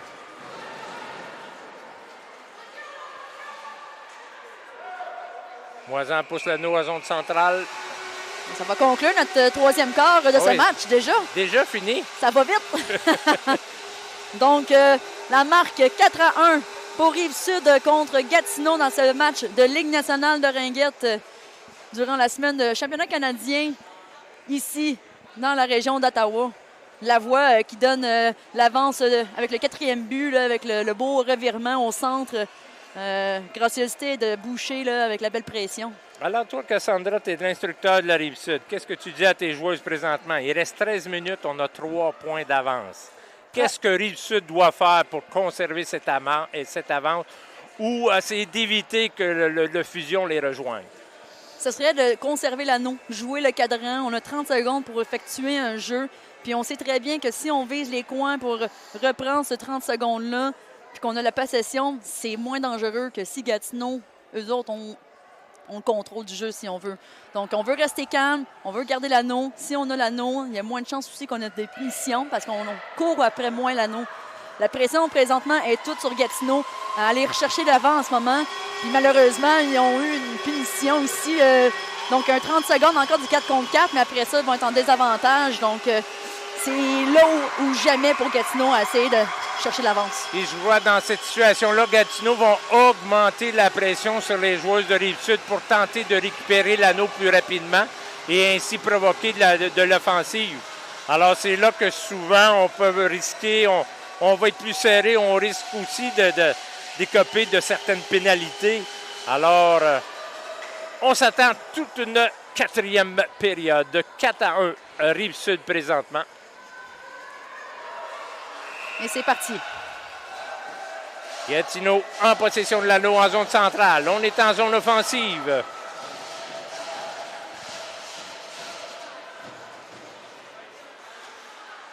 Mais les Chénier lance Saint-Pierre. Bel arrêt. Remis rapidement à Cugnal. Cugnal qui fait le tour derrière la gardienne. La passe à zone neutre à Lacaille, direct dans la zone offensive pour Keeble, mais elle sera battue par le défenseur de Gatineau. Gatineau en sortie de zone. On a de la vitesse. On rentre en zone offensive. La punition a été coulée pour Rive-Sud et sont en désavantage numérique Gatineau, mais dans zone offensive. Repris par Rive-Sud. Lacaille avec l'anneau. Passe à Larocque. Larocque dans zone neutre à Vachon. Vachon à Plante qui coupe vers la bande. Plante coupe vers le centre et prend son tas derrière le filet. Plante toujours en possession. Laisse la passe à Larocque. Larocque coupe vers le centre. Tire. L'arrêt de Gabriel Edney. Et c'est récupéré par Plante pour un autre 30 secondes sur le shot clock.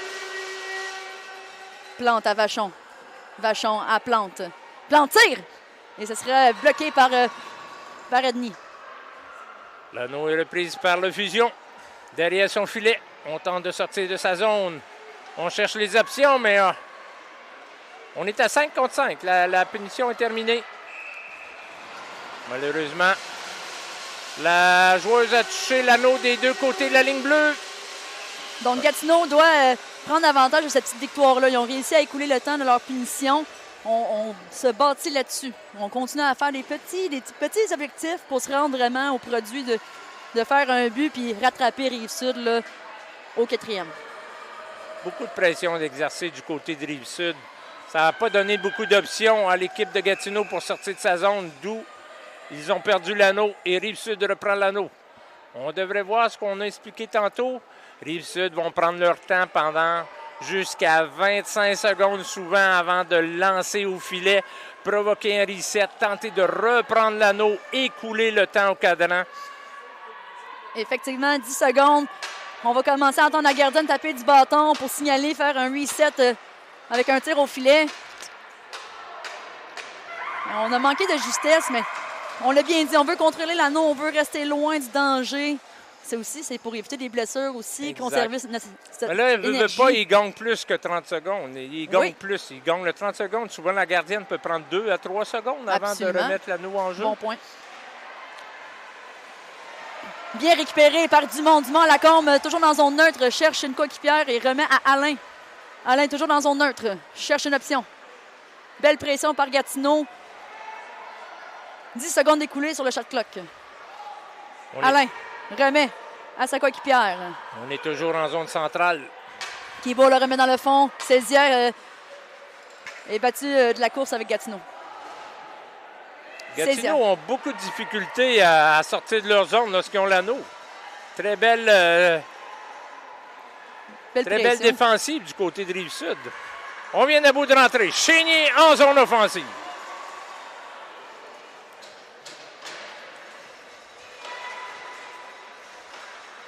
Forrest est sur le coin. On passe. Oh!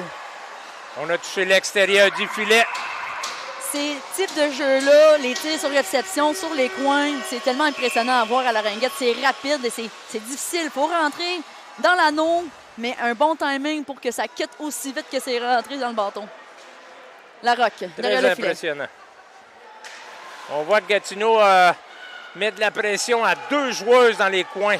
Avec 9 minutes 30 en cette 4e période, on n'a pas le choix là, pour Gatineau. On rouspète sur le banc de Rive-Sud qui demande une punition peut-être pour trébucher, mais finalement... on la verra pas. On la verra pas. Pourquoi l'arbitre a sifflé? Lorsque la joueuse de Rive-Sud est tombée, elle est tombée sur l'anneau. Alors automatiquement, on siffle pour la sécurité des joueuses. On remet l'anneau à l'autre équipe. C'est pour ça que Gatineau sont en possession de l'anneau.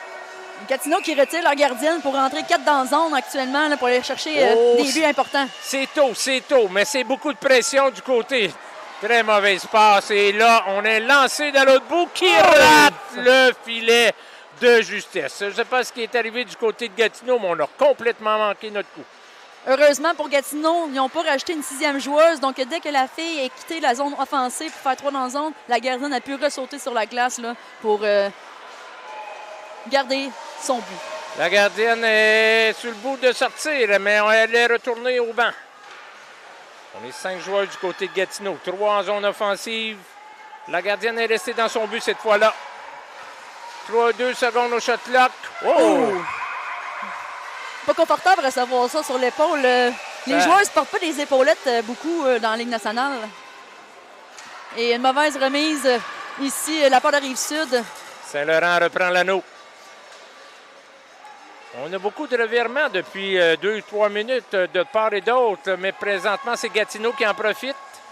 Forrest, Vandal, Saint-Laurent à l'attaque. On a retiré la gardienne. Et on n'est toujours pas 4 dans la zone. On cherche à faire un changement, peut-être avec une joueuse particulière. Là. Et le filet des... Oh! Le but! La fusion de Gatineau ramène le match à 4-2. Et c'est pas terminé ici. 8 minutes 10 secondes encore au match. Gatineau vient de faire un plein d'énergie. Et une belle passe transversale qui déjoue complètement la gardienne. Ça a été difficile à faire le déplacement là, pour être vraiment collé sur son poteau. Et ça a ouvert la place pour l'équipe de Gatineau à tirer dans le filet. Dumont avec l'anneau. Fait la passe en entrée de zone. Remet à Dumont dans zone neutre. À Cézia. Cézia qui fait le tourniquet et c'est perdu. Repris par Gatineau. On met de la pression du Rive-Sud dans le coin. Rive-Sud reprend l'anneau. La voie. Oh! Il manque son pic. Gatineau a sorti de zone. On est en zone centrale. On rentre en zone offensive. Forest, Chénier. Edney qui cherche encore avec son entraîneur, voir si elle va sortir du filet. Elle est prête à sortir. Mais avec 2 buts d'écart à 7 minutes, peut-être c'est pas le meilleur moment. On pourrait attendre encore un peu. Faut pas se faire prendre. Oh, oh! Donc le momentum en ce moment du côté à Gatineau, ils vont vraiment bâtir sur cette deuxième but là, qu'ils ont eu récemment. Exact. On le voit sur la glace aussi. Saint-Pierre avec l'anneau remet à la roque derrière le filet. La roque prend la vitesse vers la zone neutre. Passe à Dumont. Dumont qui tente de pousser dans la zone offensive, mais se fait vérifier par Gatineau. Plante, beau déjoue avec un freinage sur le bord de la bande. Remet à Vachon. 8 secondes au shot clock. Tire! L'arrêt de Gabriel Edney. Gatineau reprend l'anneau. On pousse l'anneau assez loin. À Chénier. Forrest. Belle pression de la caille. On va perdre l'anneau si on la conserve trop longtemps. On réussit à sortir du trou.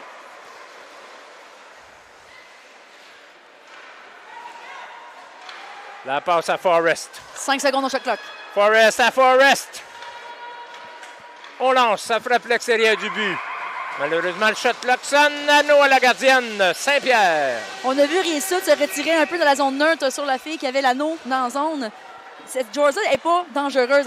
Elle doit faire la passe pour rentrer dans la zone. Donc, on veut surveiller les filles qui sont pas en possession.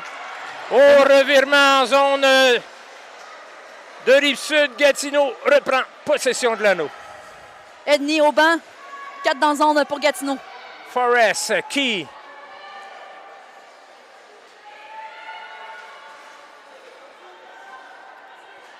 Il y a des On changements. est 4 pour Gatineau. On attend 9 secondes au shot clock. Qui avec l'anneau? Forrest. Reset. C'est réussi. Un autre 30 secondes. Un bel exemple du reset sur le bord du filet pour remettre un 30 secondes au cadran. Saint-Pierre qui conserve l'anneau cette fois-ci. Fait la passe à Couturier. Couturier. Pression de Gatineau à 3 joueuses. On va falloir qu'on fasse une passe de support ici. Oui, pression à 3 joueuses. L'anneau qui est monté dans le bâton de la joueuse de Rive-Sud. À ce moment-là, l'anneau, on appelle ça, elle est injouable d'une certaine façon. Alors, on remet l'anneau à l'autre équipe. On a une joueuse de blessée ici du côté Plouf, de Fusion. on espère que c'est rien de grave et elle fera son retour au jeu rapidement. Une doyenne de l'équipe de Gatineau. Elle semblait avoir une blessure au niveau du bas du dos, en espérant, comme tu dis, que c'est pas tellement grave. Alors, on voit que le Fusion met de plus en plus de pression. 4-2, Rive-Sud, 5 minutes 34 à jouer en cette 4e période. On n'a plus de gardien du côté de Gatineau. 4 en zone offensive. Oh, un beau lancer bloqué par Saint-Pierre. Et récupéré par Larocque. Et la pression de Saint-Laurent. On cherche encore une fois un appel de l'arbitre, mais aucun. Larocque, derrière le filet. Prend de la vitesse. À Alain dans zone neutre. Alain l'envoie dans zone offensive vers Boucher. 13 secondes au shot clock. Passe derrière le filet. Gatineau qui continue à mettre de la pression très agressive dans leur zone pour récupérer l'anneau. Plante, 5 secondes. Transversale à Larocque. Larocque, tire! L'arrêt de la gardienne. Repris par Gatineau dans leur zone défensive à Vandal. Vandal à la sortie de zone, une joueuse très rapide. Possession Gatineau. Oui, madame. Parce qu'avant, la règle de Move it or lose it, c'était la deuxième qui piquait dans l'anneau. Puis là, il y a eu comme des modifications pour que ça soit le Move it or lose it. Mais là, c'est vraiment la joueuse de Rive-Sud qui avait l'anneau. OK. Gatineau est arrivé en deuxième et les deux tenaient l'anneau, ne la lâchaient pas. Alors l'arbitre siffle, remet l'anneau à la deuxième qui est rentrée à l'intérieur de l'anneau. C'est vraiment ce qui s'est passé en zone centrale. Gatineau reprend l'anneau.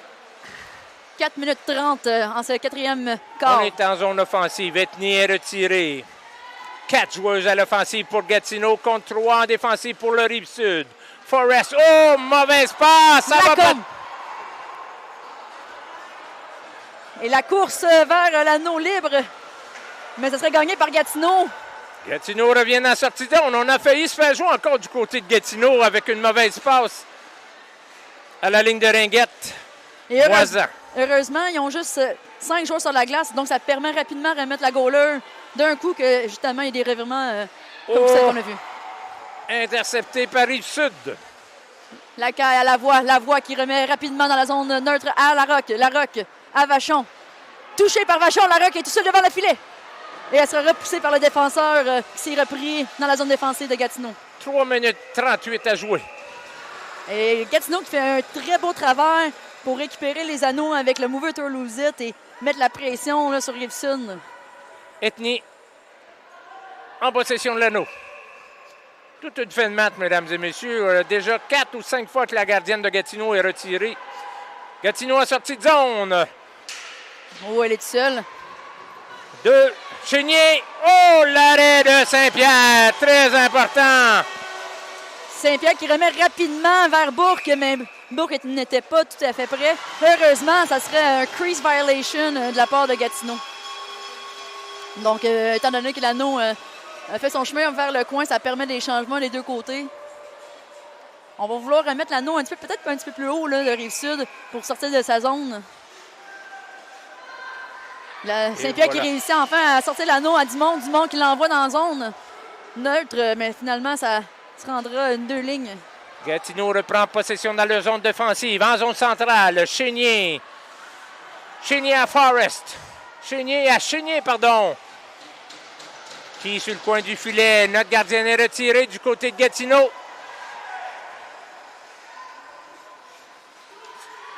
Ça joue serré en avant du filet. Forrest tente l'air, bloqué par la défensive. La voix qui combat dans le coin, fait la passe à Alain, réussit et ça sera la passe à Dumont. Dumont prend la vitesse, envoie dans la zone neutre. Saisit avec l'anneau, mais réussit pas à contrôler l'anneau tout à fait. Mais Dumont est prête et proche. Kibo qui récupère dans la zone neutre. L'envoie dans la zone offensive à Cézia. Cézia, toujours en possession. Et Larocque qui tentait de récupérer l'anneau, mais Gatineau ne lâche pas. Gatineau en zone centrale. On rentre en zone offensive. Oh, c'est intercepté par la Rive-Sud. Boucher à Larocque. Larocque qui prend son temps. Boucher et elle sera accroché. Rive-Sud. Le Fusion vient d'accrocher une joueuse du Rive-Sud à l'entrée de la zone. On s'en va au cachot pour 2 minutes. C'est pas quelque chose qu'on veut voir à 1 minute 55 du côté à Gatineau. Pas en fin de match comme ça. Et comme on disait tantôt, justement, quand on doit mettre beaucoup plus de pression sur l'adversaire pour reprendre possession, on risque d'avoir un danger de punition, en effet. Et c'est ce qui est arrivé avec Gatineau. Exact. Donc ici, Rive-Sud, le jeu à faire, ça va être de contrôler, rester à l'extérieur, pas se mettre en danger et de au minimum écouler un premier 30 secondes au cadran. Absolument. Avant de perdre l'anneau. Mais Gatineau, c'est sûr qu'ils ne vont pas laisser beaucoup de place. On les voit déjà chasser un peu et on remet l'anneau dans zone neutre avec Cunial. Cunial à Lacaille. Lacaille qui remet dans le fond à Larocque. Larocque toujours sur le bord de la bande. Renvoie à Lacaille dans zone neutre. Zone neutre à Cunial. Cunial avec l'anneau dans le coin. 7 secondes. Larocque avec l'anneau. Tire! Et ça va être dévié sur la mitaine de Edney et c'est 30 secondes de récupérer sur le shot clock. Rive-Sud joue très bien. Les joueurs sont loin, s'échangent l'anneau. Absolument. Aux 4 coins de la patinoire, utilise la zone centrale à la perfection en cette fin de match. C'est exactement ce qu'on veut voir. On veut utiliser l'espace libre. Encore une fois, on veut se retirer du danger. Et quelle meilleure façon d'écouler ce temps. 5 secondes. Tire! Dernière minute de jeu. Gatineau reprend l'anneau. On est en zone centrale. On n'a pas beaucoup de choix du côté de Gatineau. Intercepté en zone centrale par Rive-Sud.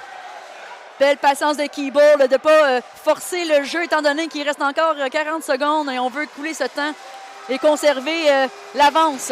Dumont remet à la voie. La voie montre vers le haut du cercle de la gardienne et passe à Keyboard. Keyboard, 30 secondes à cette 4e période. Larocque, on attend les partisans encourager l'équipe de Rive-Sud. Dumont dans zone neutre. 23 secondes. Bourque avec l'anneau. Alors, on entend shot clock à 20 secondes. Besoin de 2 buts pour Gatineau. Pratiquement impossible, mais pas impossible. C'est rapide la ringuette, mais en effet, très, très difficile, surtout quand on est en désavantage numérique.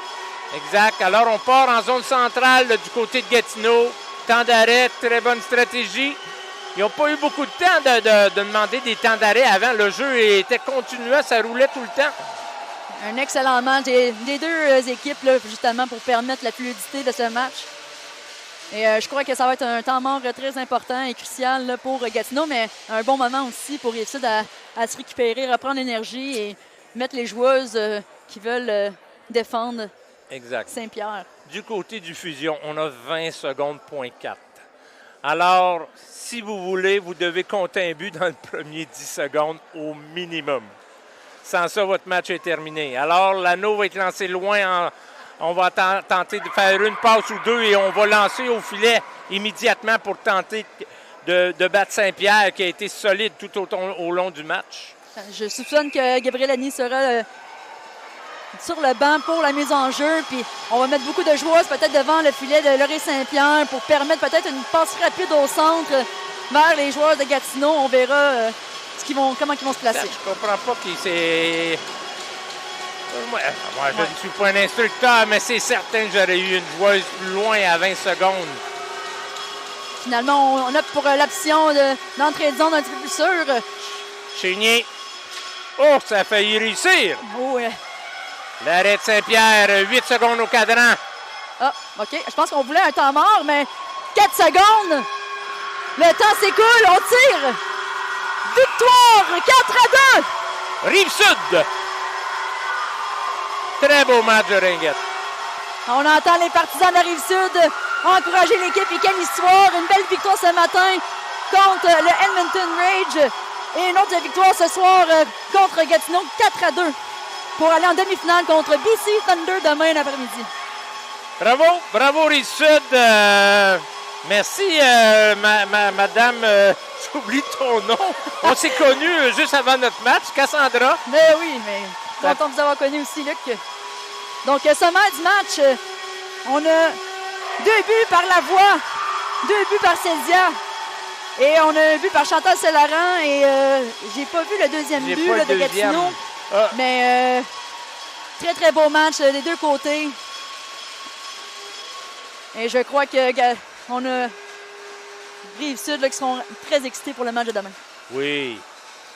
Alors, merci aux gens qui nous ont écoutés. J'espère qu'on n'a pas trop déplu avec nos commentaires sur le match. C'était un très beau match de Ringette, autant au niveau des officiels, des joueurs, des entraîneurs. On a vu tout un match de Ringette. Oui, puis un gros merci à toutes nos commandites. On a Government of Canada, Gatorade, Athena Ringette, and Ringjet. Thank you for everyone tuning in from across the country. And stay tuned for more games across the YouTube channels and CBC Sports to watch U16AA and U19AA and more NRL matchups throughout the week. We have the gold medal games and the bronze medal games Saturday, and Friday we have the semifinals. Thank you very much, and good night, everyone. Yeah.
Everybody, welcome to Thursday night. I think this is the last game slot of the day.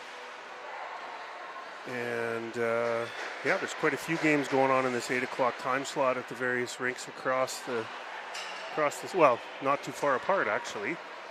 So tonight we've got Montreal Mission against the Saskatchewan Heat. So the Heat is wearing their whites tonight.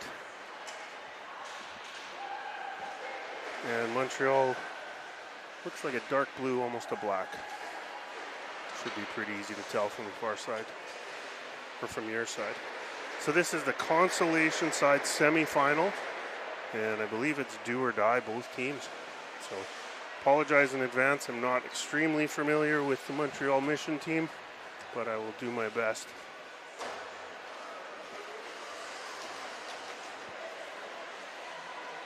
So we are about 2 minutes to game time. It is absolutely pouring out there, but that's okay.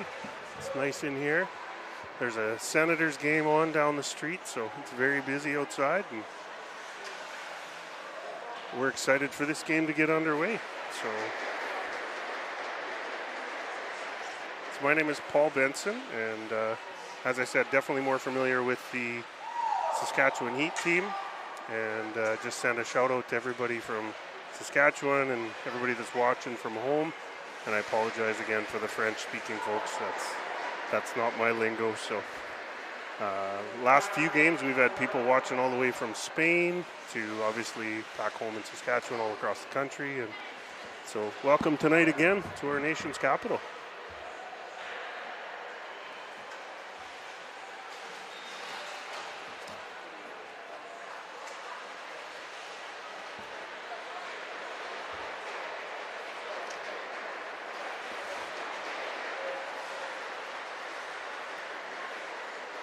I'm going to try and tune in to catch the replays.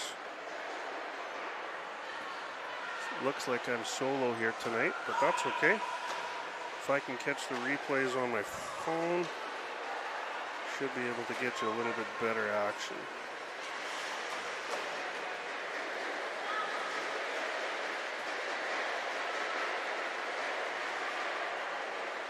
There we are.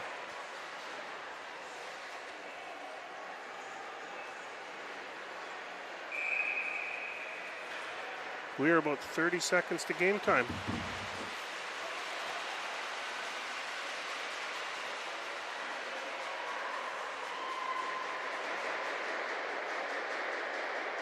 Lots of fans over there on the far side for both teams.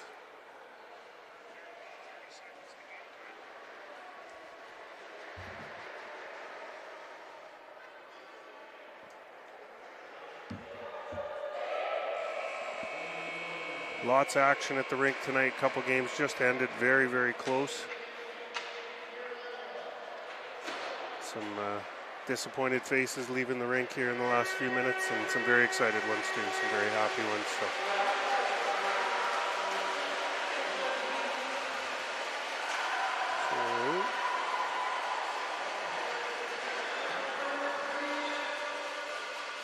So the goalie for Montreal, number 33, Dubé. And for Saskatchewan, it's going to be number 1, Holly Kozan.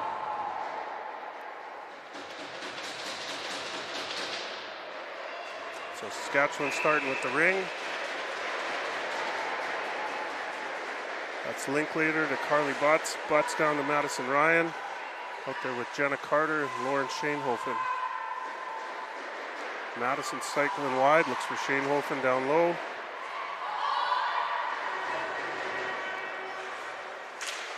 Shanehofen slices in, shot just wide. Montreal's coming up with that. That's number 21, Oben. Back into the Montreal zone. Shanehofen putting pressure on her, passed up to the center ice.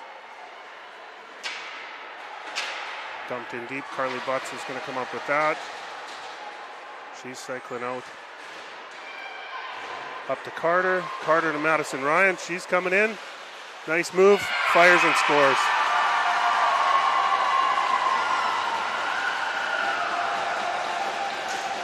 Miss Madison Ryan from Carter, I believe, and Shane Holfen. 12:02, just under a minute into the first quarter.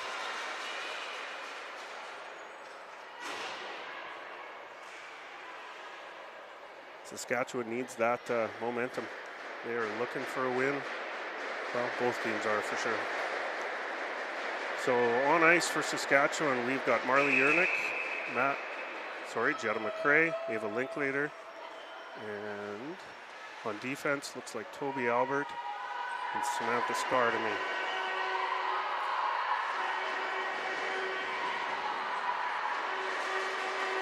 Linklater comes up with that.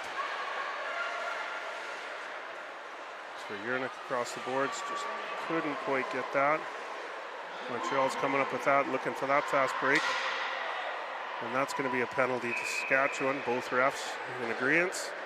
Looking for a trip there.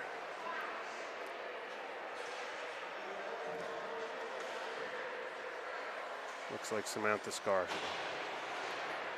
So 5-on-4 for Montreal. 2-minute penalty. On the ice for Saskatchewan is Benson, Caitlin McCaw, Bailey Stangl, and Natalie Beeland, and of course Holly Kozan in the net. So they're passing it back outside the zone, use the space they've got. Montreal's going to cycle out looking for something, trying to cut in, and slides it through. Tie game.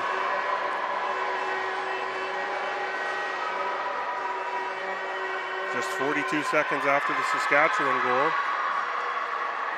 Looks like they're flying down the line there. That was scored by, it's like 96. Seguin. She's a defense.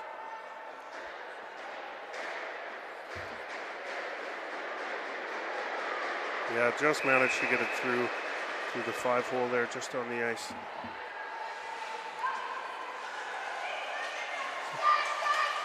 Saskatchewan putting the pressure on. Beeland's going to be looking to chase her down.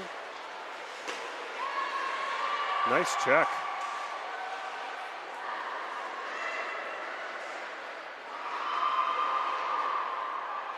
'68. Tangway, she's a rookie. Nice job by the defense. It looked like Carly Butts to me. That's going to be a crease violation, goalie ring.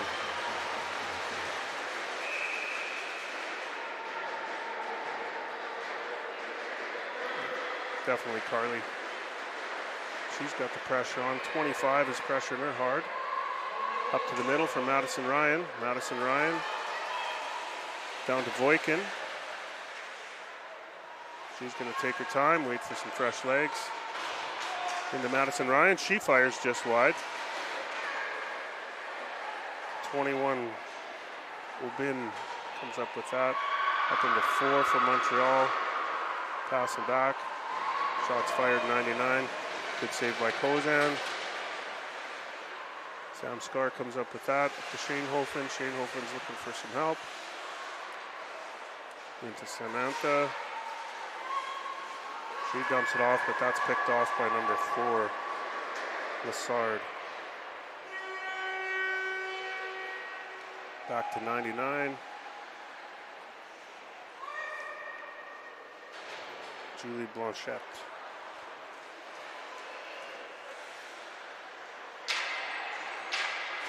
It says here on our stats sheet, 40 plus years in the sport, and since the league was founded in 2002, she's been playing in the NRL. Number 10, shot, nice save by Kozan. Montreal managed to come up with that. They're going to cycle out, fresh shot clock. Fires again. Great save by Kozan. She's looking for Yernick. Yernick's coming up with that. She's got a lot of pressure on her, but manages to get it out. Great job, Marley.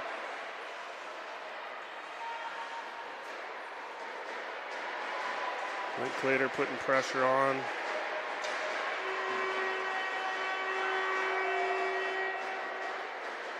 Montreal's just going to slow it down, just waiting for the opportunity to set up. They're doing a line change, 10 seconds on the shot clock.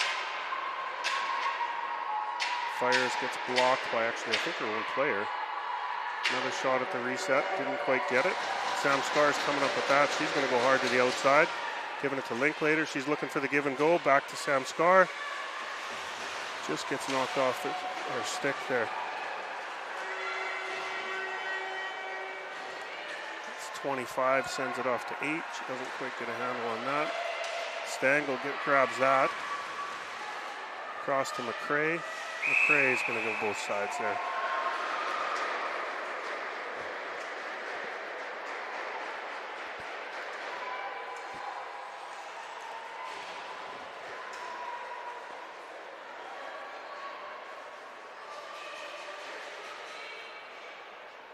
So for Montreal, you got 8, 96, 99, 91 it looks like, and I can't quite tell who's down there on the far end. For Saskatchewan, Beeland, Benson, Standish. They just slipped it by Kozan there over her left shoulder. Nice little backhand shot.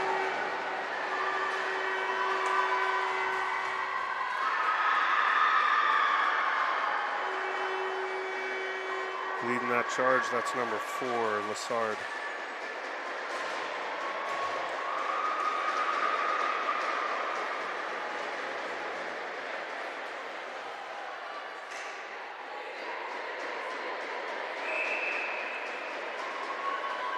So 2-1, Montreal. That's Maddie Ryan. Cycling out, looking for something. Shane Hofen. Maddie Ryan to Carter. Carter's looking to connect. Nice save. Dubé get the 5 count. Lots of times when those goalies don't know where it is, it's safer just to not move, just hang on to it. Maddie Ryan, Shane Hofen, and Carter. And Carly Butts and Voikin. And of course, Holly Kozan back there in the net for Saskatchewan. Maddie's going to look to pass to the far side to Jenna Carter. Go behind, between the legs pass.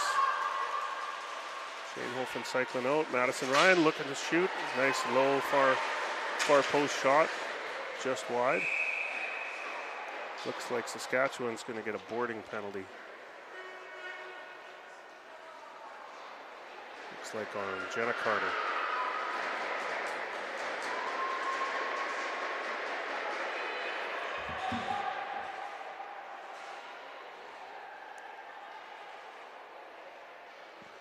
Just a little too much oomph squeezing her out there.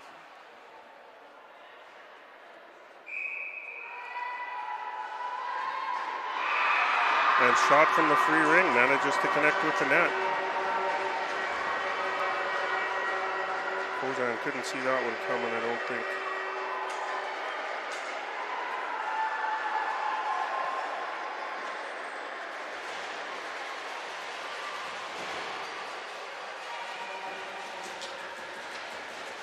Looks like that was 10. Blanchard. Sheet shows that's her 9th year in the NRL.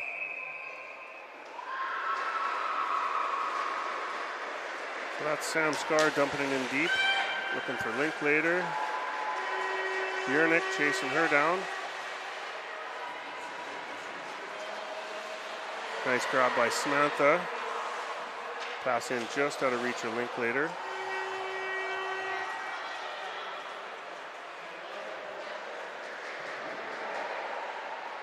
Dump down deep. Montreal's going to try and slow her down here. It's 68, 25, 68, 8 seconds on the shot clock. She's looking for a shot from outside, blocked by Yernick. Kozan takes a couple under fire there. They might not have made it through. Oh no, that's they did make it through. The shot clock operator just must not have had a clear view, so Montreal ring. So fresh legs for Saskatchewan.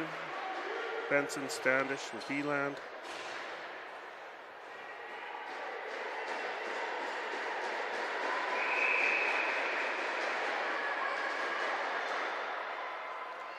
And that's Samantha Scar, Toby Albert on the defense.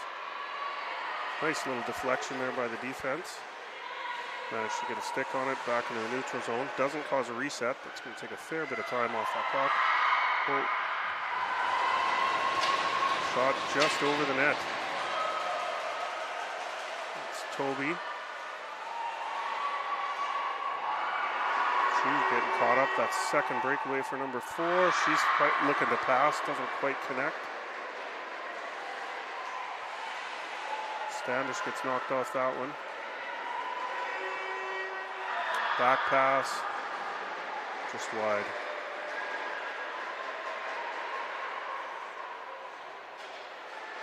Standish is going to get some fresh legs out there for Saskatchewan. Maddie Ryan coming down to the line. Number 9 shots. Good save by Kozan. Didn't quite, oh yeah, she found it. Didn't quite know where it was in time. It's going to be Montreal Ring. So Stangl and Butts going out on defense for Saskatchewan.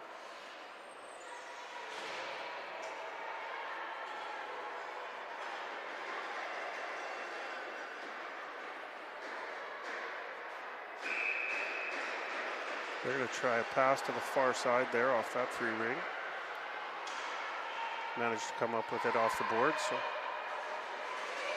no big deal if the pass works for the one-timer, or you can come up with the ring either way, not a problem. Carly nice and low, trying to take away the lanes. Another low hard shot for Kozan. That's going to be goalie ring. Give her a second. She can go for a skate, grab it herself. Might as well take a breather at the same time.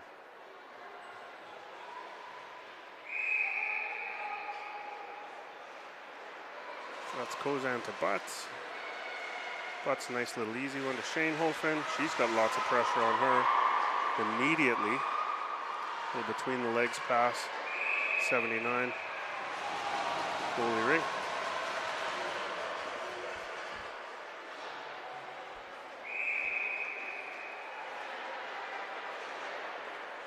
So Kozan looking for Butts again. Butts comes up with that little backhand pass. Lots of pressure from Montreal, that's for sure.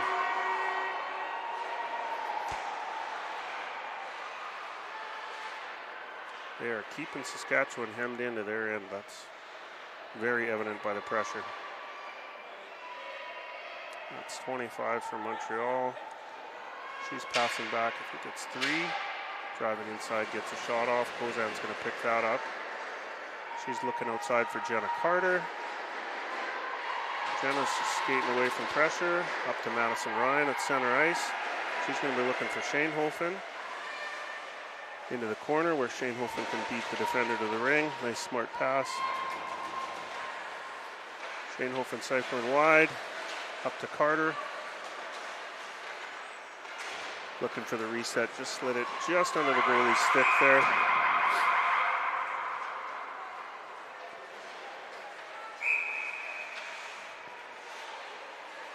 Carter's putting the pressure on. 72. Trudell.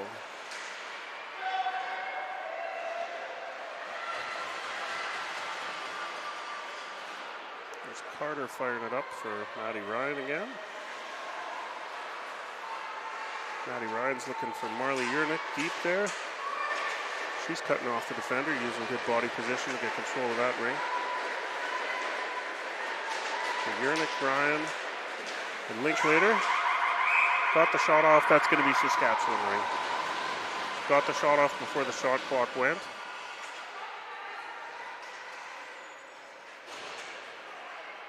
So Linklater, McRae, and Yernick, and McCaw, and I believe that's Voikin on the far side on the defense. Yernick just going to take her time, look for the right opportunity. Going across the top, drop it into Linklater. Linklater sends it into McRae in front of the net. Montreal's coming up with that out wide.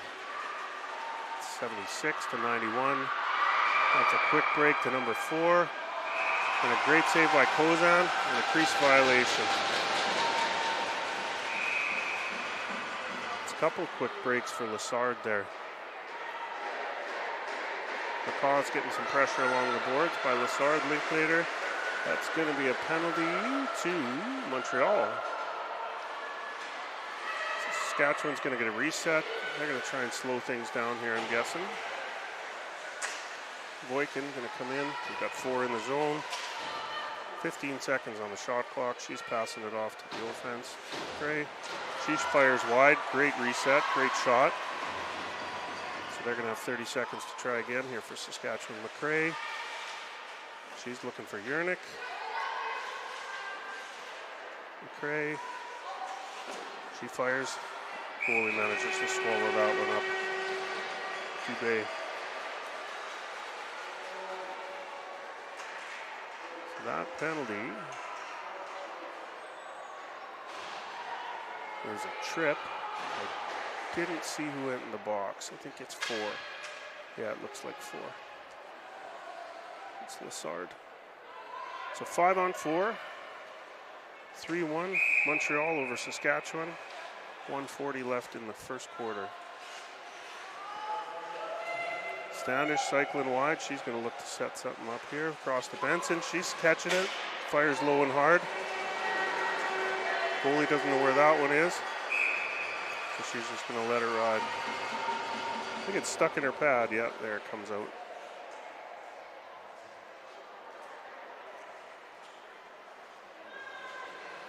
So Benson, Standish. Sam Scar on the back end there. Usually Toby Albert with Samantha. Benson over to Standish.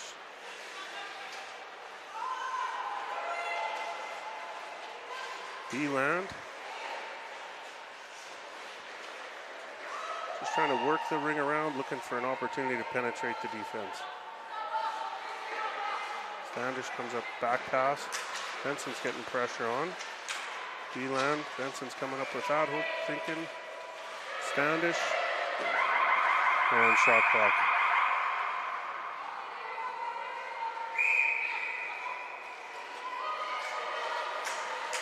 So Dubé sends that ring out to number 10. Benson's putting the pressure on. She's coming up with that. They're going to look to try and set up some more offense here.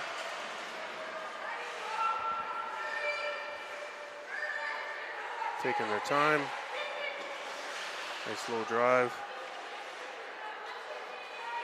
15 seconds on the shot clock. Looks like some fresh legs coming. Short change for Saskatchewan. Benson to Madison Ryan. She's looking for the shot just over top. D-Land's going to try and get that off. 68 comes up with that. Tangway. I apologize if any of these pronunciations are incorrect.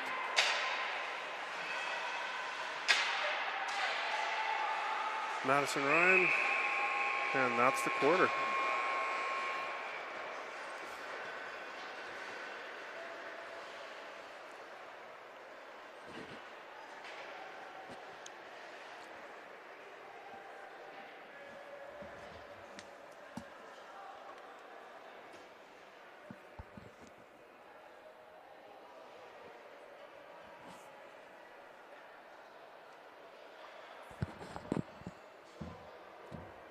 So Saskatchewan comes out of the gates with the first one, and 3 unanswered since then. So there's 14 seconds left in the penalty to Montreal going into the second quarter.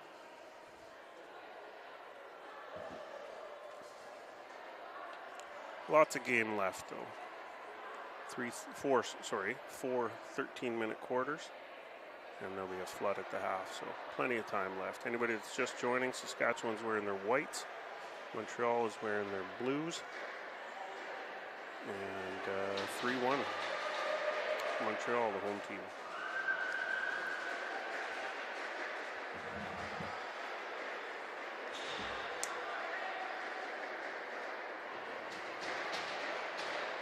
So the winner of this game moves on to play, I believe, the winner of the Calgary Wrath versus the Cambridge Turbos, which I believe is a tomorrow morning game. There's a lot going on. It's starting to get narrowed down. Tough to keep up, but if the calculations are correct, that should be right. Last minute line change there by Montreal. So we've got Carter, Ryan, Schoenhofen, Butts, and Stangl for Saskatchewan. 72 doesn't like that shot opportunity. She's just going to take her time. Over to 79, Vivier. Trudel again to 99, Blanchette.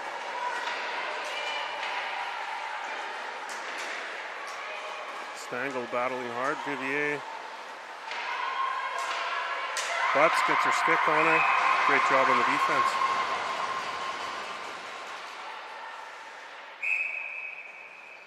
Kozan.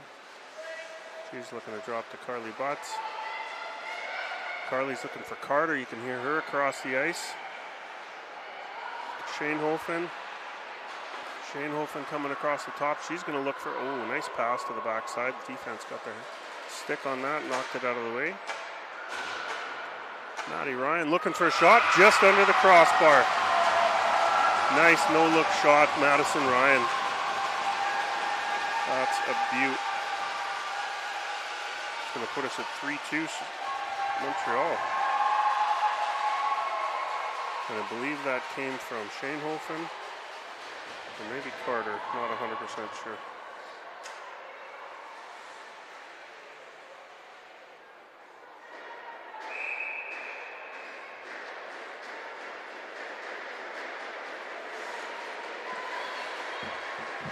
So Montreal's slicing in, looking to fight back on that. Kozan picks it up. She's looking for Voikin there, but not enough time. So Voikin and McCaw. Yeah, assistant number 6 is what I just heard on the announcement.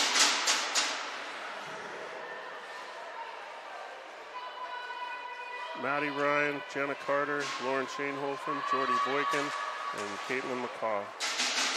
And that's going to be a trip to number 93. Oh, body in again.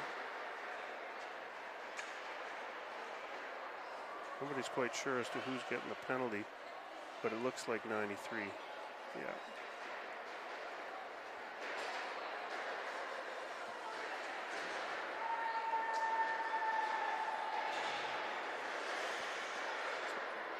That's going to put Montreal 5-on-4, 2 minutes. Minor penalty, so doesn't need to be fully served, but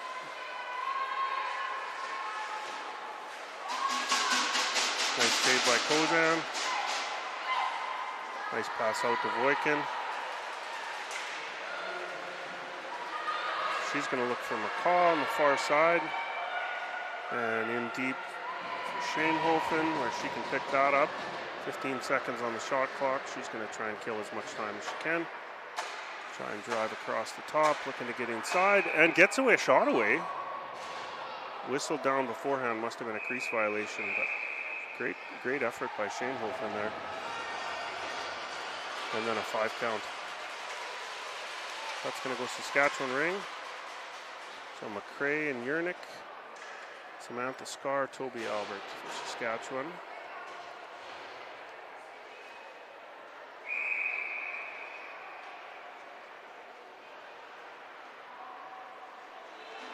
Samantha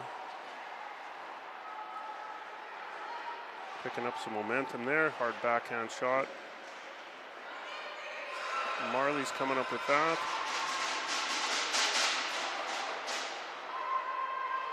Got some homemade drums in the crowd here. Some pails and pans and mallets, it looks like. Maybe a crease violation on Saskatchewan.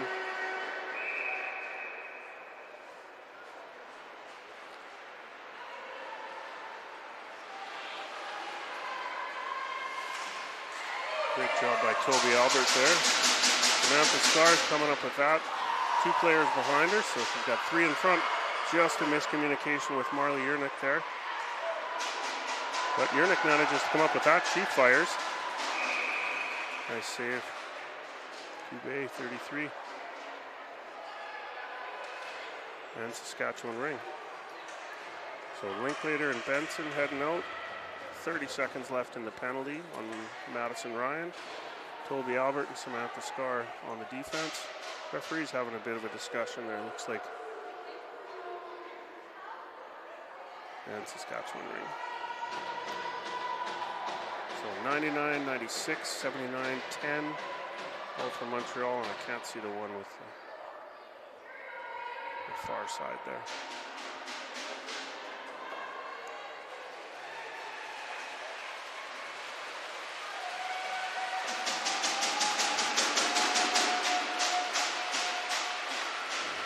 So Samantha Scar.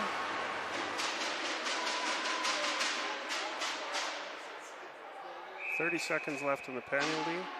Benson. Benson behind the net. She's going to cycle out wide. Looking to down low to Linklater. Montreal stepped through the crease, but that 5 count's gone. Samantha Ryan across to Linklater. She's getting pressure. Over to Samantha. Samantha to Benson. Can't quite get a handle on that. Tries to get the backhand shot. Pad save. And it looks like a trip on Benson. So that penalty to Madison Ryan came out. And 2 minutes for tripping on Benson.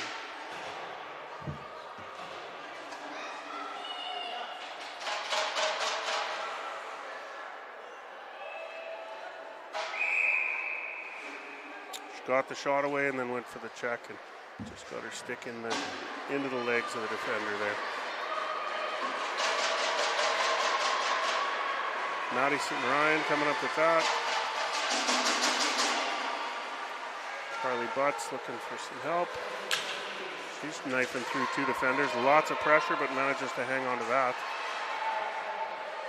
Carly's been with the Saskatchewan Heat since its inception 5 years ago. Only a handful of players on this team that have been on the Heat since they started. I think it's Kozan, Scar, Butts, and I believe Voikin. So Saskatchewan, again, a fairly young team, only 5 years in the NRL. That Standish comes up with that. And going to be a penalty to Montreal. Butts looking for some help. Stangl. She's going to go in deep to Shanehofen. 15 seconds on the shot clock.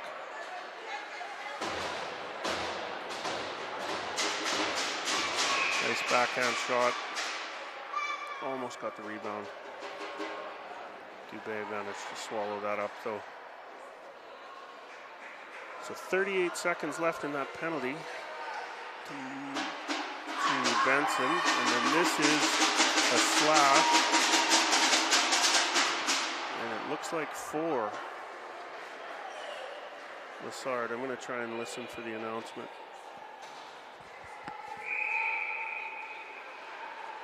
So that's Shanehofen.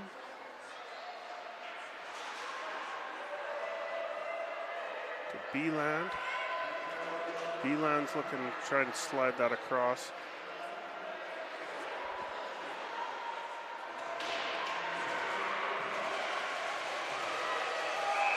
Yeah, too much noise. I can't quite hear the announcement.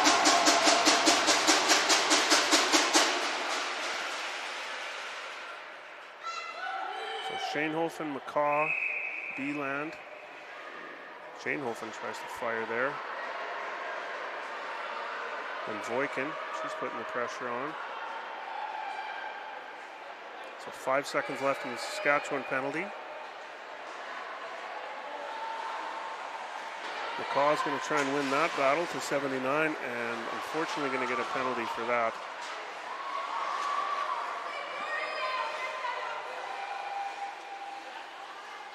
The penalty to Benson is up.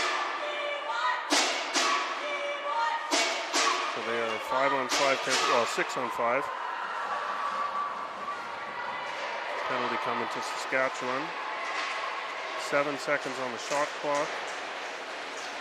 And Saskatchewan wants to, yeah, that's going to go boarding on McCaw.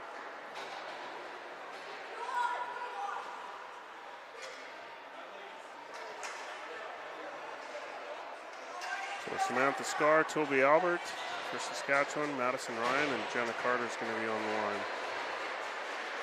Montreal, that's 68. Looks like 9. So 4 on 4. 50 seconds left in the penalty to Montreal.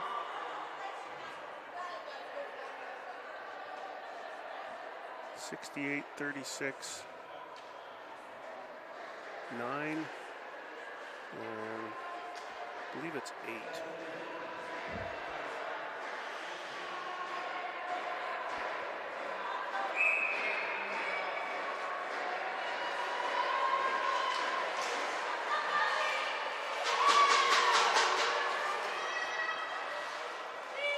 Seguin, cycling out wide, pass to the far side to number 9, that's Nagy.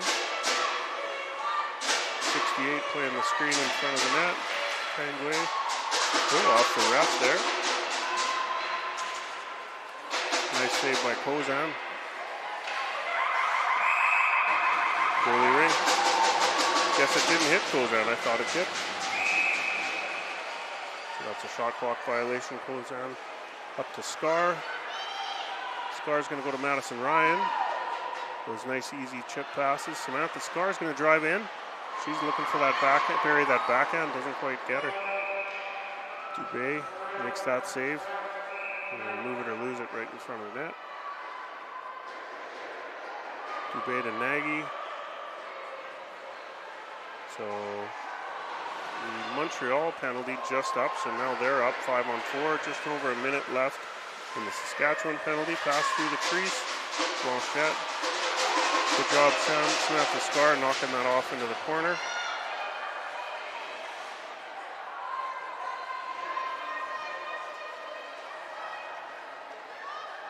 (18 seconds on the shot clock. Nice little block there by Madison Ryan. Gets that back out of the neutral zone and then all the way back into the defensive zone. There's 5 seconds left on the shot clock. 3, 2, 1. So that's going to be a shot clock violation, Saskatchewan Rink.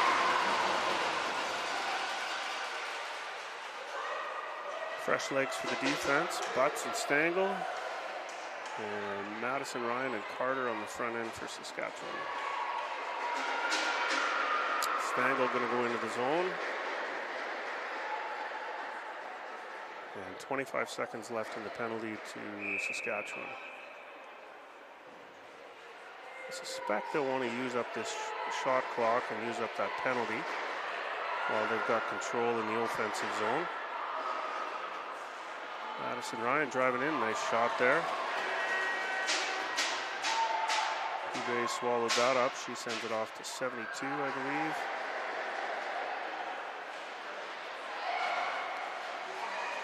Oh, nice back pass there. Didn't quite connect, but. And we're even strength. Carter gets tied up in a pick there. Yernick's going to come up with that. It got tied up both players across the line. And it's going to be Montreal Ring.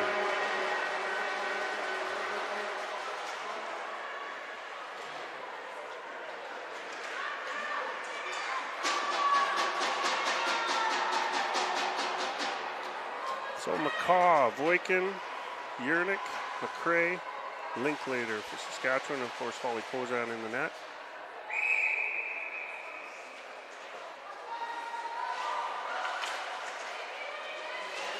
Nice save by Kozan. Looking for Voikin. Hard on the binders, going to the far side. She's going to swing out wide to McCrae. Didn't quite catch that one.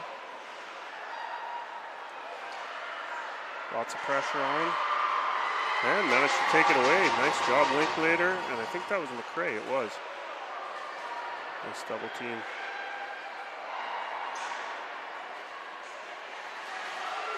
Marley hard on the brakes. Backhand to McCaw. McCaw in deep to Linklater. Lots of time on the shot clock. I think she's going to be looking to settle things down a little bit. She fires just wide.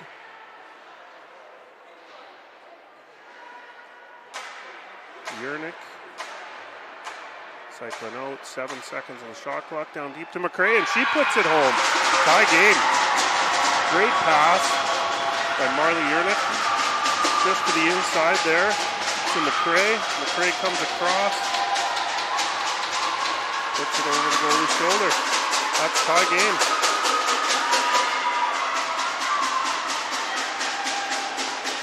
So that's good patience by McRae there.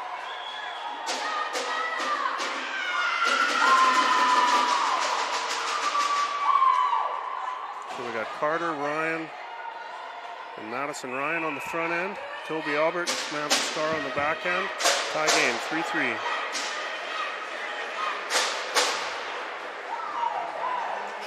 Oh, that's Saskatoon Blazers here cheering on the Heat. It's awesome to see.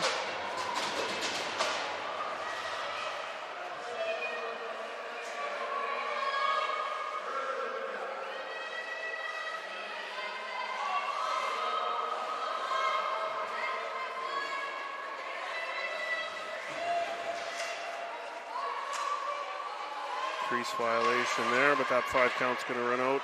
Saskatchewan, nice save by Kozan.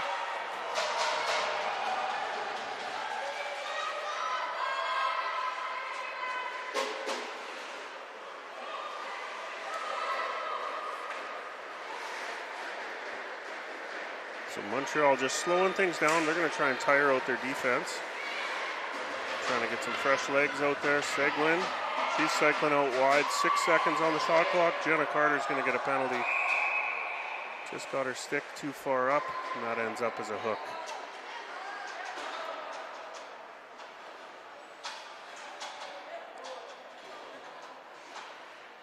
Carter let go of the stick, trying to avoid the penalty there, but just a little bit too late. So Madison Ryan, Lauren Shanehofen, and Carly Butts, Bailey Stangl, and of course Holly Kozan. So that's a 2-minute penalty to Carter. 2:36 left in the first half, second quarter, and tied up at 3. Hard pass across the top, stabbed by number 10.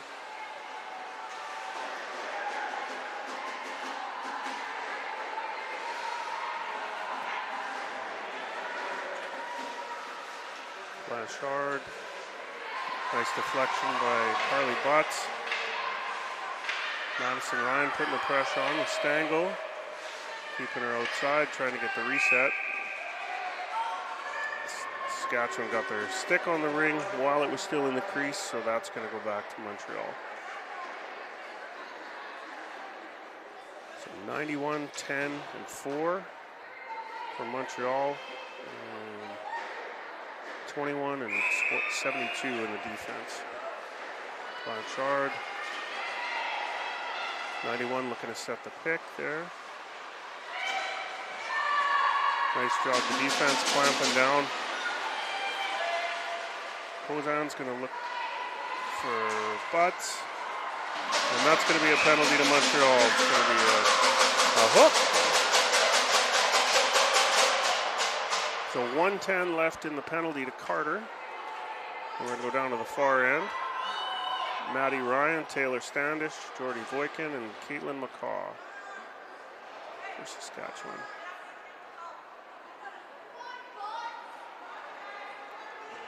.110 left in that Saskatchewan penalty, and that's 2-minute hooking on Montreal.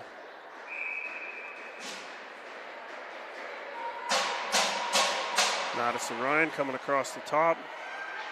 Both teams are using that space in between the ringette line and the blue line when they're either up one player, just more space, less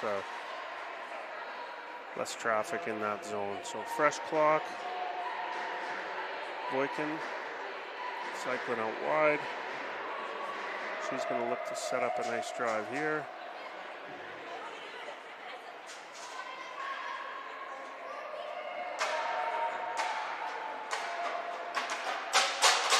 Shot just got deflected there, looking for a reset. Madison Ryan, Madison Ryan with the backhand, but the buzzer went off beforehand.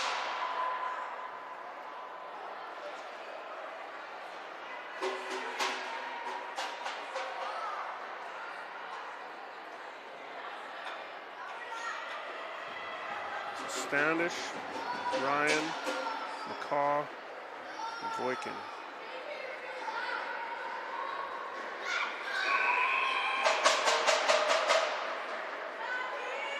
Madison Ryan, 20 seconds left on the Saskatchewan penalty. She's knifing in and finds one on the far side. Dubé is not happy about that one.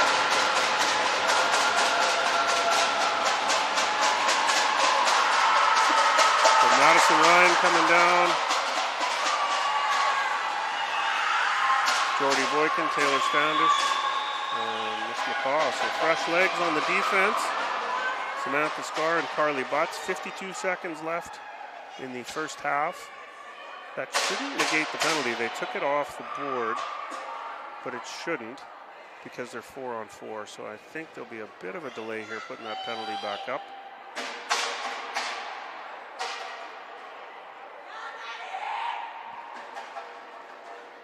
The selects down here cheering on their team. That's Saskatoon U19s down there. Yeah, they're going to put that penalty back up. So when both teams have a penalty, whether they're at the same time or not, it was scored, it doesn't cancel out the penalty.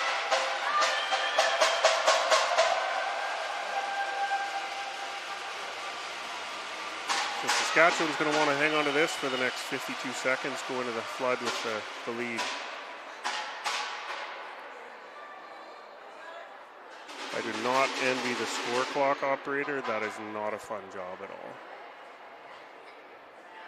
Each one of those clocks is different, and I've seen them everything from iPad based to the ones from 30 years ago, and it's still the same system. Not an easy job, but it's good to have all these volunteers, and hats off to all the volunteers that have put this week on. And it looks like they got her squared. 106 left in one penalty, 16 seconds left in the Saskatchewan penalty. And Montreal's going to come in trying to get tied back up before the half. Madison Ryan, Samantha Scar, they're going to tie her up. Number 5 manages to come away with that. Blanchette. Standish. Carter's back on the ice. So Saskatchewan's on a power play now. 26 seconds left. Samantha Scar's coming up with that. She feeds it over to Carly Butts. They got 20 seconds. They're going to try and get another one here. That's Taylor Standish down the far side. She's got 14 seconds left. Not sure if she knows that should be a shot play, clock play. 6 seconds. Cycling out wide. Tries to feed it into the middle, but nobody there.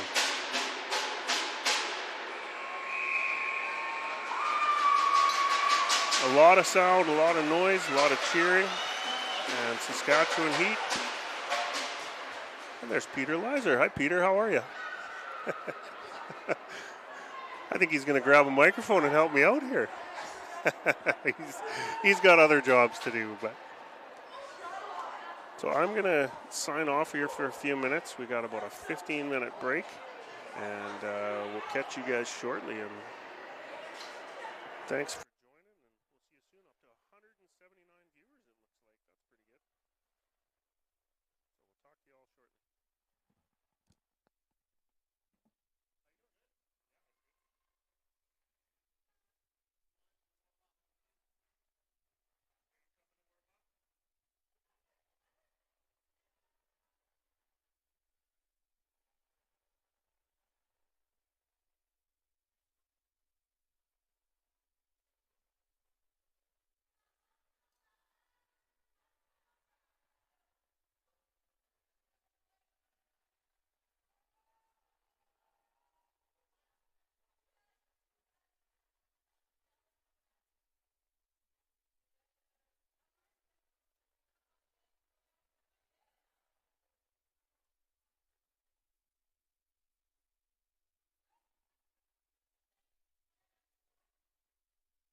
Well, welcome back, everybody. I appreciate the love from back home there. Got a few messages and a few cheers for the girls and good lucks and go get 'ems and that kind of thing. So if I could relay that to the Heat, I would for you guys back home. So, and Montreal, unfortunately, nobody's texting me. So I did check on the U19 Saskatchewan game in between there. Unfortunately, they were down playing Nova Scotia. No, 4-2. It's 4-1 last time I looked, but 4-2. So we're going to get back at the action here. Montreal's got 14 seconds left on their penalty.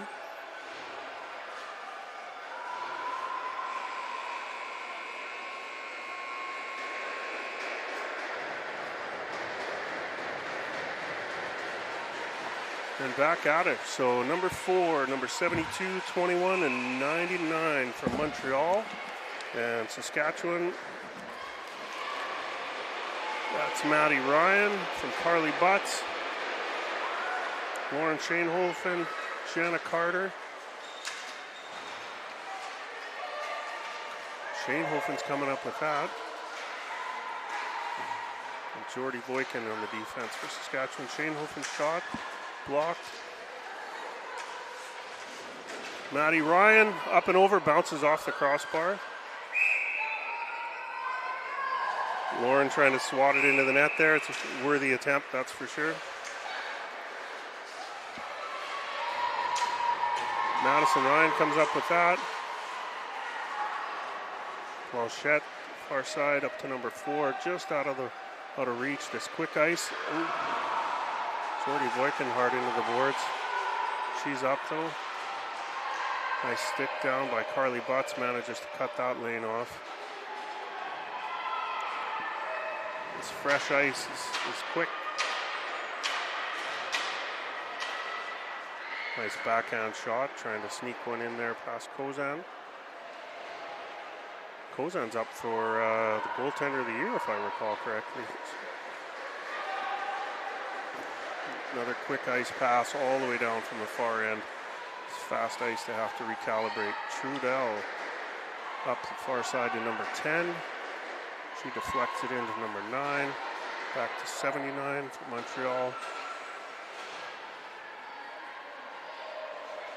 Yernick, Linklater's going to try and chase her down. Back into the zone, setting a pick, working around that.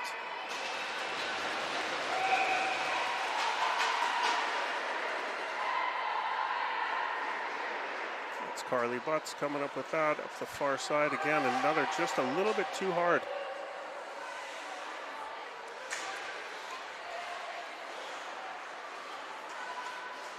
Montreal coming up with that. Jenna McRae putting pressure on. Carly Butts gets a skate on that, knocks it back in the right direction to McRae. She's looking for help. She's going to send it deep into the corner for Linklater. Linklater's going to cycle up wide. Cross ice to Benson. Benson looking for some teammates. Fresh line change for Saskatchewan. Benson's got her wheels moving. Cycling out wide. Low and hard to the pad. Looking for the reset. And going to get a penalty there to Montreal. It's going to be a holding penalty to number 5. Camille Duquette.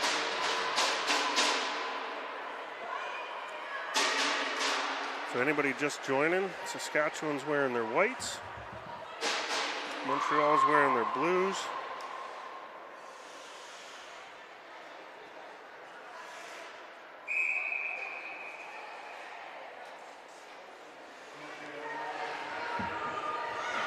So that's Beeland. Cycling out wide. Standish is driving in from the outside. Back pass to Standish. She's trying to slice in. Try to get that shot up. Dubé, sorry.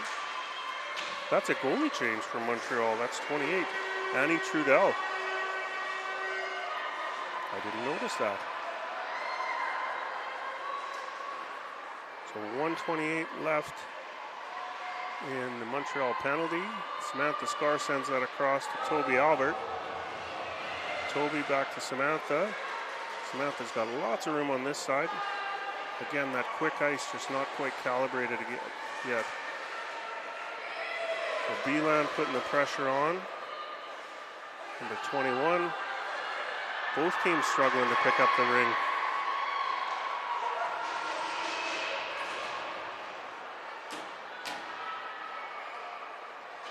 So we got some fresh legs out for Saskatchewan. Maddie Ryan to Samantha Scar.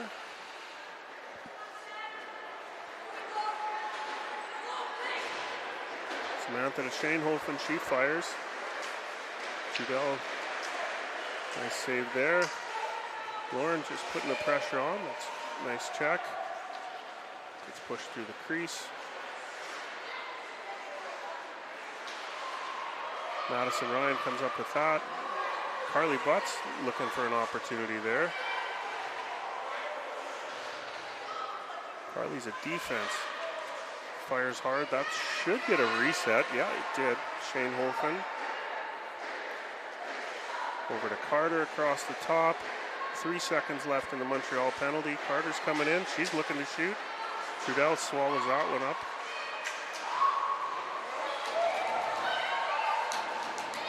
Good pressure by Shane Holfen on Aubin, apologies. Number 10 into 72.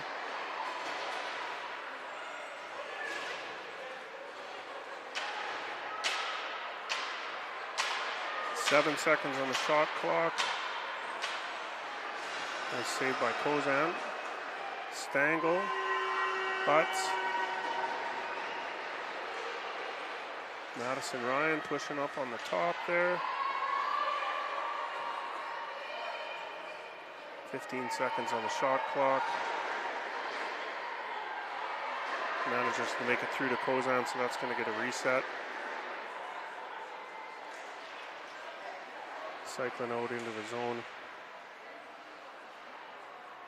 19 seconds on the shot clock. I believe that's 79. Oh, no, 79 was the receiver on that pass. Carly Butts. And another reset. So we got McCray coming for Saskatchewan. Carly Butts lost her stick.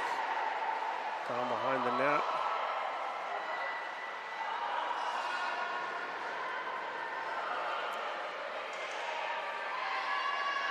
Ava Linklater trying to come up with that.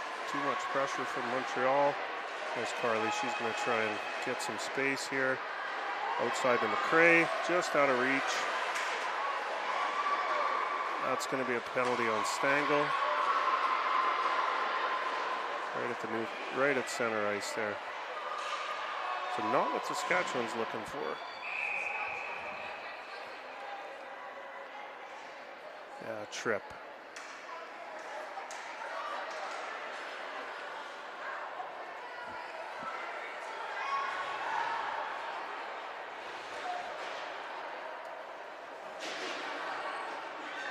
So Benson and Beeland out for Saskatchewan Ring. That's McCaw. And I think it's Voikin behind McCaw. She's going to feed it back. Yeah, that's Voikin. Jordy's coming up wide, looking for Benson. Manages to connect on that one. She's going to go for a skate. Try and kill off some of this penalty. She's coming in deep to Beeland. Doesn't quite connect on that, but Benson's going to come up with that. She's cycle out wide. 7 seconds on the shot clock. She's trying to get a reset. Didn't quite come out of the crease. But a good attempt. Oh, unfortunately, she's going to get a penalty for that. That's a body contact penalty. Collision behind the net there.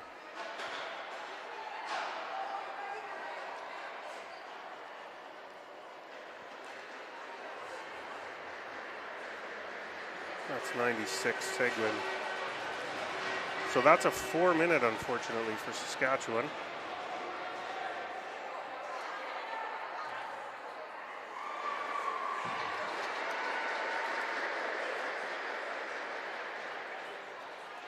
So that's going to be fully served.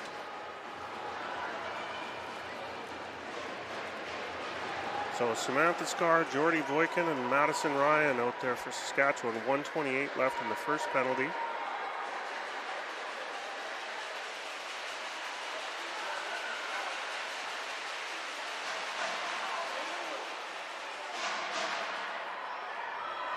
Kozan. This is one of those opportunities where it's 4-3 Heat and didn't take long.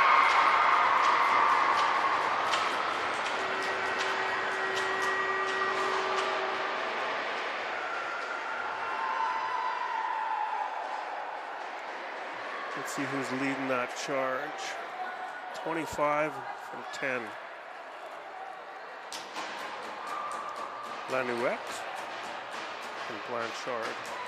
So 4-4, 3:53 left in the penalty. Only took 7 seconds there for Montreal to connect on that one. So 5-on-4. Saskatchewan's going to look to fight back. So Samantha Scar from Toby Albert. She's going to send it in deep, just out of reach of Ryan. Ryan and Standish on the front end.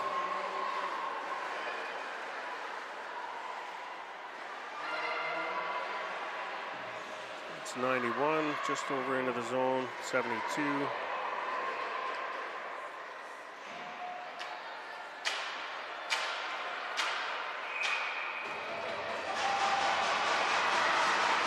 Saskatchewan's going to try and avoid getting a second penalty again with that 4-minute fully served. So they're going to try and play it clean, I'm sure. Just try and keep them outside. Try and work that clock down. Hopefully they can get control of it, come back out of their end. Montreal's been doing a great job putting the pressure on, though.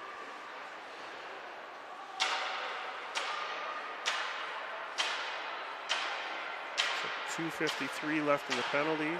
Shot by number 9, outside, swallowed up by Kozan.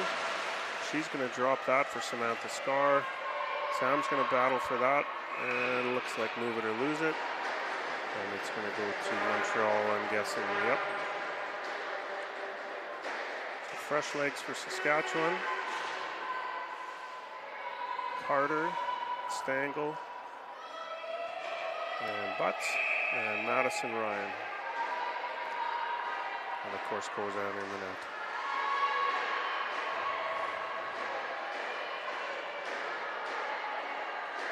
.230 left in the penalty. I don't think you guys can see that on your screen at home. Nice hard pass across the top. Nice stab by 79. Nice save by Kozan. And they're just going to try and, Saskatchewan's just going to try and leave them outside, keep them out. It's fresh legs, number 10. Montreal's going to get a fresh change here. 25 coming in off the bench. They got that close change down there. Across the crease, didn't quite snag that. Carly Butts coming up with that. She's going to try and get a fast breakout here. Oh, off the stick in Montreal. Jenna Carter hustles back to check her off that ring. Maddie Ryan's going to come for fresh legs. Shane Hofen heading out. Behind the back pass, just a little wide. Oh, nice attempt at the one-timer there. Didn't get the reset. 10 seconds left on the shot clock. That's a smart shot there. Try and get a reset. 5, 4, 3, 2, bouncing. And Stangel's going to come up with that. Tries to flip it out. Carter knocks on that one. Doesn't quite get it out though. Number 4 coming in hot. Shot just over the glass. Excellent ring movement by number 4 there. Lassard. That's going to be a trip on Montreal. 57 seconds left in the Saskatchewan penalty. And going to go 4-on-4 for a while here.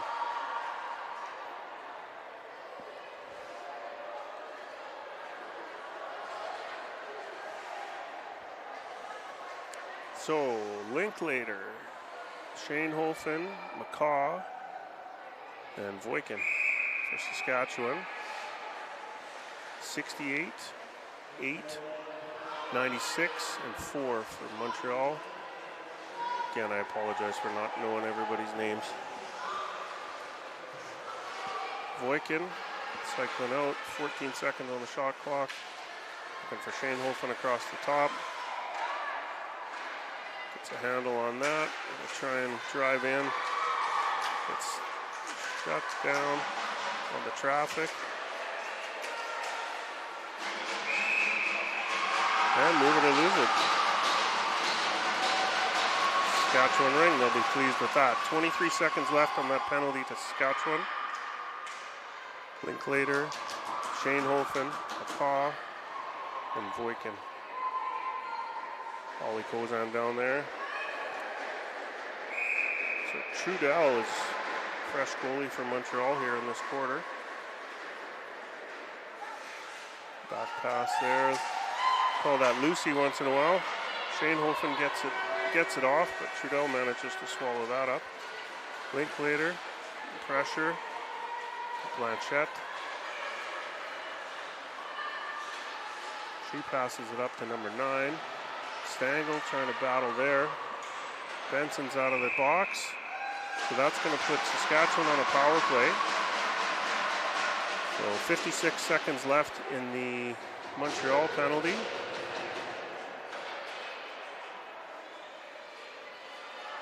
We're going to go McRae, Linklater, and Yernick.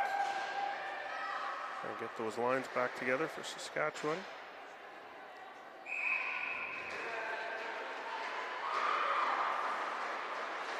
That's Samantha Scar. Into McRae. McRae's coming across the top, tries to feed that into Yernick. It's going to get tied up, Saskatchewan Ring. Toby Albert, Jetta McRae, Samantha Scar, Marley Yernick, Ava Linklater, and all fresh legs for Montreal. 76, 5, 10, and 79. Yernick, she's going out wide. Nothing on that side.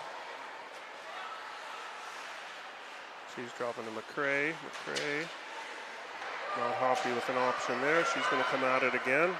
Outside the zone, inside the Linklater. Nice pass, nice shot.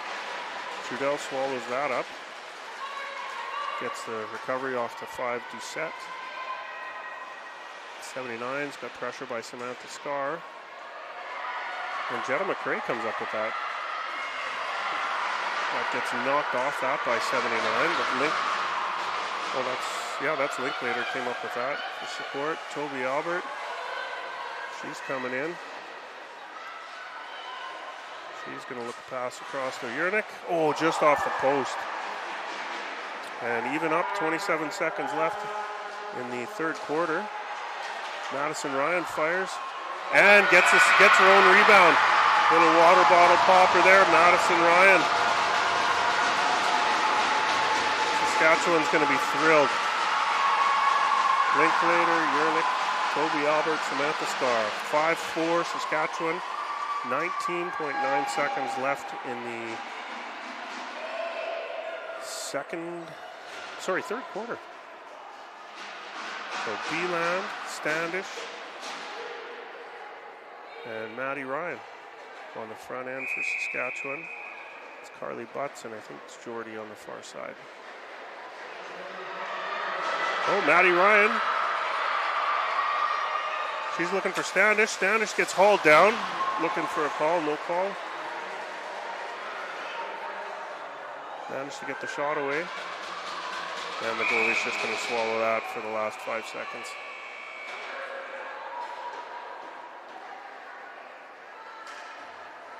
Standish went into the boards pretty hard there, but looks like she's okay, maybe. Hopefully. Hate seeing anybody getting hurt.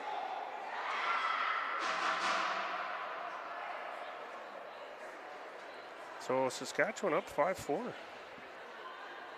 Going into the fourth quarter.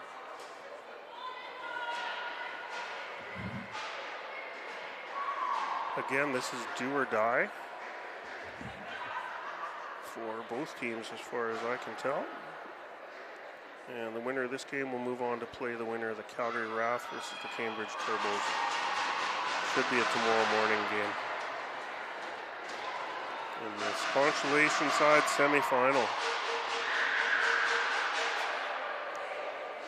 So great work to everybody in Ottawa here putting this event together. What's today? Thursday, day 4. Lots of behind the scenes work to make this happen. And I'm told that this is the most widely broadcast nationals there's ever been, which is fantastic. And I was even just told that there's a come try here tomorrow in Ottawa. I think it's 10:30, trying to keep growing the sport. So if you're in Ottawa and you got a little one looking to play, bring them on out. So Carter, Ryan, Schoenhofen, Boykin, and Butts for Saskatchewan, and Holly Kozan in the net. We've got number 4, that's 99 from Montreal, 97, 91, I apologize. Pass up to 91, that's going to be a penalty to number 4. On Maddie Ryan, Lauren Schoenhofen looking for Maddie Ryan. She's going to try and take a fast break. Pass over to Carter. Carter's going to bury that. Jenna Carter, that's 3 this morning, 1 this afternoon. And Maddie Ryan been on firing on all cylinders today too.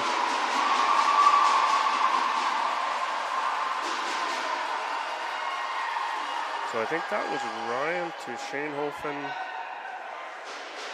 back to Ryan, over to Carter, if I remember right. Somebody at home can correct me if that's wrong, but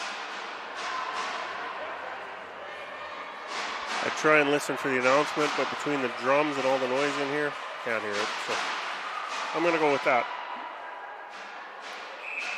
12:33. That was only 27 seconds into the fourth quarter, and Saskatchewan's up 4-6. But I know Montreal's not going to take that laying down.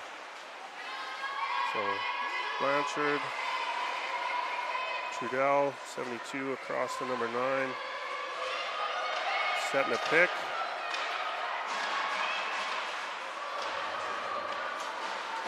You can tell both teams are fired up now.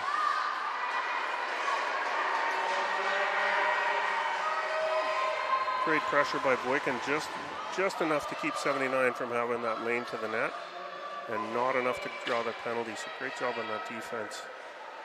Montreal's been moving the ring quite well. They're changing legs, they're leaving the zone. They got 68 coming in, and then behind her, 25. She's cycling out Tangway. She's going to be trying to get the reset there. Looks like there was a reset.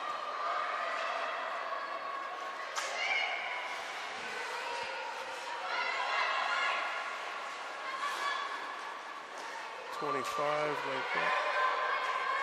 Carly Butts, Madison Ryan, and Jordy Boykin on the defense. Jenna Carter swats it away when she comes out of the zone. Pass across to the backside.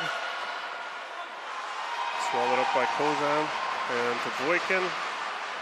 She's got 2 on her. And crease violation on Montreal. That's goalie Ring. Number 3 slid it into the net after the whistle. So Boykin hard on the binder. She's going to come back this way. Carly Butts is there for support. Just take their time getting down the ice here. Get it out of the zone. Oh, nice grab there. And knocked off the ring. That was Schoenhofen. The Montreal player down. Just kind of a coincidental contact down there. So 10:34. We got fresh legs for Saskatchewan. McRae, Linklater, and Yernick. And McCaw and Scar.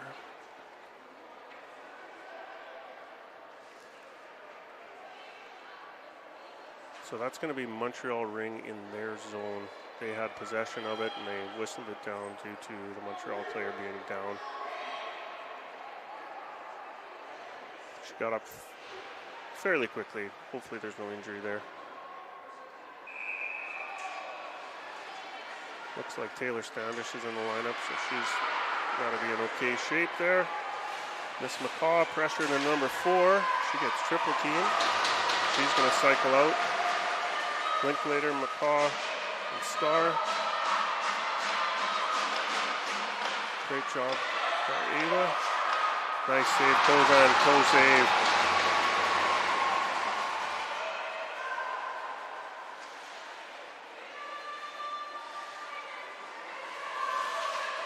Blanchette fires hard backhand. Nice snag. Picked up by Samantha Scar. Crease violation for Saskatchewan, but they'll take the stoppage in play, I'm sure. So fresh legs for Saskatchewan. Stangl, Butts, Benson, Beeland, and Standish is back. And of course Kozan. So Blanchard, she's looking like she's going to try and take a shot there. Nope. To Nagy, to number 9. 79, Vivier in front of the net. She's cycling out wide. There's a pick coming. Pushes outside the zone. Hard shot across, or pass across. Carly Butts gets her stick on that and deflects that. Oh, shot hits the post. Stangel's coming up with that. Might have been crossbar. Nice little deflection there by the defense. Just gets it outside the zone. Montreal still coming up with it. Shots fired. Nice save by Kozan. Stangl. She's getting knocked off that. Benson's there to help her out.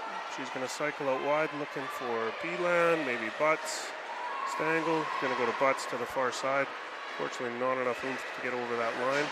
She's going back to Benson. 14 seconds on the shot clock. She's going in deep where Beeland can win that race, hopefully. Standish comes up with that. Going to get some fresh legs out there for Saskatchewan. Oh, that defense changed.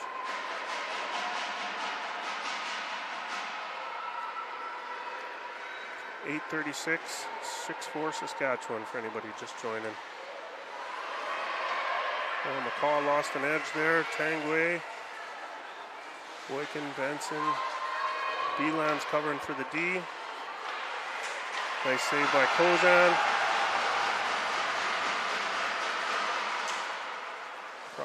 Pass across the top. Shot wide or just over the top maybe. Oh, Boykin. They're looking for penalty. Benson knocks that one away. Saskatchewan feeling under siege a little bit here. Hoping to get a shot clock violation, or Kozan can get that goalie ring. She peels it in. Drops it to Boykin. Boykin's going to the far side. Benson off. Schoenhofen in.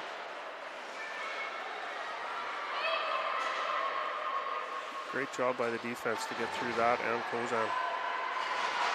Definitely under fire in this end. Schoenhofen, far side. Carter, crossbar, I think. Maybe hit the goalie butt end of her stick. And that's going to be Saskatchewan ring.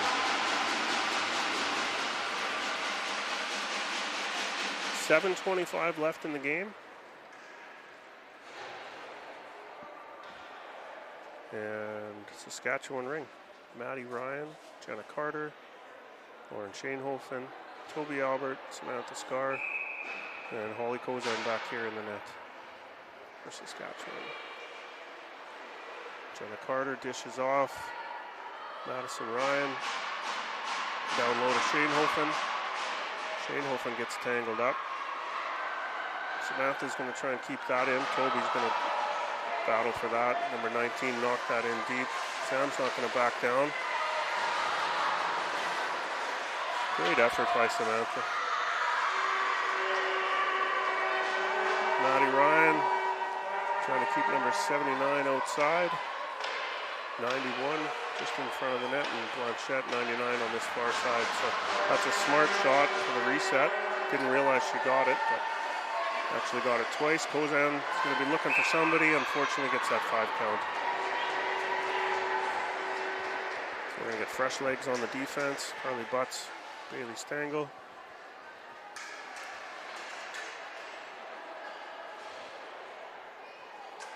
I'm going to get some advice from Donnell here. What was the score in the Montreal-Saskatchewan game earlier? Do you remember? 1-0? It was a close game, I know that. She's going to look it up for us. The statistician up here. I think it was 3-2, but she's going to check for us. Again, it was a tight race in the last game, that's for sure. So two very evenly matched teams, could go either way at this point. Great job by Carly Butts tying up number 68, Tang Wei. She sends it off to Jenna Carter. Montreal had their goalie pulled for a second there. With 6-10 and pressure in the offensive zone, I think you're going to see that a fair bit. 3-2. Thank you.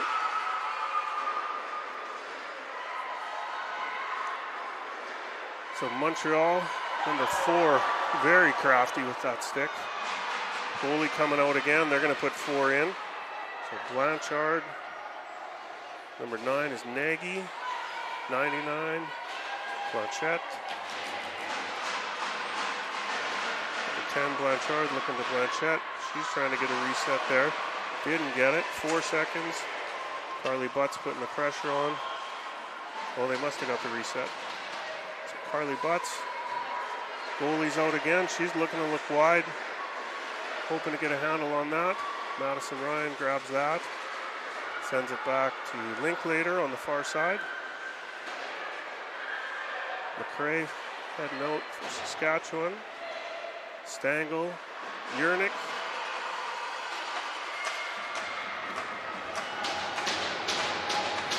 Two seconds on the shot clock, just a little bit late. Tried to get that across to McRae. So 4:56, 6-4 Saskatchewan. Montreal's been putting the pressure on hard though. That's McRae trying to keep 99 hemmed in. I don't think anybody on Saskatchewan is going to be too worried about them using up the shot clock. 91 is going to get a break. Kozan, toe save and a crease violation. So great job, Holly. She's going to look for Sam Scar. Sam's getting tied up. That's going to be a penalty on number 25. She is not happy about that. And sends it down to the far end. Those go both ways in this game, that's for sure. There's usually one or two that somebody's unhappy with and somebody's unhappy with on the other side. So you got to trust the refs. That's not an easy job. They go through a lot, and we couldn't play this game without them. So appreciate those referees. So Carter, Madison Ryan, and Shane Hofen. Montreal's going hard man on. They're going to be chasing because they want that ring back. Carter got tied up there, but looks like Saskatchewan ring again. Sam's coming off. Looks like she's got a stick problem. Carly's heading out there. Carter, they're playing a tight man on. Back to Butts.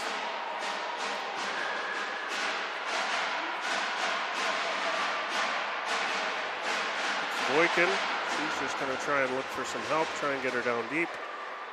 Nice pass inside to Shane Hofen. Just got knocked off it. So 4 minutes left, 1:26 left in the penalty to Montreal. 68 manages to lose an edge, comes off that far side. Saskatchewan's going to again looking to slow things down, I think. 97 Carly Butts, send that in deep. That's Madison Ryan on the far side. Couldn't quite come up with that. I think that goalie's going to be hot on the heels of this offense. Oh, they're leaving her in for now. Maybe wait till they get control in the offensive zone. Blanchard, number 9, 21. Nagy. That's for Blanchard on the backside here. Shot clock's winding down. 4, 3, 2. Fires hard, gets tied up. That's going to be Saskatchewan ring. Stangl. Carly Butts from Kozan. Oh. Misinterpretation there. The goalie still in on the far end. 2:56, 21 seconds left in the penalty. Feed inside to number 9, Benson. She's pushing Blanchette. Stick down, nice save by Kozan. Stangel's coming up with that. She's going off the boards to Beeland. Montreal's coming up with that again. Stangl, Benson, Butts on the defensive zone. No goalie for Montreal. Number 68 just lost an edge straight into the net. Up to Beeland. Harley Butts, nice little check there. Ooh, pretty aggressive there. 99 coming in. Shot fired and scores. Nice pass across. So that's 6-5. Montreal within 1. 2:07 left in the game.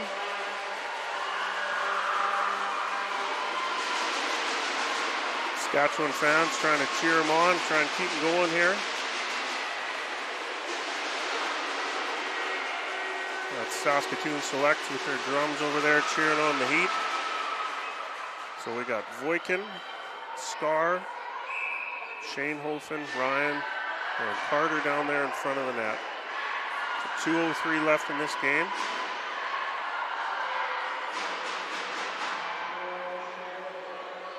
Oh, Shanehofen gets hauled down. Montreal's all over them in the offensive zone. Sorry, their defensive zone. They're going to be chasing. They want that ring back. And came up with that. So Voikin. Crease violation. Oh, actually a penalty on Montreal. That's a body penalty. So that's going to put Saskatchewan in a good spot here. That's number 96 heading to the sin bin. 2 minutes for body contact.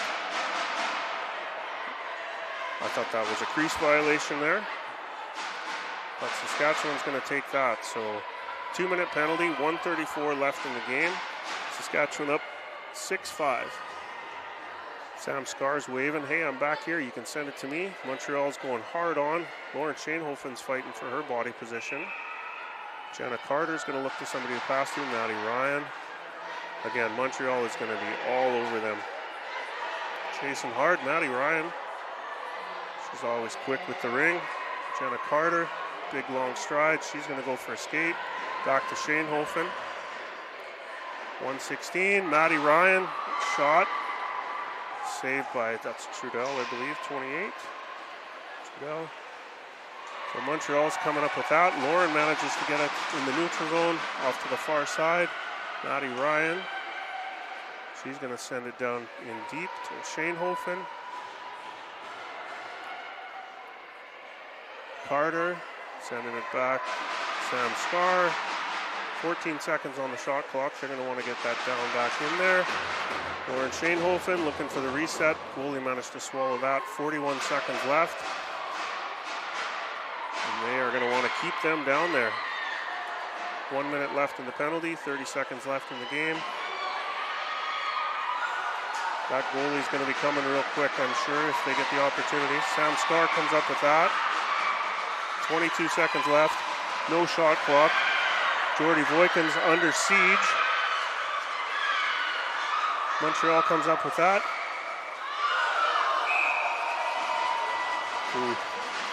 9.7 seconds left. Kozan saved that. Didn't know where it went. But we are 9.7 seconds left in the game. Saskatchewan's up 6-5. Deep in the fourth quarter. So Montreal's going to pull their goalie. Looks like timeout Montreal. And what a game.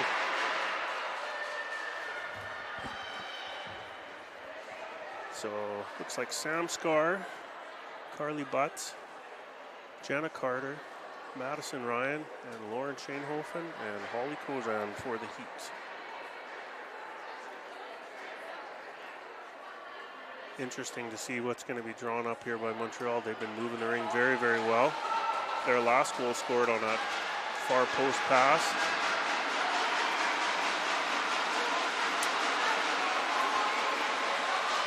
So they're going to be looking to block any pass coming across. avoid the shot. I'm guessing there's going to be a lot of traffic in front of the net. Montreal might be looking for a shot off the free ring. So we've got 25, 91, 10, 8, and 99 with the ring. So she's looking for the pass. Maddie Ryan gets a little bit on it. Then she gets stumbled up. Shot's over. 2.6 seconds left. 0. And that's a win for Saskatchewan. So they are thrilled to be moving on. So congratulations, Saskatchewan. Tough game, Montreal. The do-or-die match, and Saskatchewan pulls it off. So Saskatchewan fans are thrilled. They're going to be happy about that.